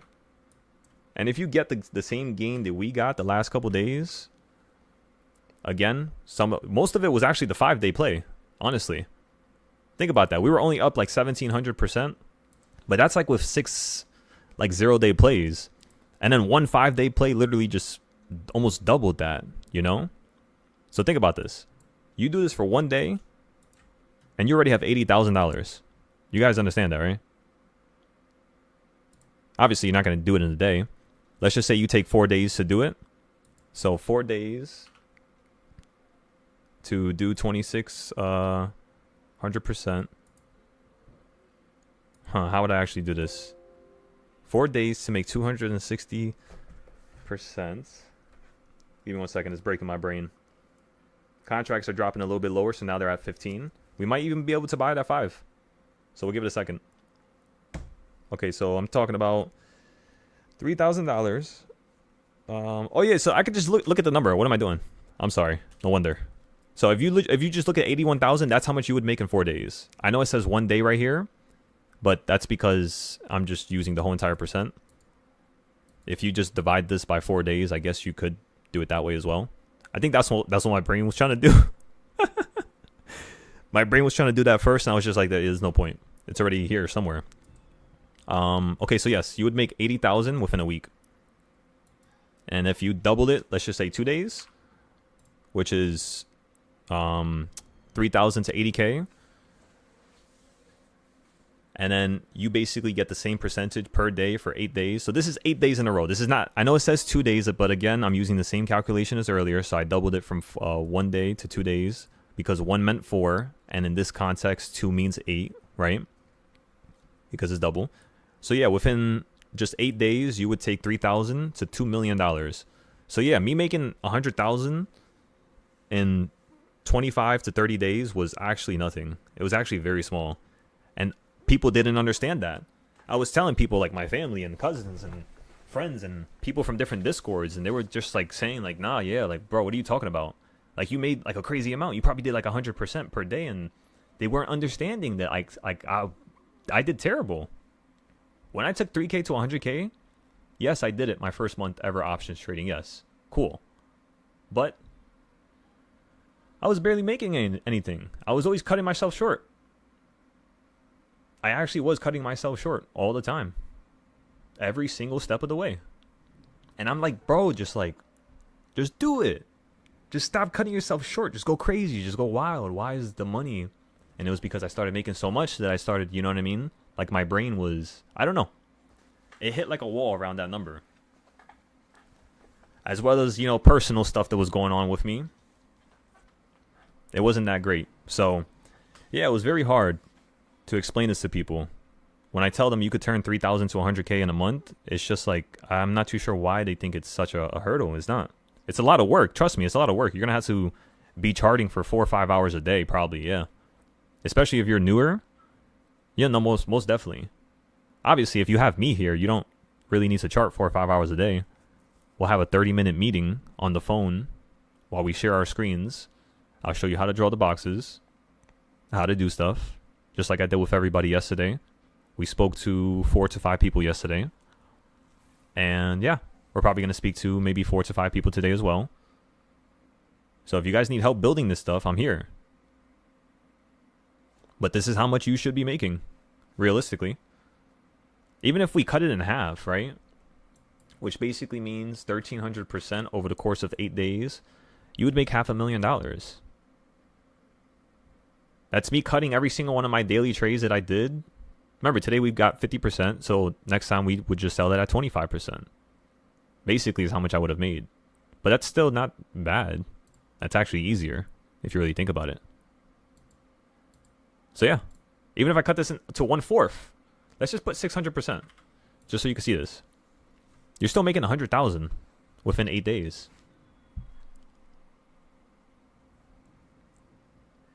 So you got to put things into perspective, please. Please, everybody. It's not hard. I'm telling you, it's not hard. And don't say that I'm saying that just because it's me. I hate when people do that. People have been doing that to me ever since I started getting good with trading, and I'm just like, bro, like I was crying my eyes out some of those days after I was taking out loans and losing all that money. Yeah, I didn't feel good about that. After selling my car and then putting that money into the market and losing it, and then 1 week I have a car, the next week I don't have a car. Trust me, I did all of that. This was after I lost the first 100K, by the way. That's the sad part. was that I went back to being from this high frequency of not feeling like this money was a lot, and then I went to a lower frequency where I felt like I was trying to run after 100K now. And it took me 2 years to finally get confident with the market again. That's how destroyed I was. That's how overstimulated I was. It took me like not even 2 years, like a year and a half, you could say. Year and a half, and then I started teaching people because I was able to, do that. I took my account from 3K to 100K. Not much people can do that their first month. So I was like, you know what? Maybe I can teach people. Maybe I could show people how they could do it. And in me showing them how to do it, you know what I mean? It'll literally help me. And yeah, it literally did. Like in 2023, that's when I got all those crazy Tesla trades. That's when everything started getting blasted out of proportion. And I started realizing that, you can go up 1,000% with Tesla within a month. And that's ridiculous. You know what I mean? Because then I could get people to potentially make their account, grow their account to like 3,000. And what's 1,000%? 1,000% means times 10. Which means if a person puts 3,000 into a Tesla option that I tell them to get into, I could take their account to 30K in one trade within a month. So yeah, that's why like me getting everybody to 1,000 to 5,000 is such a priority. That's why when I got into all these 0-day trades, I want you guys to see how much money I'm using and use the same amount. Like I know you guys saw me buying 4 or 5 of those contracts sometimes. When you see me buy as much as I buy, you buy the same amount. If I cause you to take a loss, I will feel that pain with you. Tell me I caused you to take a loss because you were solely following my analysis without following a single one of your ideas. If you tell me that, I will understand. And I will come to a plan, to come to a conclusion with you of how we can make that back within 24 hours. Now, if it's a Friday, you're going to have to wait the weekend. You might have to wait 48 hours, maybe 72 hours. But in terms of just the trading, yeah, I want you all to enter into these contracts with the same capital that I use. That's why I make it so cheap, so that anybody could do it. Now this account is growing way too quick, We're already at $400 and we were just at $15. We already are like miles ahead of everybody now. And that's not a good thing. I want everybody to be together because we got to grow together.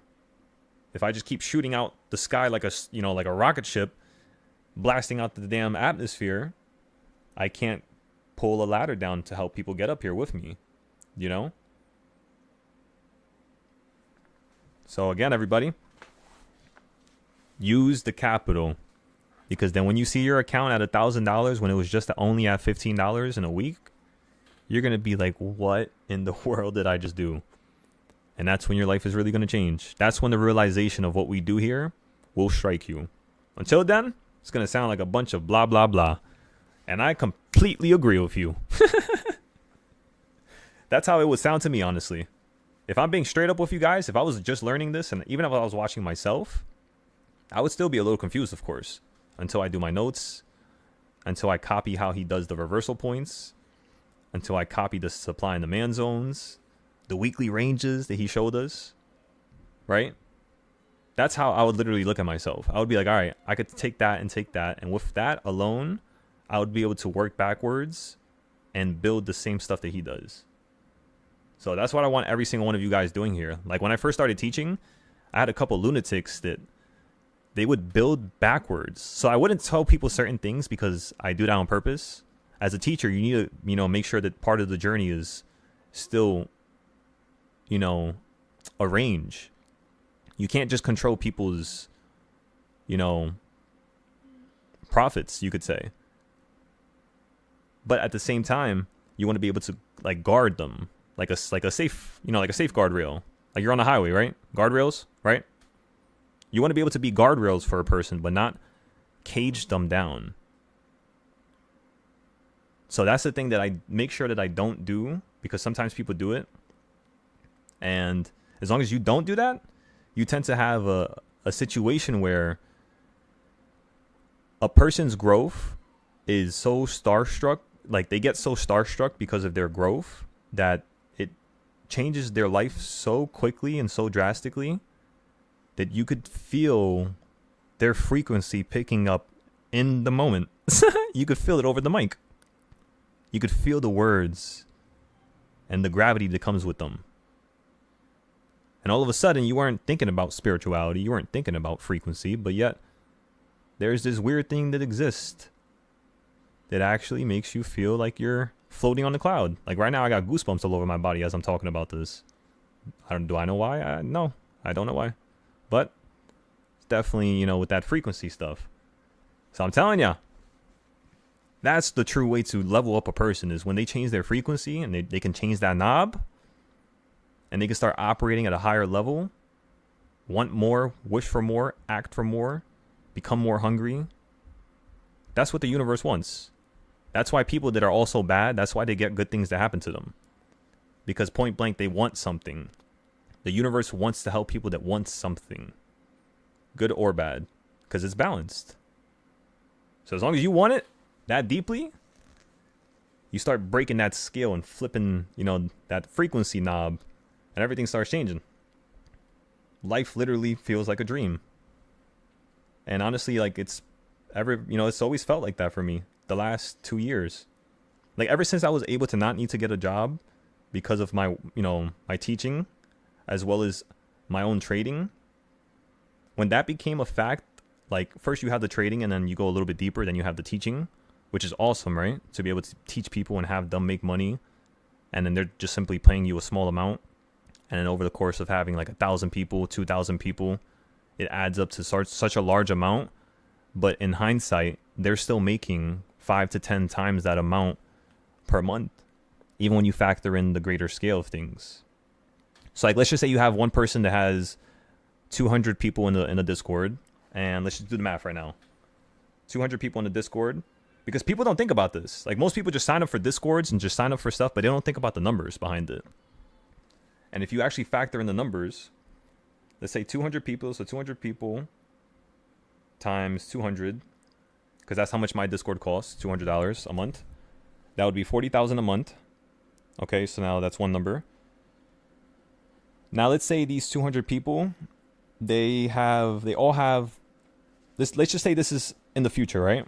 I get everybody to 5,000, and all these people have at least 5,000. If they have at least 5,000, all 200 people, I could predict that they would make about $600 to $700 per day off of just a 30% trade to 40% trade, using only about 30% of their entire account. So using only about, you could say like 1,600, 1,500, you would be making around $700 to $600 off of a 30% trade, which I can get you about 10 to 15, 20% trades a day. So that's like the most like that's what I got to do. Like that's like the most likely thing. So boom, let's say if we do that, they're making $700 per day. So $700 per day, $700 per day times 20 days in a month, which is how much trading days you have in a month. 700 times 20 equals 14K. So every person would make 14,000 a month. Multiply that by 200 people. Combined,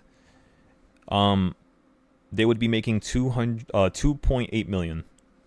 So combine my whole entire Discord in terms of everybody's capital together, because this is a community. This is a true community. We got to get to the nitty gritty of these numbers, because then and only then can you have true trust and bond that takes you to the end of time with, you know, every single one of your brothers and sisters. That's why we're put here, right? So that's the way I look at things. So yeah, you would basically make 2-point-something million a month. And what if some of those people have businesses together, you know? That's going to be the case. People are definitely going to pool money together. And they're going to be able to make, you know, they go from literally making, let's just say $400 a week in their job. They sign up for my Discord, right? They make, let's just say, 1,000 to 2,000 their first month, or if not, you know, by their second or third month. They pay off my Discord for the whole year. Then they double that within the next month, right? Very slowly, of course. Just to do it slowly, just to make sure that they actually know what they're doing. So they could be like, all right, I'm confident now. And then you can have a situation where The third month or fourth month, because first month they make no money. Second month they make, let's just say 2,000. Third month they make 2,000 as well. So now they have 4,000 in total. And then the fourth month, basically, yeah, they will start scaling. They will take that thing to probably 20,000, 30,000. Fifth month, 200K, 3. Sixth month, 800, 900. So, yes, in the beginning, they would only be making 14,000 per day each.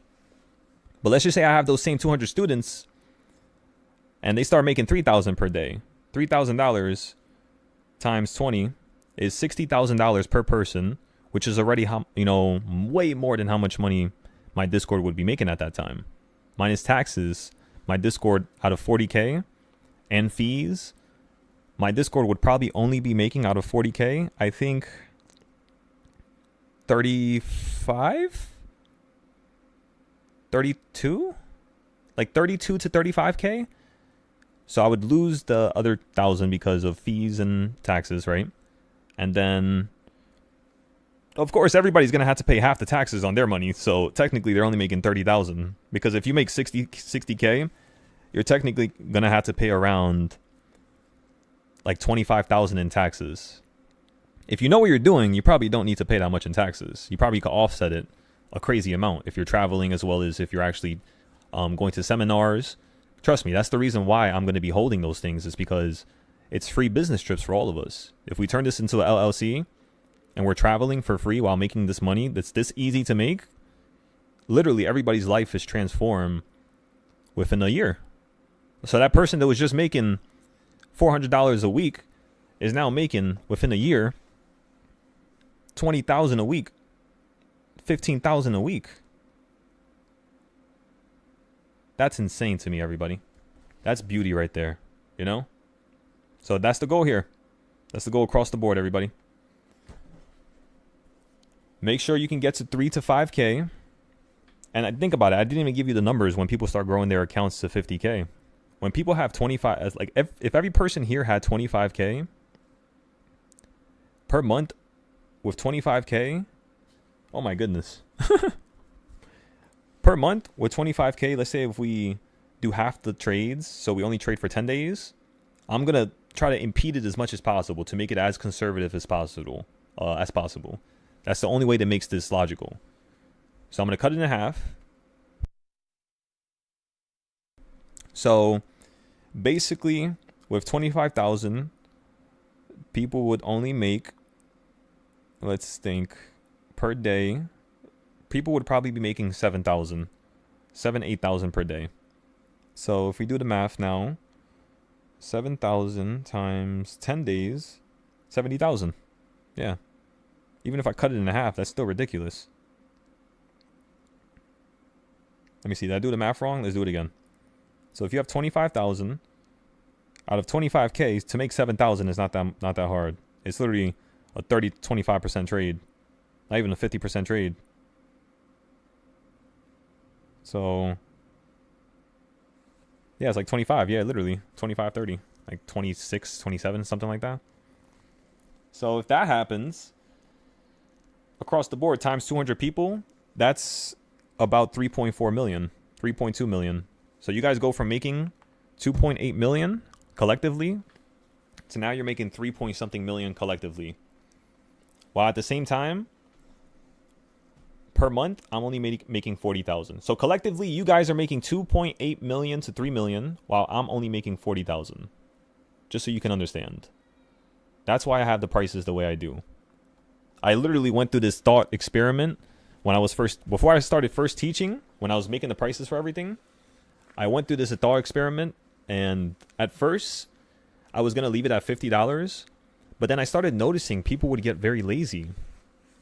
And like when they get lazy, they would just like leave the Discord paying me $50 per month, and they wouldn't talk to me or ask for help or try harder when I could show them how to go from 3K to 100K. They just didn't believe, I guess. I would have to like show them my trades from 2021 every single day to make people believe that I could take them there. I'm not too sure why, but that's just how the brain works. I'm not too sure if I was like that in the beginning. I don't think so. I don't look at money the same. I don't care about money. I never did. You know, I never did. I never cared about money. I never cared about credit. I don't care about none of that. Honestly, I just like good views. I want to have a nice family at one point. But obviously, having a family, you need money. So I'm going to need a little bit, but I don't really care about it. And that's why I feel I was able to make money. So as long as you guys just stop caring as much, realistically as possible, without making it sound dramatic and stupid. I know it sounds stupid. I know. Trust me, I know. But that's the thing. People that are different always sound stupid to, you know what I mean, the masses that are not understanding them. It's like greatness is not just everywhere, you know? Greatness shines through everything. It shines to the top. And some of these ideas are greatness. I'm not saying I'm greatness, right? I mean, maybe if I'm using these ideas, you can kind of narrow it down and get to that conclusion, draw that conclusion, you could say. Yes, maybe, I guess. But I'm not going to sit here and say that. But the ideas are great.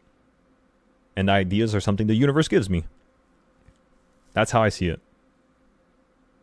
So again, the ideas are great. If everybody could be on the same playing field in terms of frequency and ideas, which I only have these ideas because of patterns in terms of the charting. And yeah, everybody, you could do the same thing. I'm telling you. You could do it the same way, if not better. That's why I tell you specifically, there's going to be some nut jobs that end up taking my trading stuff way to the next level. And they're going to have like 50,000 people in their discords and groups. I already know that's going to happen. And I can't wait. Because then I can retire. At that point, once I have a couple of teachers, that's it. We're still going to be trading, of course, till I die. But, because this is so much fun, I'm sure you could tell. But not as, you know, as harshly as we are right now. We still got a lot of time ahead of us, you know? Imagine being on a space flight. Or not even a space flight. I mean, what is something that we're going to do later on? I mean, besides stocks. What is some stuff we're going to do collectively here, everybody? Like, what stuff do you want to improve or change? Or make? You want to make a new sector? Make a new type of science? Like, what would you guys want to do? It's literally limitless. Don't place limits on it. Don't think small. Think gigantic. Like, worldwide.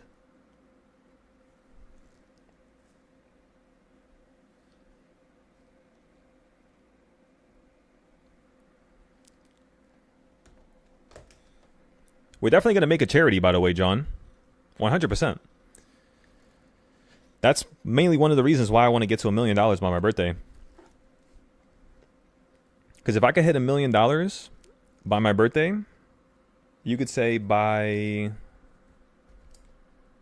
Let me think. By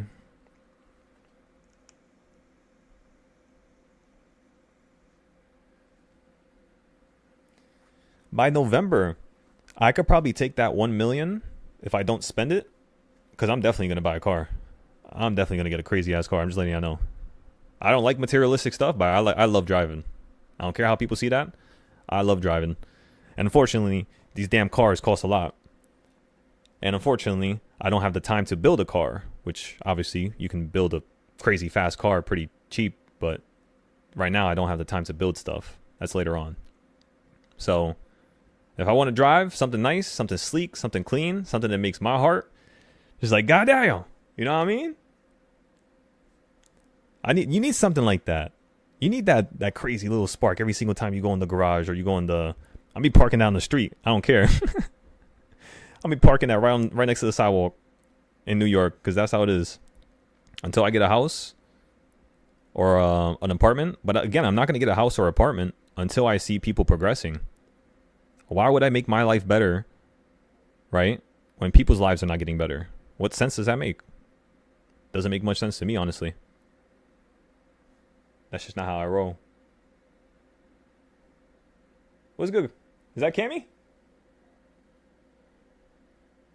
Did I say it right? Did I say your name right? Sorry if I said your name wrong. But yeah, you could say I could probably take that 1 million. I'm probably going to spend... I'm taking out half of it. 100%. So I'm going to take out half of that 1 million. And at that point, I'll probably just be trading with 50K. I'll probably just trade with 50K to 100K until I take that to like 300-400, and then I'll dump it all into like a crazy Tesla trade, try to 10x it, because then I could just instantly jump to 2-3 million. So yeah, by November I could, if I time a good Tesla trade with a couple of spy trades, I could take that 1 million October, November to like maybe 4 or 5 million after I cut it in half. So technically it's 500k. I could probably take a 500k to, yeah, like 4 or 5 million. Yeah, that sounds reasonable. I might get caught up. Once I hit 1 million, I'm going to start freaking out. So I already know that because I never hit that level. So I already know how I'm going to act. That's how you always are as a human. That's how we all are. That's the learning process. That's the fun part. You know? That's what I'm saying. Like I am going to have to get there a little bit faster than anybody else in this Discord does. So that once you get to 1 million, I could guide you to get to 5, 10, 20 million. Like realistically, because I've done it. If I haven't done it, I'm not going to tell you. I'm not going to sit here and tell you I did it. But I know we could do it. Obviously, if we took, $1,000 to $1 million, which is going to be the case very soon. Think about it. We were just at $15. Now this account is at $400. By tomorrow, this account is going to be at $700. By Monday, this account is going to be at $1,000, which means in 5 days of time, technically 7 days if you count the weekend. In 7 days of time, I took an account from $15 to $1,000. If you work out the percentage on that, $15 to 150 is 100%. So 200% is $300. So $600 is 400%, which means $800 is 600%. So that's like 900%, like 850%. So 850% within 7 days of time is ridiculous. That's times 8.5. That's taking 1,000 to 8,500, just like that, within 4 days. Of course, trading the same manner. 5-day contracts was mostly what we made all our money on, and it's mostly what we're going to make our money on tomorrow. We just got to wait for the market to actually choose a direction. If it chooses to go up, so be it. We just got to have some money to average down. And then, boom, just sell out for break even, if not for a little loss. But we can't freak out. Don't freak out. Not until you sell out of everything and your contract is expired and worthless. That's when you freak out. You freak out a little bit then. Until then, I'm telling you, don't freak out. Just stay in the zone. Don't think about the money. Don't think about how much you're down. Just think about the levels. Think about what is the next most probable thing that can happen. And as long as you think that way, you start entering the landscape of machinery and computerized thoughts, which is how I think 24/7. That's why when I speak, I never have to hold I never try to hold myself back. That's why I'm always asking you guys, like, am I talking too much about this or that? Or in terms of conceptualizing the ideas, because you can't just explain to somebody, SPY does this because of this, this, and this. You got to bring people through the psychological, tributes that you gain throughout the whole process if you're going from not understanding something to understanding it. So that all those tributes to, the $3 moves, the consolidation moves, the psychological numbers, like all these ideas, they're because of those, concepts. Like in terms of you making an idea, you're making an idea because of those concepts, which is the trading styles. But you can't just tell people that, nor can you tell somebody that in order for them to go from $100 to $1,000, they need to simply just do what I'm telling them to do, which is just trade 0 days. That is mind numbing. That doesn't make sense. The only way you're going to realistically take $100 to $1,000 every single week without fail, realistically, is if you buy a 5-day contract, because then you could just average down at a lower number and just get out by the time you even hit the previous number that you bought in at the first place, which should have been a good level, by the way, because you're computerizing your thoughts. You understand now?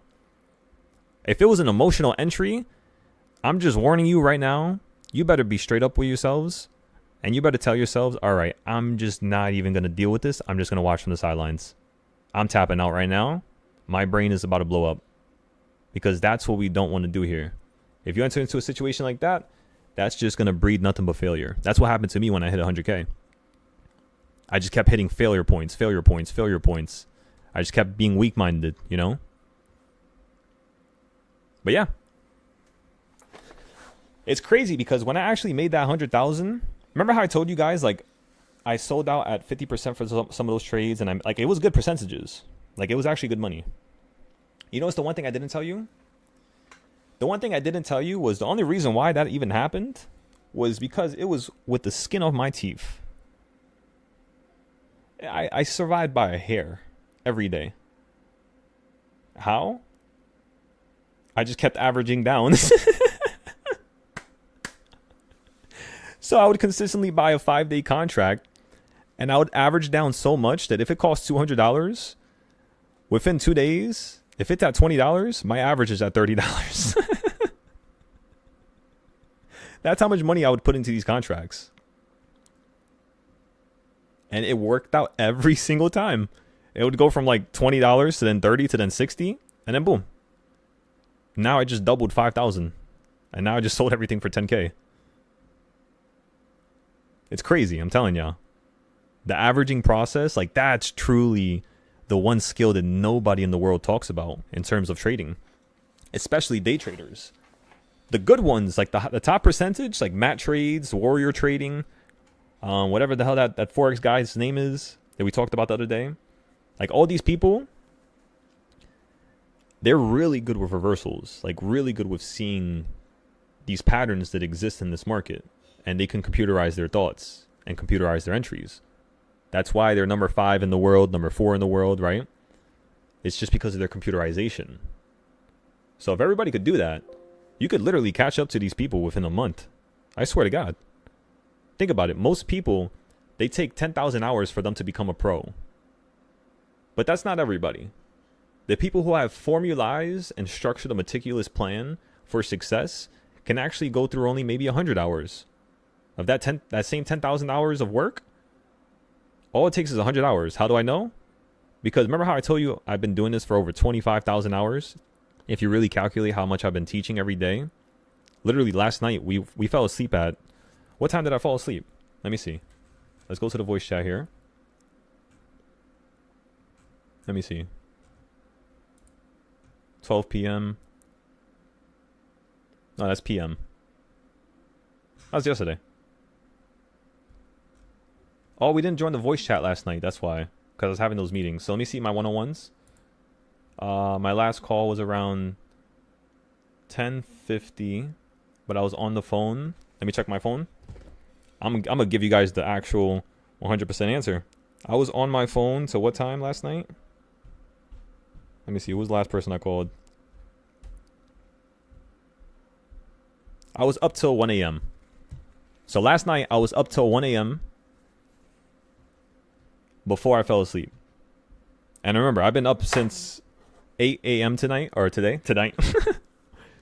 So, I guess maybe because, yeah, how much hours is that? So 1 a.m. to 8, how much hours? I get like 7 hours, you could say? 7 hours of sleep?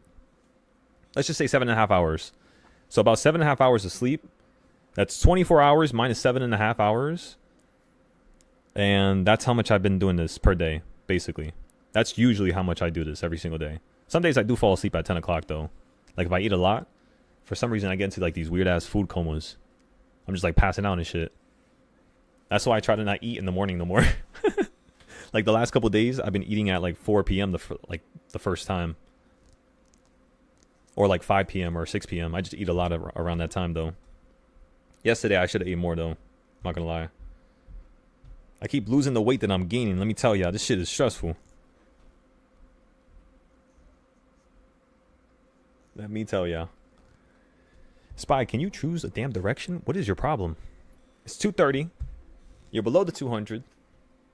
Just go a little bit lower. Just go a tiny bit lower, Spy. Come on now. Give us what we want and what we need. You hit the top of the CS box. So again, this is a put entry right here.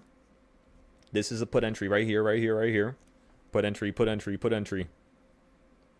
If you get above the 200, that's going to now slip into a call entry where you can then bounce right back up to the high or a newer high. For now, still put entry right here. Below this midpoint, still put entry. At the bottom of this line right here on my screen, that's a call entry where you can get in for a couple seconds.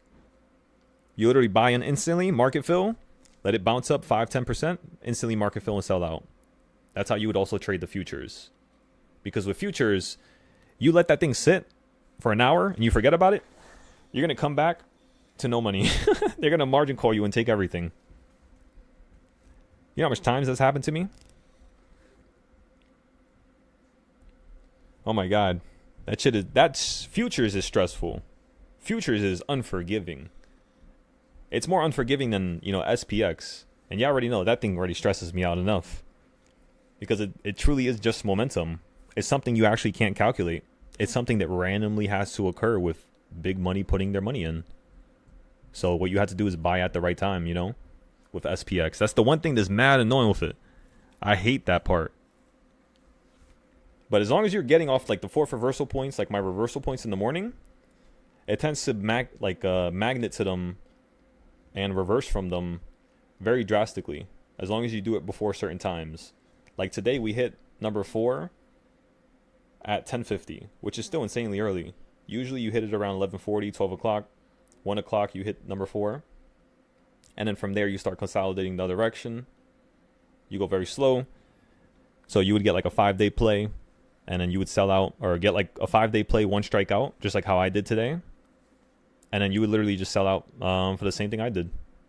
A 5-day play with something that costs $200. If you go $1 in the money, you're already going up to $300 and something dollars. You go up, $1.50, like almost $2. It goes in the money.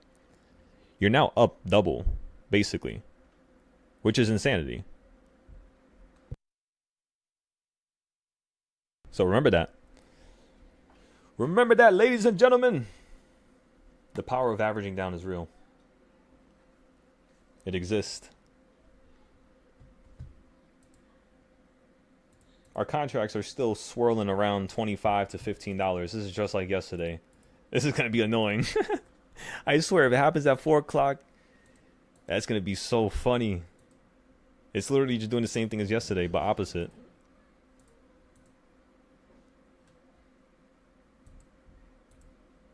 Let me see something. What chart did I just see right there? I just saw something. I was like, wait a second. Wait a second. What? Wait, what?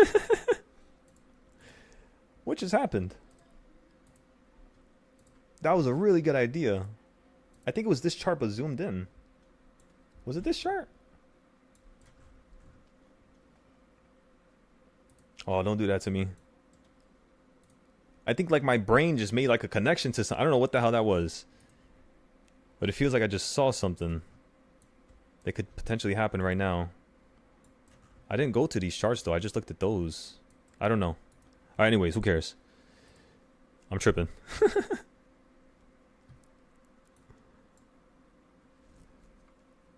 On the 5-minute, you were smacking into the 200 moving average, but on the bottom. Last time you fell below the 200 moving average, you fell this far below it. Last time you ran above the 200 moving average, you only ran up this much above it, which means you are bearish. Ladies and gentlemen, you are still bearish. Until you make another high that's at least this high, which is why we're going to average down tomorrow on the 5-day plays, like around 647, 648. We're going to average down up here, scoop some up, and then at that point, see if it's just going to fall down to the 200 again. So yeah, that's our next weekly goal for the upside, potentially. In terms of making money while we go up, we're not really trying to do that right now because we already made money while going up from, 635 all the way up to 642. So we already made a good amount of money on the upside. Now it's time for us to test the downside because, of course, it's like yin and yang. It's a balance. They both occur even if the market's insanely bullish. Downside always occurs just like today. All you need is a little bit of it at the right times, at the right points. Learn that much of a range and actually be confident that you could predict something like that because most people, they don't believe it for some reason. You know what it is? I don't blame them. I actually don't blame them. 90% of the people that make videos on YouTube have no idea what the hell they're talking about. 90%. How do I know? Because every situation is explainable. Everything that occurs with this market is for a reason. If a person says they don't know what's going on, or they don't understand what's happening, it just means they don't know at all. And you not knowing is basically saying you do not know. It's random. And when you feel like that, as you're getting into your trades, you're going to feel like it's random. So of course, within 5 minutes of you getting into a trade, you're going to be like, oh my God, maybe I shouldn't have bought that. Maybe I shouldn't have done this. Maybe I shouldn't have. Maybe I shouldn't have. Maybe I did. Maybe I that. Maybe, you know what I mean? And it's just like, chill out. Chill out. You're going to blow up. I'm telling you, you're going to blow up. I used to blow up all the time like that. And I need to just chill out for a second, because every single day, the market would literally prove me being correct. If not that day, the next day. So why was I getting so emotional? And you know what I mean? It's just so stupid. The whole entire time I could have been laughing at the market and enjoying myself, listening to music and helping people. And but yeah, that's how it gets, But again, every situation is explainable. So whenever you're watching somebody and they're telling you that they don't know how to do this, or they're confused about that, or SPY's random, or all market, activity is, completely gambling and stuff like that, they have no idea what they're talking about. Because news actually gets interpreted on the technical side of things. Meaning, if on the monthly, you look like you're going to fall and it's a really good level to buy puts, according to your technical analysis, according to your trading style, right? If you get into those puts, right, and the market, let's just say continues to head up higher, you also, in that act of you buying those puts, have to have a plan for you to average down. So you already know the level you're going to average down at. That's the reason why you're buying at that point. It's a foolproof plan. You know how you're going to average down, where you're going to buy at, why you're going to buy it there, and why you're going to average down there. Like, for instance, the reason why we're buying puts today and yesterday and again today at the end of the day at 540 is because it's a very important yearly level. You have a lot of magnifying and magnification, you could say. Not magnifying, but I guess magnification is also wrong. Magneting, I should say. You have a lot of magneting that can happen around here just because it's the 640 level. If you don't understand what I'm saying when I say 640, and you don't know what I mean when I say a yearly level, I could just take you straight to this chart really quickly for a couple seconds, everybody. Because sometimes I have people, even that I teach after a year, they still have, never seen this before. It happens, it's normal. So if you guys have never seen, just let me know. Let's go to the other chart. Where is it? Oh, this is the wrong charts. That's why. Oh, no, it's the right charts. This one. There you go. Let's go to the daily. Let's move this to the side. Let's go here. Okay, everybody. It's this simple. Every so often, every 4 years, you tend to crash just like this every single time. This is one of my strongest trading styles. The consolidation zones mixed with DARP. So one of the boxes that I took was COVID low, COVID high, right? Before, when COVID was still a thing, obviously. COVID low, COVID high, duplicated on top, and I got all these levels here. That's how I knew Trump was going to crash the market at 613. I didn't know when, but yeah, we just kept buying puts. We bought puts here, here, here, here, here, here, here, all on the Discord. The last time we bought 1,000 day out puts, 500 day out puts, 400 day out puts was literally the day before you actually crashed out the sky. For some reason, coincidentally, the day before Trump did his tariffs. I don't know why that happened that way. Call it luck of gods. I believe God blessed me because I was truly trying to help everybody. That's how I see it. Maybe people might call me crazy though. But I believe God, he was trying to show me that I could bless people. And for some reason, he made me post that. For some reason, I did that for a reason. Everything happens for a reason, everybody. And yeah, look at what happened to the market. You got absolutely destroyed. Those options, they were up here. By the time they went down here, because most of those options I told everybody to buy were for 580, 550, and 540. I told everybody the market was going to fall to this level first. After that, if you get crazier, like downside, you're going to fall to 480 is what I said to everybody in January. That was the last time I ever posted any type of foolproof plan months ahead of time. Was in January. And the reason why that was the last time I did it was because I told everybody I'm going to predict the markets till June and July. And then around August, September, we're going to make our next plan for the next 6 months to 2 years.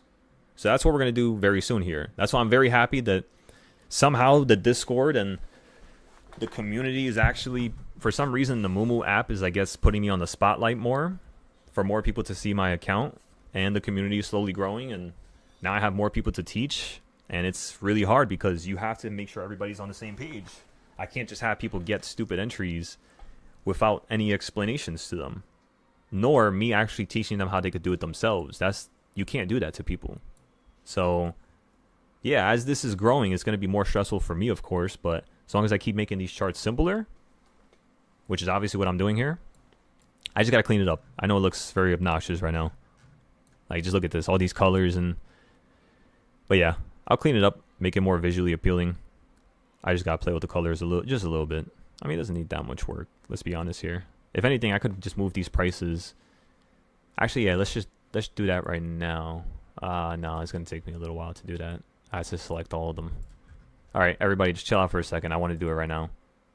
Sorry, that's just how my brain works. I'm not going to be happy until I do this. I swear to God, if I click something wrong by an accident and it deselects everything, you better... All right, let's move slower just because I said that. I might jinx myself. Look at that. I almost did it right there. Don't select nothing wrong, please. We're almost there, everybody. We're halfway there. Okay. Boom. Boom. Boom. Boom. Basically, I'm putting my mouse on it, and I'm waiting for the little circle thing to light up, showing me that I'm selecting it. And then I click. If it doesn't show me the little circle, I am not going to click. Because it means I'm selecting something else. Alright, there we go. Now move it all as a group. Look at that. Look at how beautiful that is, everybody. Actually, I got to move it to the left a little bit because of the words right there. That's going to be a little annoying. So boom, now you can see it like that, everybody.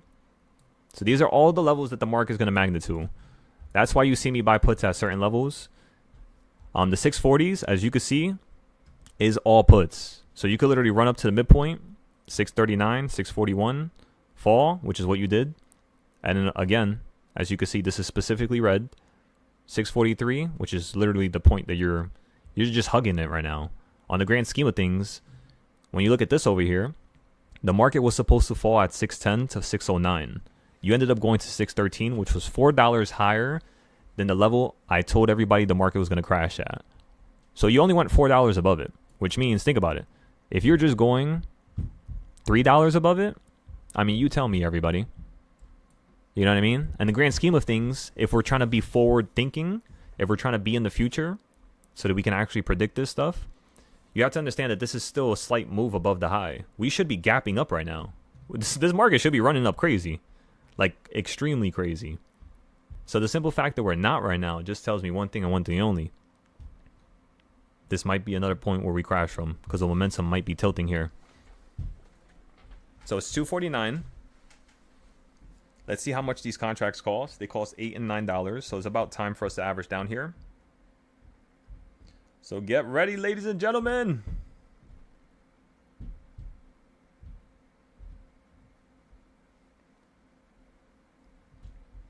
It's almost time to average down on these plays. We're just going to buy two more for $5, if not maybe $6.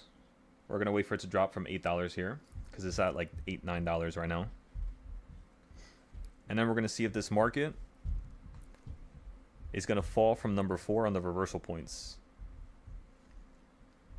If not, you might run up to number 5. So that can also be another possibility where we get maybe one more. Maybe. Just depends. It all depends.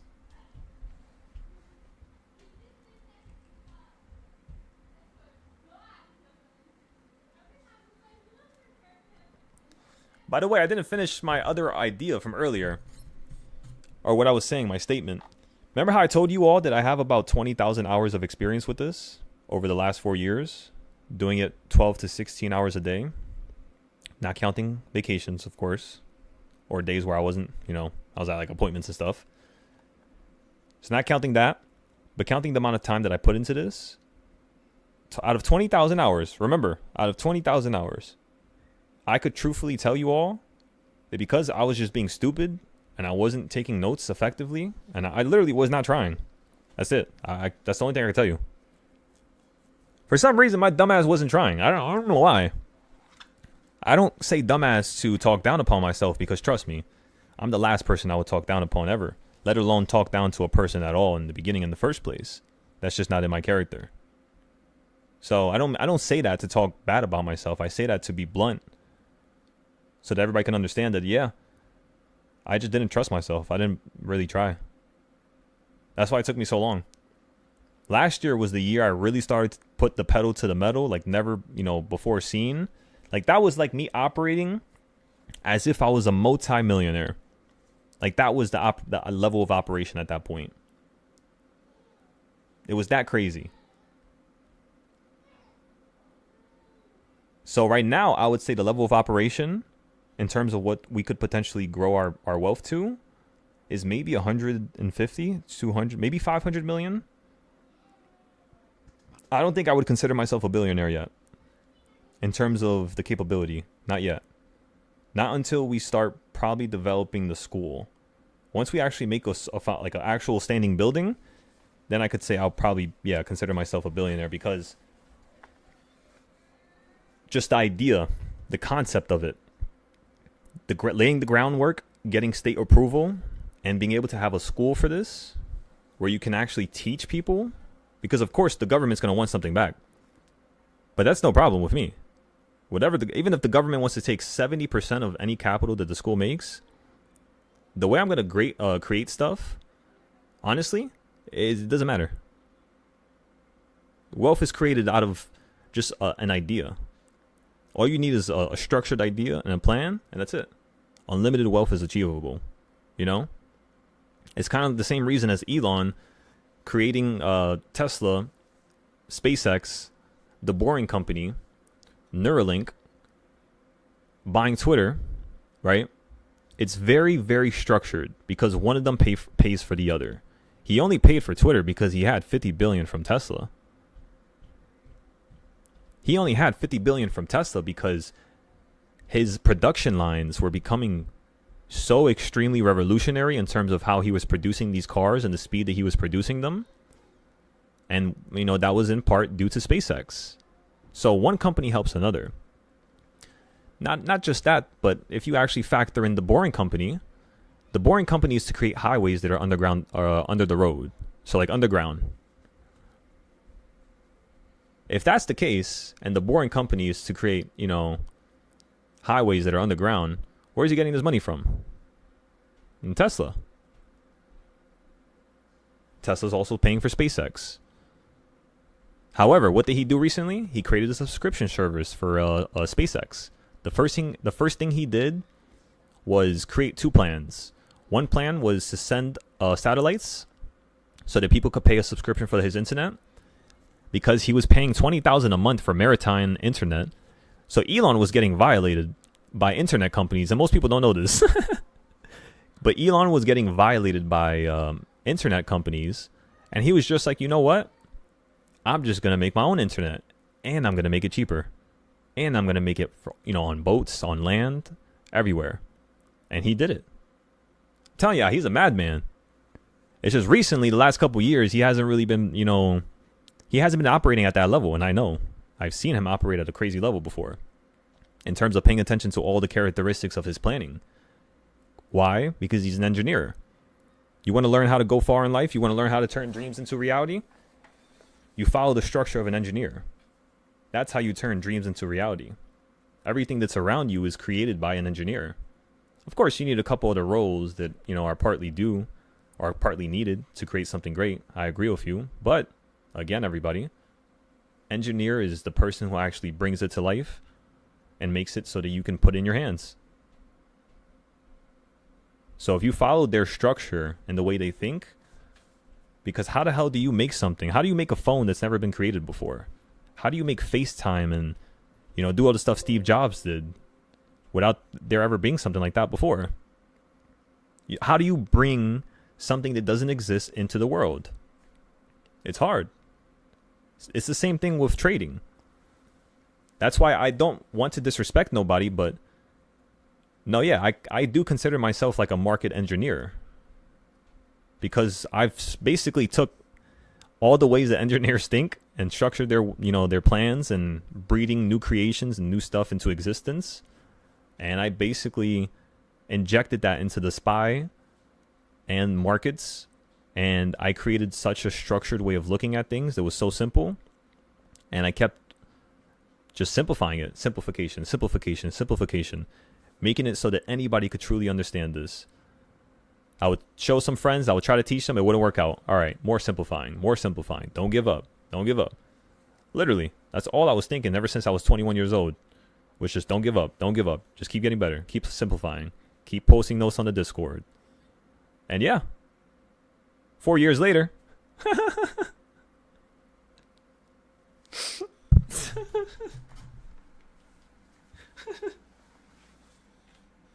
That's crazy, right? It was almost like I predicted the future. I didn't know this was going to happen. I didn't think it was going to happen this way. I didn't think I was going to have you guys beside me. I honestly thought I was going to be 25 and be alone as hell when I was 21 and I first made that money. And it's crazy. That's crazy. That is wild, let me tell y'all.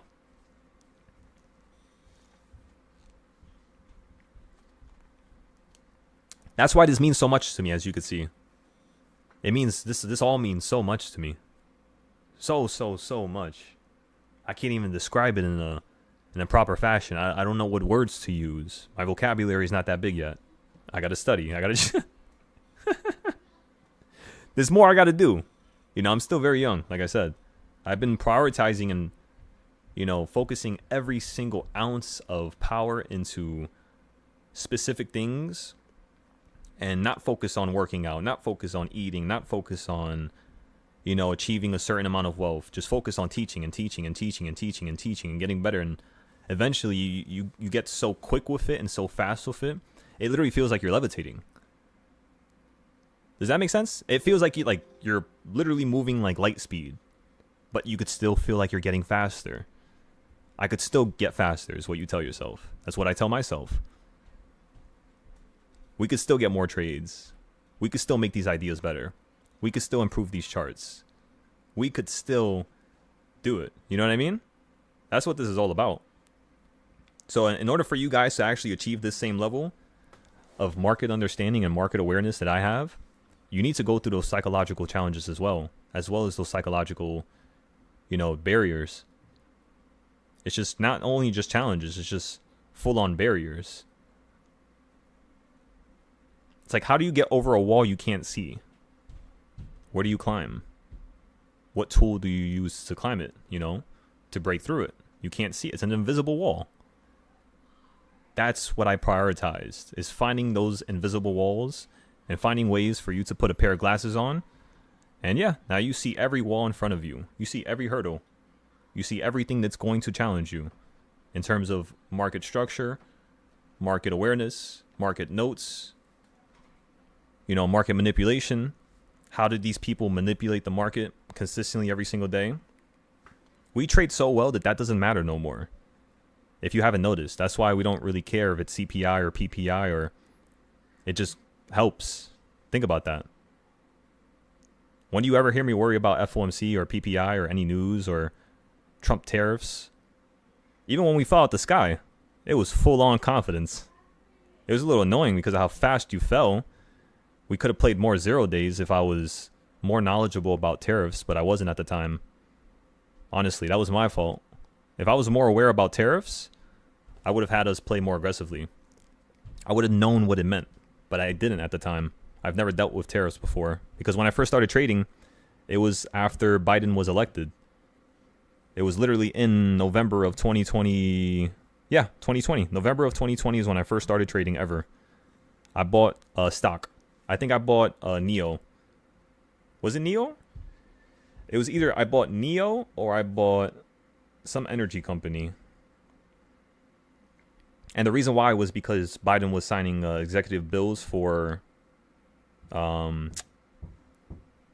he was going to invest into these companies, like energy companies. And for the past 5 years, ever since I was in high school, I've just been doing research on spatial improvements, energy, such as, let me give you an idea. Some of the stuff that we worked on in terms of like my classes and stuff was prioritizing the way people were creating companies and the way people were actually taking something to the next level. So with Tesla, around that time, I believe he was buying the solar company, whatever the hell the name was. And I didn't know why he was doing that. I couldn't understand. So I remember I was researching it because I was doing a project on him in high school. And when I researched it, I realized that, wait a second, he bought this so that he could put this on people's homes.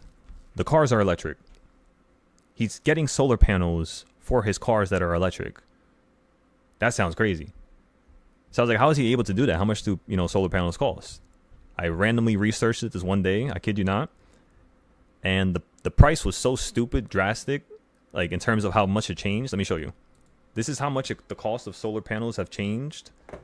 And again, then I'll bring it back full circle to the reason why I'm bringing this up. So you have the cost of solar panels over the last 20 years. Let's just look at that first. So the cost of solar panels over the last 20 years was I guess you could say like 100. I don't know what the hell this means. This is in euros. English. The technique. I guess that's actually that's technically English. My fault. In dollars. Please stop. What are you doing?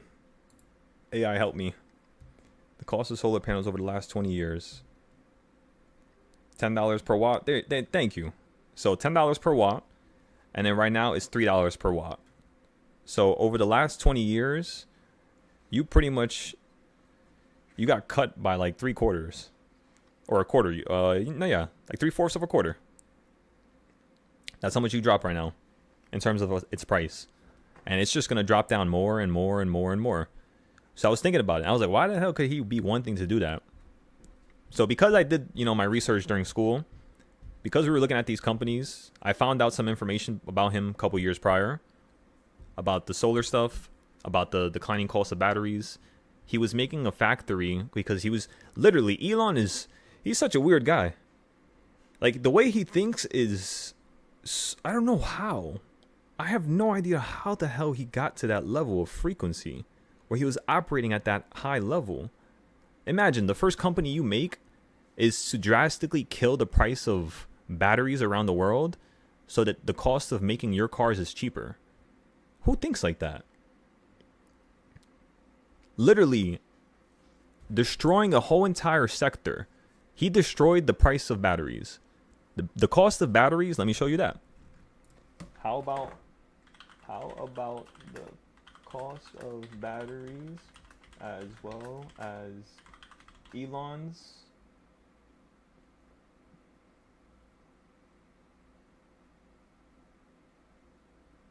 what would I say? Elon's what? Elon's what? Oh yeah, and as well as Elon's actions, let's just say. Let's see if it will understand what I'm trying to say.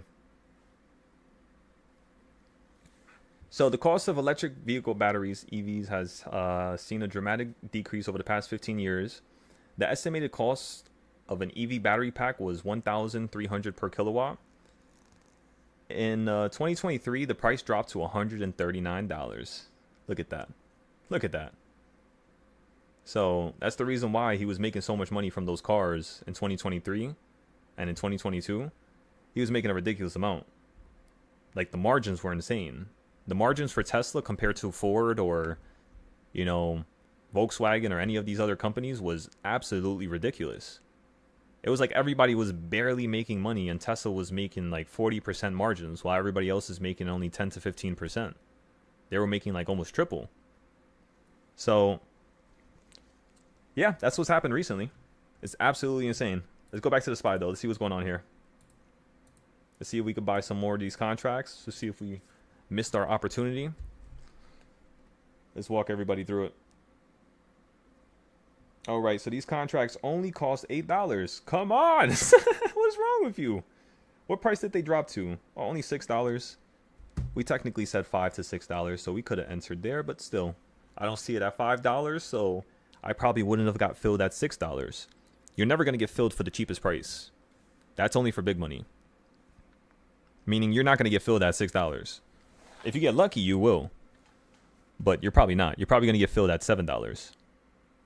Which is not the price I wanted to buy at. So no, still not yet. We're still waiting to average down here, everybody. It's about to be 3:30, so if this can happen in a couple more minutes, it's going to be perfect for us.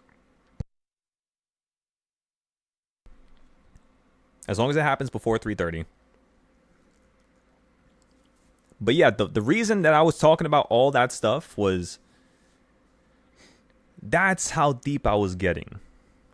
I just took you along how I would go about researching stuff. And now it's a little bit easier for me to explain stuff because I already know of it.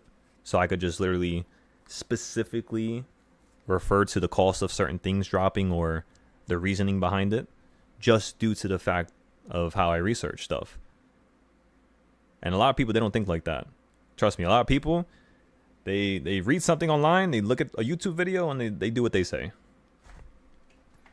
And that's what, struck me as different when I was first trading, was in 2020, which is the whole reason for me bringing this all up again, by the way, because I was talking to you about my first couple trades, my first ideas, my first interpretation of the market and what I was doing. And that's it right there. That's like me, level 1 right there. That's what I did. And then level 2 was basically taking that $500 account. I think it was $500. The stimulus check was like $650. So I put the whole entire stimulus check that I got into the market when I first started trading, and I took that to, how fast was it? Let me see.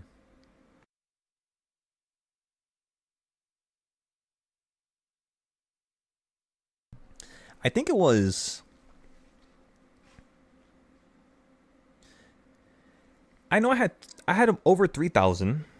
So within January, because December is when I think I got the stimulus check. I think it was like around December. So I also put my own money into the market.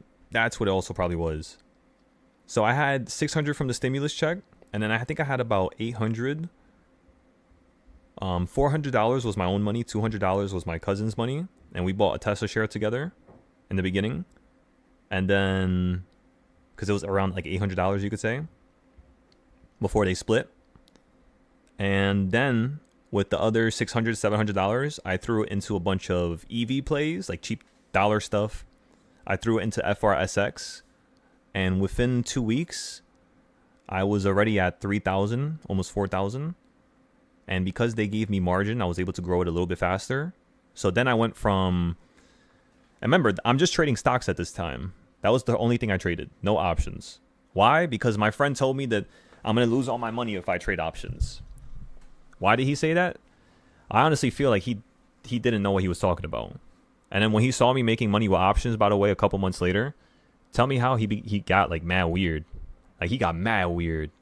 Mad weird. Like he was always trying to combat me when he wasn't even doing research. He was just following whatever the YouTuber was saying. How did I know that? It's because I followed those same YouTubers. He told me about them. So I would watch their videos and I would be like, wait a second. He's literally saying exactly what me, Kevin, said. He's literally saying exactly what X person said. And X person said. And I'm like, what? Why? What is he doing? I'm like, that's not how you trade. Even I know that. But you know what the problem was? Around that time, he took a $20,000 account because he had retirement money because he was working at a car dealer. He took that $20,000 and he threw into the market when COVID crash happened. because he's a little bit older than me, so that's the reason why. Because most of my friends around that time, they were like 21, of course, 20, 19. This fool was 28, right? Trying to belittle me all the time. And yeah, he took 20K to 200K, and I was always proud of him. Then he started getting into crypto, started losing all his money. He lost like 20, 30,000 with crypto. Then he started trading Tesla, and he wasn't listening to some of the ideas that I was telling him to get into. And before he even knew it, lost another 10, 20,000. And then he was just like, you know what? I'm out. I'm taking all my money out. I don't want to do this no more. I'm going to go start a business. Till this day, he has not started that business. And the only reason why I know that is because one of his best friends was somebody who I was best friends with for a long time. It's all internet friends, not like real life. This other fool was 28. So one was 27, one was 28. And the whole entire time I was with these people, they were always trying to watch what I was doing so that they can always try to one-up me every single time. And like, I never realized that. Like, they were always trying to one-up me, always trying to give me a bad idea or corrupt my mind, or they weren't trying to operate at the same level of respect. For example, if I tell somebody that Tesla's going to do something, it's because I did 5 to 20 hours of work to, make sure that that's the case. Make sure that that's actually possible. Most people just watch 130, minute video, 1 5-minute video, and then they're trying to talk like they're a trading god. Contact $5. Go, go, go, go, go. Contracts at $5.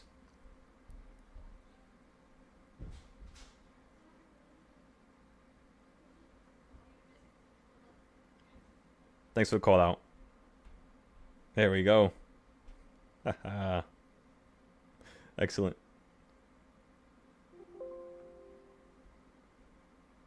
Excellent, everybody.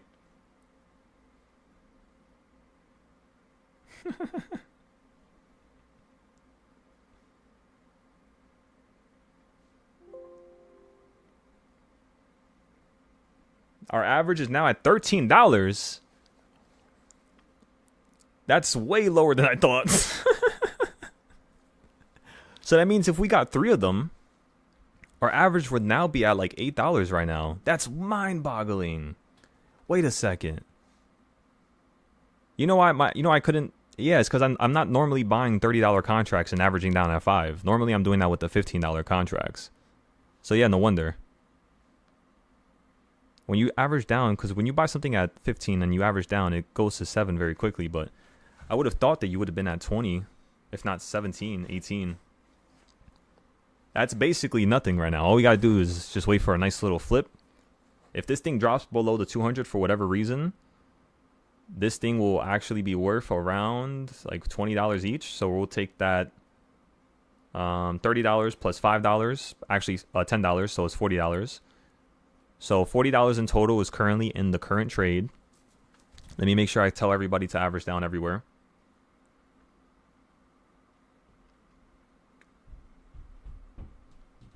Let's go, go, go, go, go.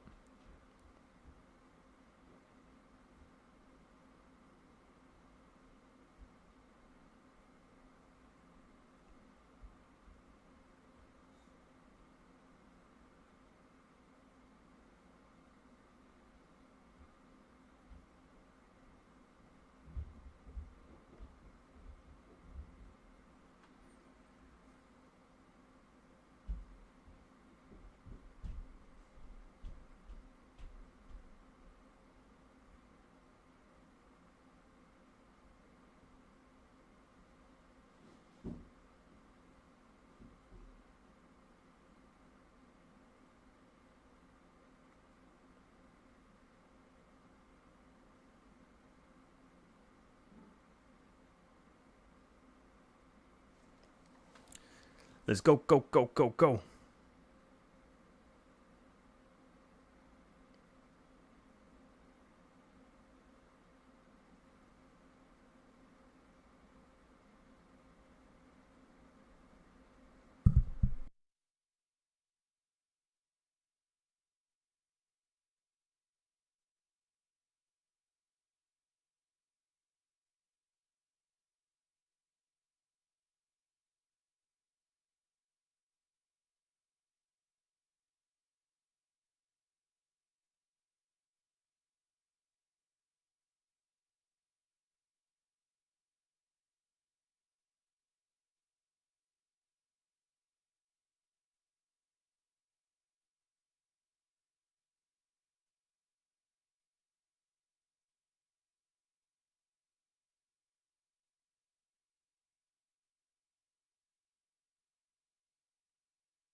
All right, ladies and gentlemen, we're going to wait with this trade. At number 5, we're going to start buying a whole new contract. So at 546, the same level that we were talking about yesterday, just due to the fact the contracts are getting crushed a little bit quicker than normal, we're going to buy some 545 puts, potentially 544, probably 545, right around 645, sorry. So 645, we're right around the same level. The next thing we want to do is buy the next set of puts at 646, and it's going to be a 645 strike price, but maybe it might be 644. Let me check those puts right now and see how much they're dropping. Very similar to yesterday so far in terms of the price action. Quite literally the same.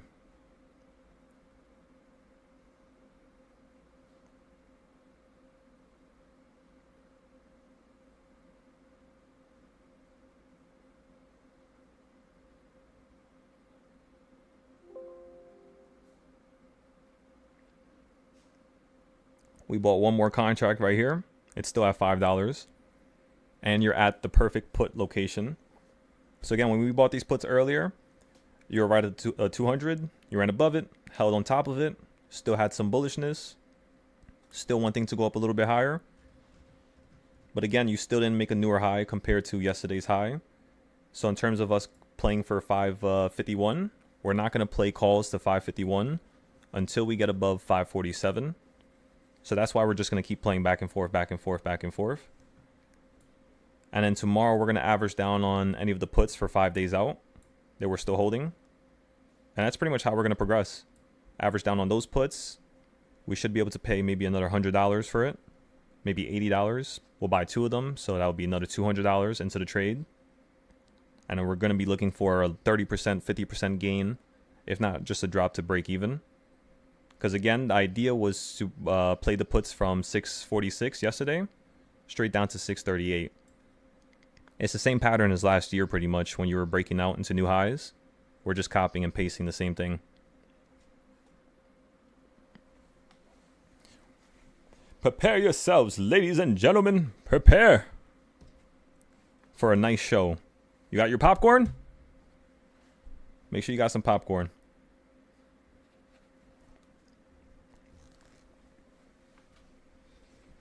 Alrighty, so we got everything positioned. We got everything in place. I have no idea what I was talking about before. Completely forgot. But at this point, yeah, we're just waiting for tomorrow now. Beautiful run up. If you look at the, where chart is it on? The consolidation chart. This one right here. You hit the midpoint and you fell down to the blue. You hit the blue pre-market, like right there. So since you hit the blue line, tomorrow, as long as you're above 645, that's why I told everybody to wait for tomorrow. Once we're above this level tomorrow, we're just going to continue to play the calls going up higher. If you open up at the level and you instantly drop below it for a second, we're instantly going to average down. But again, if you're at that level, we're going to instantly average down $200. Now, what if it does something we don't want it to do? What if it goes up higher? It goes up against us. The next thing we're going to do is we're going to take $200 to $300 and throw it into calls so that we can offset this value while we're still holding those puts, just due to the fact that, one, we're still looking for 638.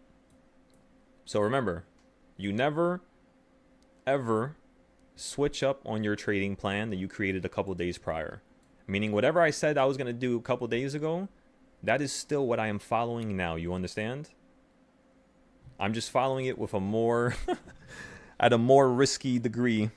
Because currently right now, we bought the puts at the 200. We were looking for it to go from the 200 straight down to a newer low. You held on to 200. And then you ran up to here where we averaged down right here at the top. And then again, in the process of you going up to a previous high, you're still not making a newer high though. So it's still kind of weak. We'll see how it progresses though. You might want to blast up into the sky like you've been doing all year. But for now, that's not how I think. What's probable is how I think. And what's probable right now is us hitting that 638, 639 level. Because again, every month last year, you used to do it. You used to always drop that same amount And I can show you. Let's go ahead and go to last year on a clean chart that I don't have that much stuff on. Oh my God, why does it look like this? Let's just delete this. Look at this chart here, everybody. So you would run up, you would fall down. Now, when you would fall down, what numbers would you hit?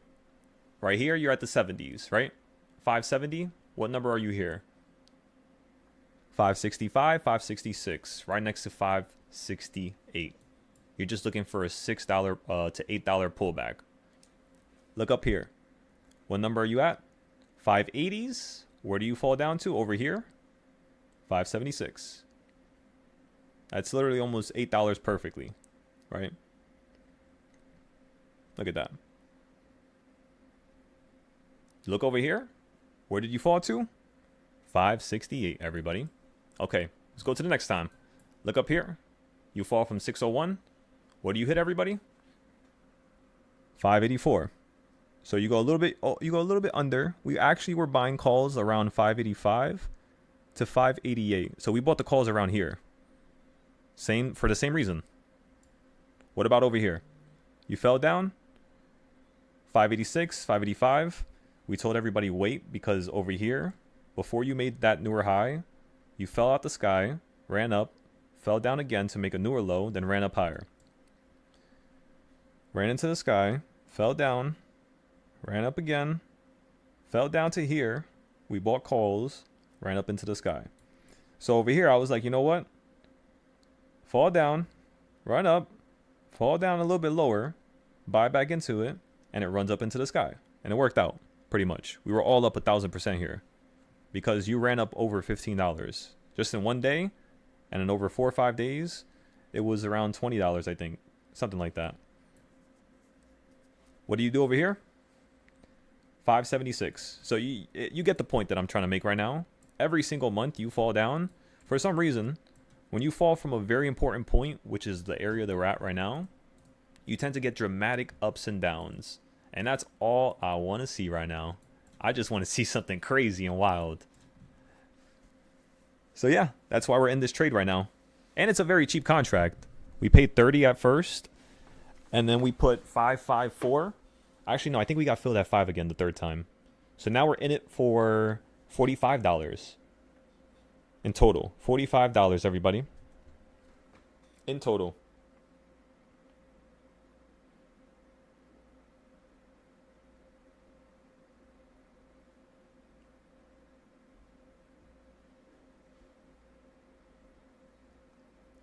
Boom. I want to sell each of them for... Let me see how much money I can make. I'm about to start rubbing my hands together like Birdman. Let me see what's going on here. How much money can we make right now? We could be selling each contract right now at $28. If the plan works out fully how I think it is, again, we're going to be selling each contract at around 28 to maybe, this is if it falls to the same exact range that I want it to fall to, like right now at the end of the day, we should be able to sell this out for, yeah, like $20, $20 to $26. That's like the first level. The extreme level would be 50. So we would turn $45 into $200 if it goes to 50. If it only falls to 20 times 4, that's only going to equal $80. So that's only 100%. And then if we only fall like a little bit, but like further from where we're currently at right now, we just fall down to like, let's just say the previous low, this one right here.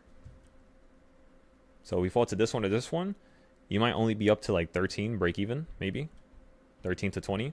The real profit is not going to happen until you fall below right here, 644.50. That's when this contract is really going to start going up a lot. And then once you get below this level, 643, that's when it's going to be like, boom, bam. You feel me? You know what I'm saying? Does that make sense? Was that English? You get what I'm saying. And then you're going to go up, you know, like 25% right around here, 30%, 40%. And then down here, this would be the big gain. This is what I'm looking for right now. That's what I'm looking for with the 5-day contract as well. But because it's a 5-day contract, we're just going to play with the 0 days today. And then logically tomorrow, we're going to average down for the first time. Because you don't want to buy a 5-day contract and then average down the same day for the same price. That's just stupid. You might as well just buy it for a cheaper price the next day. Because it probably will cost less because it's less time to expire. Meaning the data is going to be more. So, yeah. It's just a waiting game, ladies and gentlemen. It's 3:28 right now. Let's see what's going to happen. Let's see if we're going to break out into a new high. Or just fall back down below. What are you guys thinking? We could do more research right now just so you can see what direction the market's going to choose. Because we already have enough information for that. But it kind of kills the enjoyment. We want some mysteriousness. Or at least that's what I'm doing right now to you guys. You want a little bit of mysteriousness. We already went over everything that we needed to go over in terms of the idea as to why we got into this trade. Why is it probable? What can happen next? What can go against us? We basically shared with you all in note format, in text format, not just vocally. Vocally was one thing I did. And then I also shared it with text, whatever. So yeah. Everything is transcribed to you, so make sure you take notes of every little thing that I'm talking about and every little thing that I'm saying. If the move for the puts doesn't happen today, and we're literally at the same level tomorrow, I'm telling you, puts at open. Puts at open. As long as you're below 545, puts at open.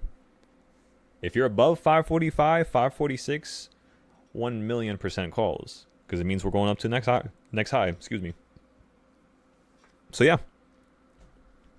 Besides that, I haven't really shared the crazy moves. Like, I'm not talking about the $8 days no more. I'm not talking about the $10, $15 days no more. It's going to be a surprise. Is today one of those days? I think you obviously already know. I obviously said yes earlier. Today is one of those days where you can have a crazy $8, $10 move. Even, in the last 30 minutes, which most people don't understand, but it's only when markets crash do you get this type of movement. Which can only happen after a certain amount of things occur on the trend. So after certain things occur throughout a trend, then you can get giant shutdowns, throughout the end of the day or throughout the middle of the day. But today you were just holding on to 200. You went up to the break-even price. Then you went up higher. Now you're at the top. Now you're falling down on top of the 200. Kind of playing around with it still. And yeah. We just want to see if this is going to get shut down here. As you can see, it's like weirdly holding a wedge right now. If you go from the pre-market low, there's still a certain area for you to hit right here. That was why I showed you that box right there. Sometimes I don't draw stuff. I forget. I'm not going to lie. My eyes just naturally do it. So yeah, I forget about that sometimes. But yeah. That was the reason why I just told you guys that level a couple seconds ago. I just forgot about... I didn't even explain it to you. I told you it was going to fall to here. But you don't know why. And the reason why is just because of the daily trend. The daily wedge. In terms of the weekly wedge, it's of course different. But for today's wedge, which is going to help us a little bit quicker than the 0 day... than the weekly wedge. The 0 day wedge is obviously going to show you what's going to happen like right here, right now. Within a couple seconds. So yeah. If you get shut down really quickly to the bottom, we might be able to just sell out at break even because we bought 3 more at 5. So potentially, if you fall down to here, that we're going to be in the money already. So actually, no, we're not going to be in the money yet because you're going to be at 643. You're going to be worth around $9 to $20. So yeah, we have a very good chance to still get profit here. We're still in range. Ladies and gentlemen, hold tight. This is going to be a very, very, very nice situation to unravel. Remember, don't get emotional. Do not get emotional, ladies and gentlemen.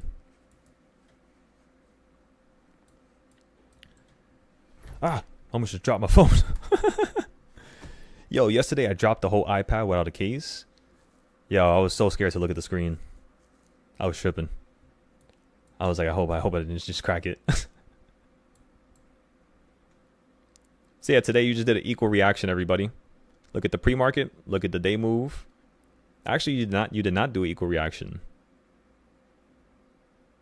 You hit the top of this point here, and you got sold off to the bottom here, to the midpoint. But you did not hit the bottom one. You see what I'm saying? So yeah, I could literally see us opening up straight up at 641 tomorrow. Maybe even lower than that.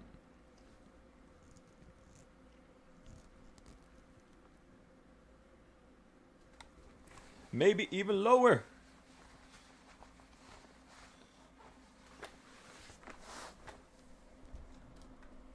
All right, let's go back to the short-term picture. Actually, you know what we can do here? Let's make this a little fun. Let's add some daily wedges to the weekly wedge. This is something we haven't really done before. I mean, we did this before, yeah. Honestly, yeah, we did. I'm not gonna lie. But we don't do it like this. So yeah, you're literally just listening to the daily wedge from yesterday and today.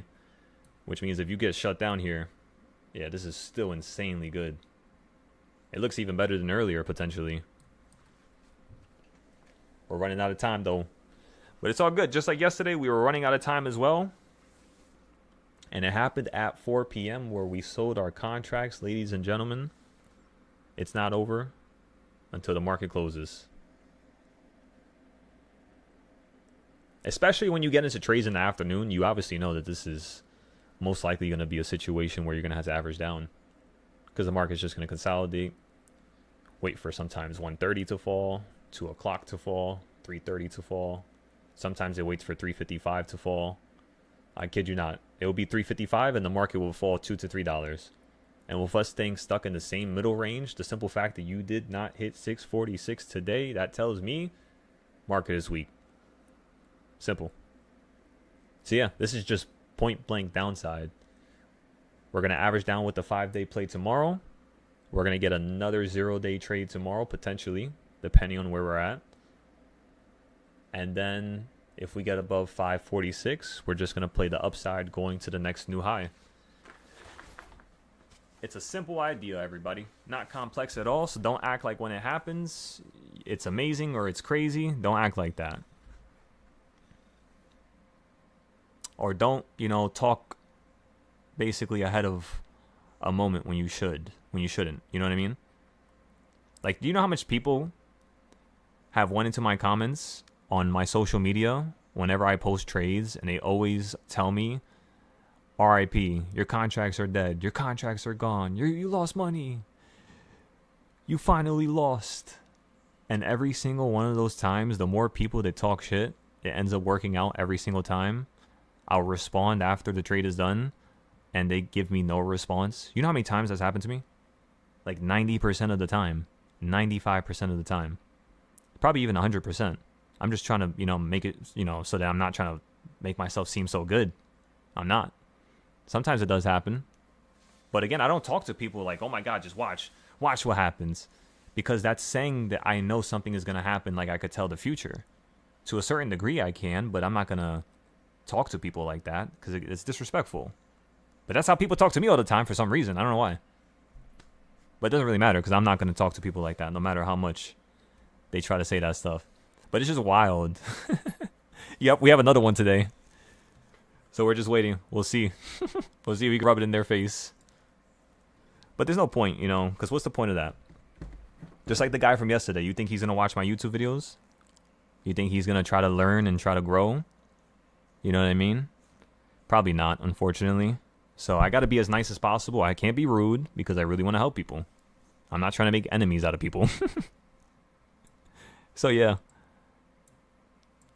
I don't think I was rude today. I think I was nicer than yesterday. Yesterday I was a little not competitive, but yeah, a little bit less nice, let's just say.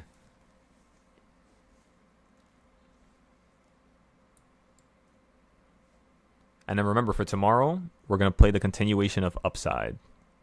Today's total, we'll see what it looks like at the end of the day. So far, 5 trades. 4 trades, complete profit. 30% to 70% across the board. And then the 5th trade, which is the $30 trade, so far is going against us right now. But we have a nice average that's only at $13 and it's at $5, $4 right now. So all we need is a little shift. Just a little something something. And this will look pretty amazing at the end of the day. Let's see, how many people are in the Discord right now? Oh my god, there's so many of you still. I thought it was going to be just like 2 people. Hello, everybody. So what's everybody up to? What contracts are you guys playing with right now? What are you looking for the next couple days?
Damn. Dropping everything. Oh, we just dropped it again.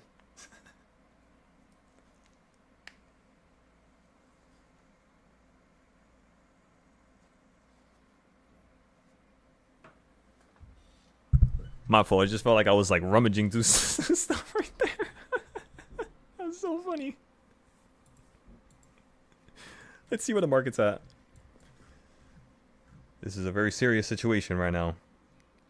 We have a trade going against us. It's a very bittersweet moment in history, everybody. This is something that's going to stain the legend.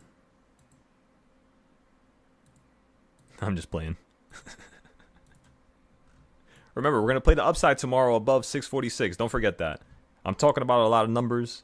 I'm talking about a lot of things. I'm talking about downside, upside, sideways, diagonal movements. I'm talking about everything you could think of. So make sure you understand tomorrow. If you're above 645, 646 calls. Remember, we're going to predict the market running up into a new high just like always. But for now, I'm still thinking puts. For now. Until we open up above this level tomorrow. Mainly because I want to see if you're just going to dramatically fall out the sky today or tomorrow. If you're above at the new high, we're just going to trade the same idea at the 550s.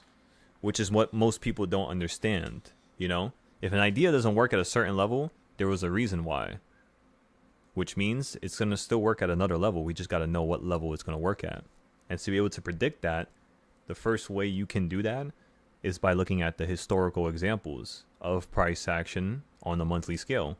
Look at last year, look at the year before. Look at every single year and you'll understand why we play the way we do. We just sold the Intel play for a nice little percent. So let's go ahead and post that into the community. We sold the Intel play for $8 right there. That's beautiful. Oh my god, it's at 20. Wait, what did it get sold at? Oh, you little shit. You just ran to $20. Let me see, what price is this? Is this the bid and ask? Oh my god, the bid and ask is $45. What is going on with Intel right now? Intel, I'm coming. Oh my god, look at Intel. Oh my god. Holy shit, I didn't sell the September play. Oh my god, give me 1 second. Oh my god. $2,000 to $10,000. That's 500%. Sell out, everybody. Sell out September. Sell out September. Y'all all better sell this out. Sell, sell, sell, market sell. Market sell right now. Oh my god, we lost so much value right there. It was at 270, now it's at 220. Did it fill? It filled. Alright, thank God. Oh my god. How much is the other ones up? 2,600 to literally 5,890. That's the total amount. So literally 126% on that one. That one's for March 2026 for $25. If you continue to run up and it's already up 100%, yeah, this thing is definitely going up to 300% here. 3, 4, 500%, just like that one. So we sold the close ones at 500%. We're going to post a picture on the Discord right now. Holy shit, we just predicted. That was so beautiful. We were going to buy puts here, but we completely forgot about it earlier. So I guess we'll just wait for our next put entry, which is at 25. So yeah, we're going to probably run up to 25 here. But yeah, just sell the Septembers. Get rid of them. That's way too much. That gain is ridiculous. How the hell a monthly play just went up 500% like that? That is wild. That's really wild. Not just wild. We got to break that down later today to see why the momentum just picked up like that. Intel is always doing that for some reason. First it was the 13-day plays, the 16-day plays, and now a 30-day play going up 500% like that? That's ridiculous. That is stupid. We might as well just play with 30-day plays now and not play with nothing shorter. I kid you not. There is no reason. I mean, yes, if you play with something shorter, you probably could be up 2,000-3,000%. I agree with you, probably. Logically speaking, if that one was up 500%, yeah, for like a weekly play, you would be up like 1,000 to 2,000% right now. But that's not what matters here. What matters here is what's something that you're consistently able to do. It's not too much of a stretch. Kind of like how we trade the SPY options. We only trade at the right times with certain ideas. Sometimes the idea is proven wrong. We'll average down into the play. We'll keep working with it, making sure we're in the driver's seat, just like today. And it's still $3.45, and our contracts are still at around $4 to $3 now. So all we want to wait for is just for the market to move a little bit more. That's really it, just like Intel. We want to see a gap up into a crazy new high, just like we figured Nvidia could also gap up. And then the next thing we're going to do is play the continuation of the new high going into 451. So for the 5-day plays, let's just say you open up at 547. We're going to buy one 5-day play. When it falls down to 545, because it'll probably fall down to that level to use it as support. So basically, it's like, you see where we're currently at right now? This is what tomorrow's going to do. It'll basically go up here, probably gap up overnight, and then we're probably going to open up at the high. We'll average down on the 5-day play, and then boom. You'll probably use this as support. We'll sell out of everything for a slight profit, if not break even. And then we'll get into the calls to play the continuation of the new high. At least that will confirm it, you know? For now, I'm still thinking you're going to fall from 646 to 638. It's just like a magnet, right? Just like a compass. The compass is not going to change directions until you change directions. Therefore, as you're trading, you must not change directions until you notice that there is an actual change of directions. That's just how it works. Intel call, $25 call, the date you bought it, your expiration's tomorrow. Yeah, so that option right there, the $25 Intel call, I sold mine a couple seconds ago right there at $8. I had an automatic sell.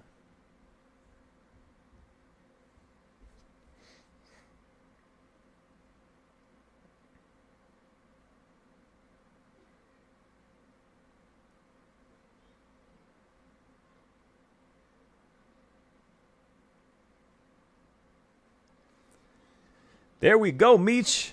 You just made how much money you made off of that? 400%? Yeah, there we go. There we go, ladies and gentlemen. That Intel play just made up for the stupid SPY play. Damn 0 days. We're going to wait for tomorrow. You guys already know when to average down. We already talked about it. You know what I'm looking for to play the continuation of the market going higher. You know that, the market is like a compass. Until you change directions, until you show that you want to make a new high, you are massively overbought. So the same point stands as when you got to 613 and you got above to 620 and you got to 630 and you got to 640.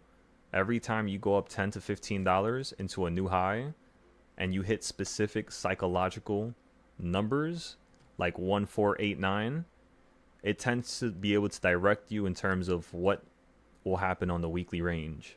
The monthly range is something that can slip in at any moment's notice, and that's when you get the $8, $10 moves. It's because today is like the 14th, for example, where a large move can happen today, choosing the next direction for the next 7 days. That's also another reason why we're trading the way we're trading now. Think about it. Did I tell you guys to buy 20 $10 options? Did I tell you guys to put in 2,000-3,000 into a SPY 0 day? Did I tell you guys to even let alone put 500? Did I tell you guys to put in 200? No. We only put in $45 and we have the potential to make $200 to $300 now.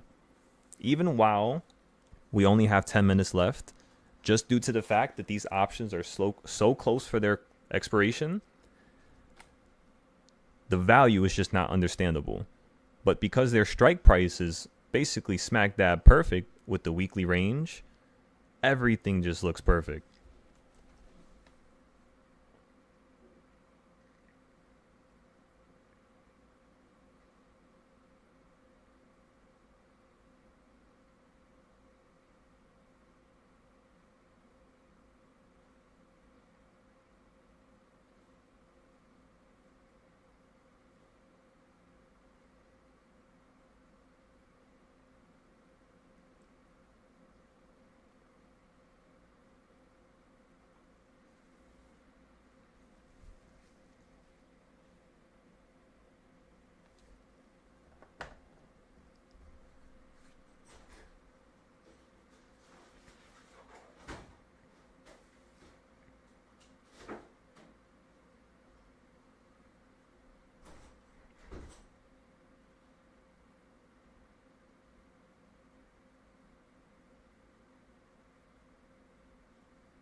Okay, so let me update everybody with this trade here.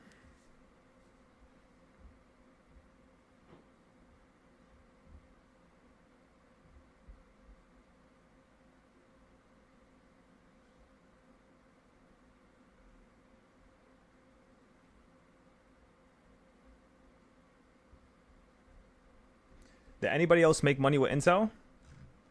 I want to post it.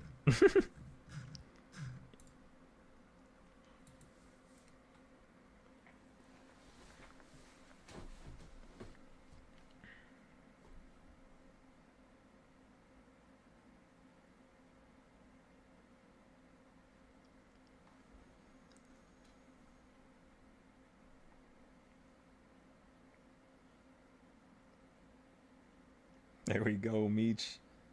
That's awesome.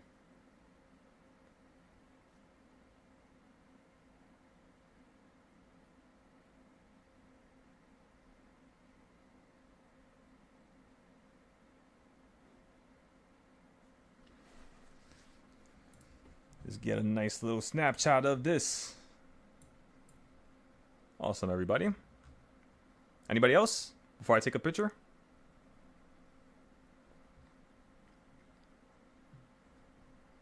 We'll just take a picture for now.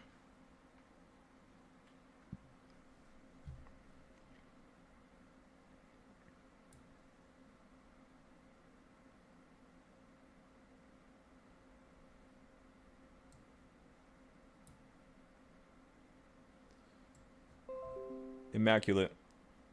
We have 8 minutes left in the day. Immaculate. Let me go ahead and copy this. Copy it. Let me go send this to myself on Discord. And then after I send it to myself on Discord, let me go to my phone. Go to Discord. Go here, go here, go here. Go here. Save image. And there we go. Let's go ahead and post this.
Five minutes left.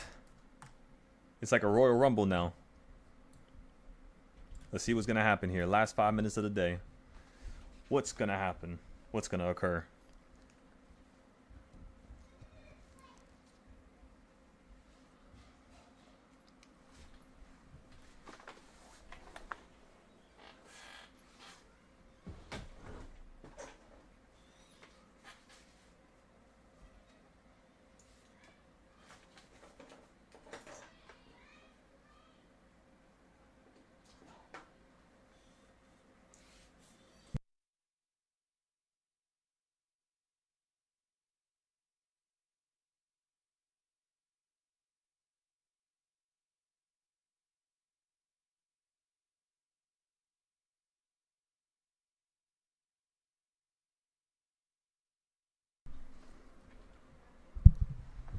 We got 4 minutes left, everybody. We're still 2 strike prices away from the current price action. So we're still going to need a big move here. We'll see if it can occur.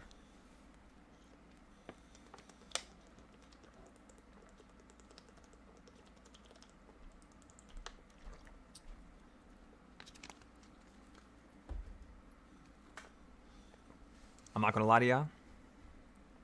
I kind of want to grab some food real quick. Yeah, I'm not going to lie. I kind of want to grab some food. Let me see. What's the cost of these contracts? Still $2 to $3. Average is $11 right now. So we got to just go from $2 to $3 to $11. And then boom, across the board. That's 5 plays in a row today. All 5 are perfect. We might end the last one off in a loss of $35, so we'll see.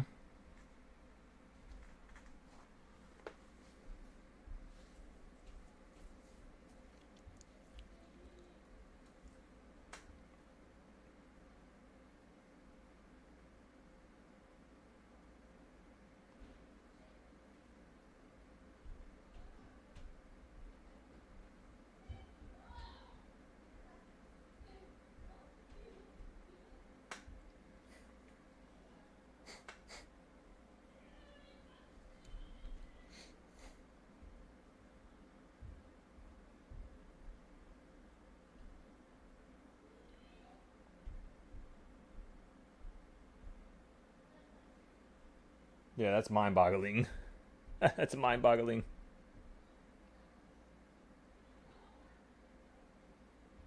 That's crazy. That Intel play, that literally just made my whole entire year. Oh my god. I'm definitely going on a trip on my birthday now. I'm just letting y'all know. Even if we don't take this account to $1 million, oh hell yeah. We're definitely going on a trip now. Oh yeah. I gotta get my floaties. Cause I can't swim.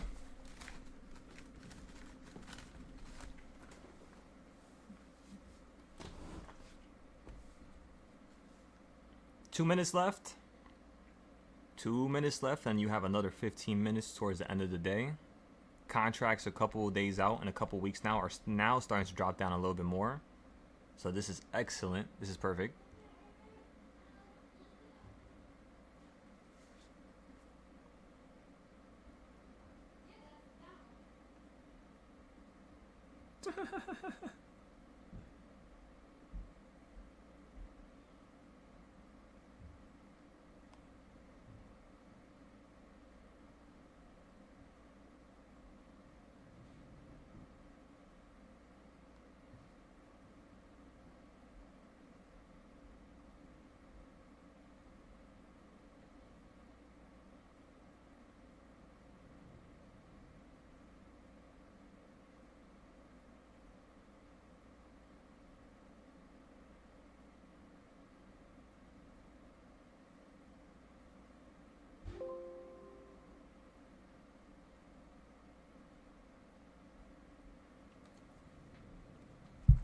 Come on, fall below the 200. You won't. You won't fall to the 200. There you go. There she goes. Come on. Keep it going. Keep it going. Keep it going. Let me see some profit here. Still keep falling. It's 4 o'clock. It's okay. Keep falling. We have 15 minutes left. Come on. You're halfway there. Go, go, go, go, go, go. Let me hide all the points. There you go. There you go. Come on. Come on. Come on. Keep it going. This reminds me of yesterday. Oh my god. This is just like yesterday.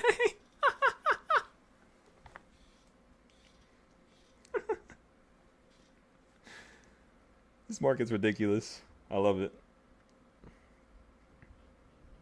So contracts went right back to $8 there for a second, meaning we were only down just 5%. Right now we're back down to $3 from $8. So we're just going to give it a second. Make sure you put your limits to sell this at $20. You're not going to be able to catch it. I'm telling you, you're not going to be able to do it yourself. The market's going to smack into it and run away. So put your limits to sell at 20 before it hits 20. I'm telling ya, just do it. Do it right now, just in case. If it holds, it holds. Who cares? We only lost about 1/4 of today's profit, which is not bad. It's pretty good. Tomorrow we'll just make sure that towards the end of the day we can make back 1/4 of our profit from today. We'll trade in the morning as well. But again, we're still looking for this thing to crumble here. I think you hit reversal point number 4 and then you literally fell down. So next time we're just going to wait for number 4 instead of buying it at number 2 or number 3. We're just literally going to buy the trade at number 4 because this one went from $2 to $7 each. But then again, you were falling down viciously. You didn't really even do nothing for the 644s yet. How about the 645 contracts? Yeah, they're still really expensive. So you didn't really do nothing. You're still stuck on one side of the grid. All the momentum is stuck up here. So there is still a good chance they might drop you below that level. Everything is kind of like stuck on the bullish side while the market is still tilting down. So imagine that. Everything is like, it's like two forces of, you know, pressure pushing something in both directions in odd manners. You could see it visually when you look at the weekly and the monthly. So with the daily, it becomes a lot easier because we know what's the ridiculous moves We see where they lie. It's just about patience and waiting. Sometimes they like to do stupid stuff like this, where they drop it when the market closes, so most people don't know how to play with it unless they have certain apps or, you know, they have those 5-day plays or stuff of that nature.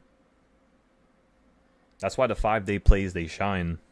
They shine above all, ladies and gentlemen. Is that a spider? Why are spiders always trying to land on me whenever I'm sitting here? I swear, when I sleep in this chair, they probably do land on me. That's probably why they do that. You ever have that, like, situation? Like, mad weird.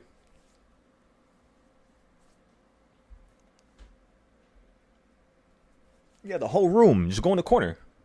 Why you... Spy! Don't make me cry. That rhymed. I'm sorry, I'll stop. Watch it happen at like 410, 411. If we can get this to happen at 410, 411, that's it. I'm going to run 5 miles today. I only did 3 yesterday.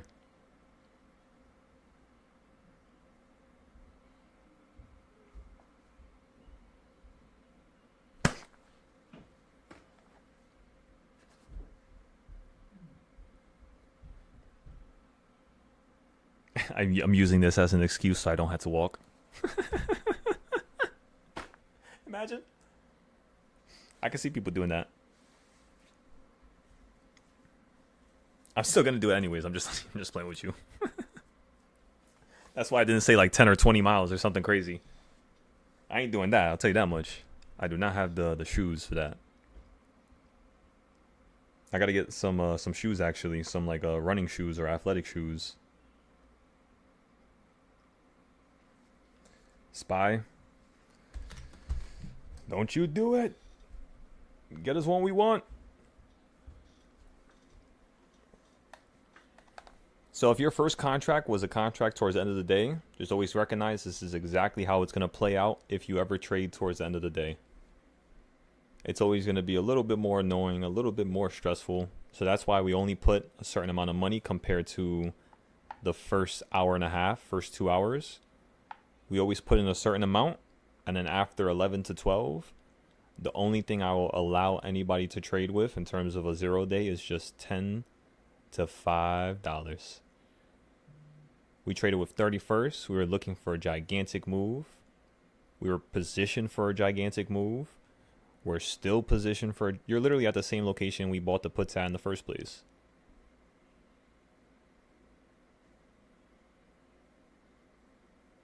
So because of that, the next thing we want to do here is we want to see if tomorrow is going to yield a good trend to the downside. That's really what I want to see now. Because now if this was supposed to fall here and you got a dramatic fall right there at the end of the day, depending what happens at 4 a.m., I mean, yeah, you might just gap downwards. You could just open up at 638 and then have to fill that gap going right back up again. So that would be insane. That would be like the best, like that would be like the most perfect situation occurring for us, basically. But that's too much, what do you call it? What is the word for it? I forgot the word for it. What is the word for something where it's like, you might be thinking it's more amazing than it is? I forgot what the word is. I be saying it all the time, but I forgot it right now.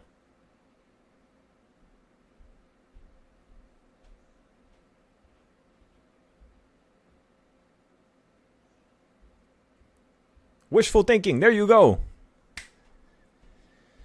So you could say that that's wishful thinking, right? But at the same time, it's what's possible that matters. It's not, you know, feelings. It's not you want this to give you $1 million. We don't really care. We just want a certain percent. We're looking for a certain range. We're looking for certain psychological numbers. And in us trading those psychological numbers, there is something called profit that we make while doing it.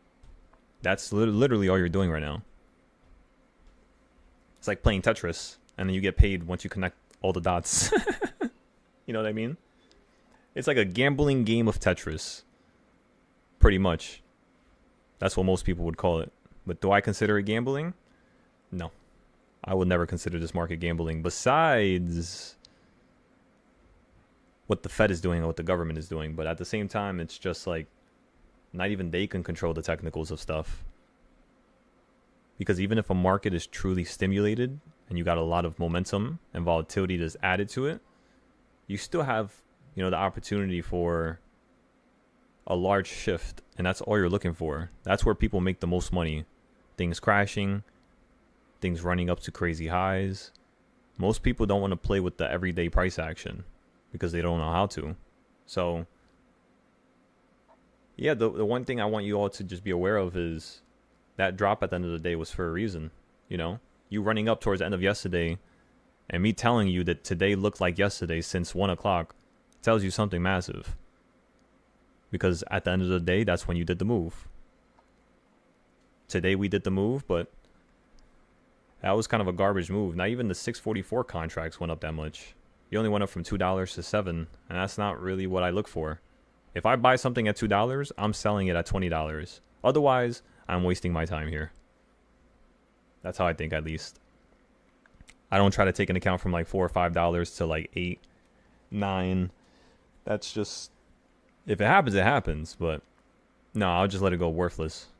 And then the next day I'll try it again with another $10 account. Take that to 200, just like how we did with the other one. Maybe 400, just like we did with the other one. Maybe to 1,000 tomorrow. Who knows, right? Gotta wait and see. It can only be a range, you know? You can only predict like a range of stuff. You can't say that you're going to be at a certain level specifically. But a range, yes. Yes, you can. So again, you still haven't hit the wedge here. You are running up again against the contracts, but that's okay. We still have how much minutes left? About 3 minutes left, you could say. 3 to 4 minutes. Once that time runs out, boom. We'll work on the next plans for tomorrow.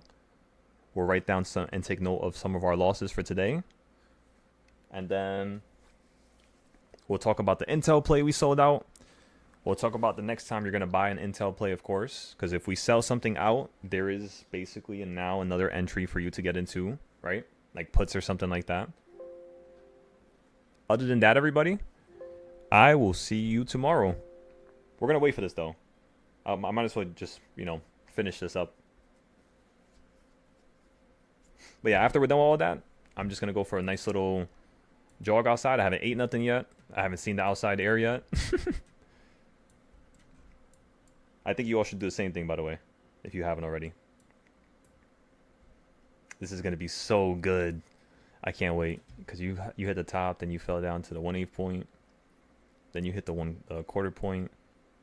No, you didn't hit the 1/4 point. You hit the 1/8 point. You ran up to the top.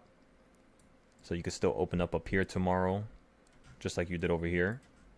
And then we're going to potentially collapse out the sky. We'll go down to this point, which is 639. So tomorrow, these contracts, let me see something for real quick. How much is a 4-day contract that's in the money? 4-day contract that's in the money is 220 to 280. So tomorrow, depending on where we open, these contracts might go down a little bit more, maybe to like 190. So our contract should be at these prices because we have a 5-day contract and this is a 4-day contract that we're looking at right now. So our 5-day contract, if you fall to, let's just say 639, that's 1, 2, 3, 4, 5, 6 strike prices, which means our contract is going to go up 1, 2, 3, 4, 5, 6 strike prices. Yeah. So we're still going to make 500 to 700. Awesome. That's what I like to see.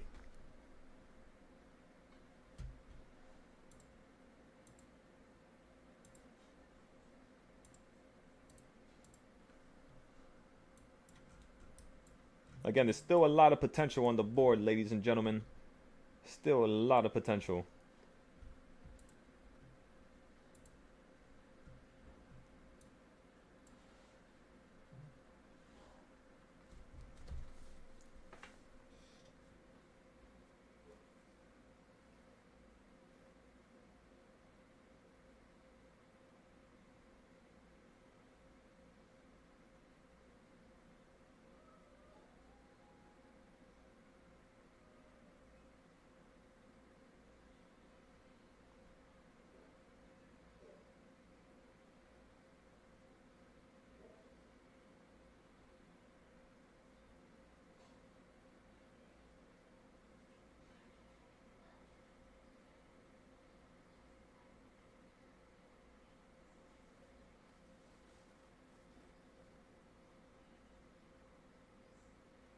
Oh, shit. Ah, no. Berkshire Hathaway just bought United Healthcare. Oh, no. I was just about to buy more puts. I was going to put like $500 into this. Never mind. I don't think I want to do it now. Let me see how much of these contracts out right now. No wonder.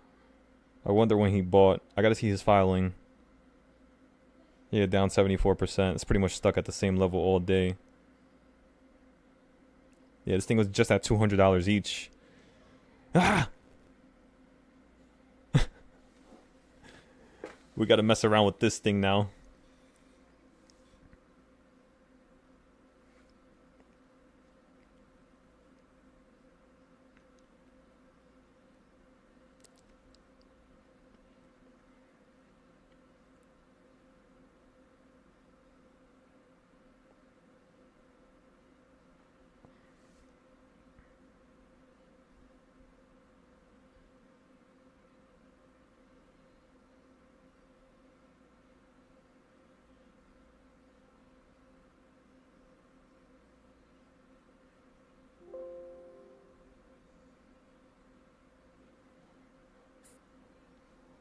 Spy, can you please just 415?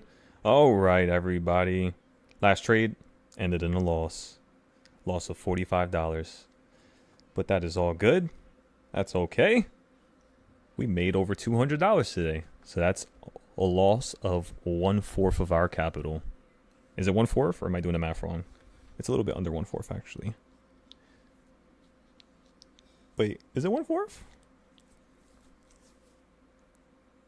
240. Yeah, that'd be the $45. Yeah, just like around 1/4. Yeah. So what does that mean, everybody? That means we still won and we still ended up on top. Just like always. That's what you had to look at, is the end of the day result. When you add up all your contracts, all your plays across the board. We did lose one contract. But does it mean we're terrible traders? Does it mean our idea is not going to work out? No, not necessarily. The 0-day price action just wasn't there. That's all that means. So tomorrow, we're going to try again. Same way. We're going to follow along with today's plan. And that's it. That's pretty much it. There's nothing more for us to do here. We're going to wait for this to actually show us that it wants us to get above. Break out into a new high. Like boom, boom, bam. Right? And then once you get out to a new high, we'll play the calls going up higher. We'll put a significant amount of capital, about $200 to $300 into the calls tomorrow. And then after that, the only thing we have to do left is pretty much just make back the money for the puts. Make sure on the weekly we're profitable. If we lost money a day, so like let's just say tomorrow we open up negative because the contract is down. We average down. Then we throw in $200 into the upside. Play the opposite direction of said contracts, which we got were the puts, which were calls. Play the calls to 647, 648. Sell for 50 to 100% gain. And boom. Made our money back just like that within one day. So that's all we're looking for right now. Is there anything else we should go over? Anything else? Let me see. Anything else at all? I don't think so. I think we're pretty good.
How does this message contain inappropriate content? It says everybody's selling out of their contracts, as well as regardless of where this goes, we still have contracts for 2026 and 2027.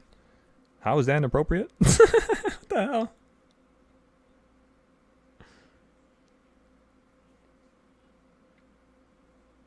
That's so odd.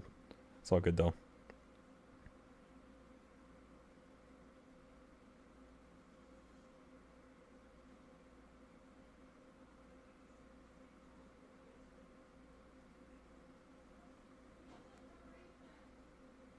Excellent show of events today.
Break a leg, spy.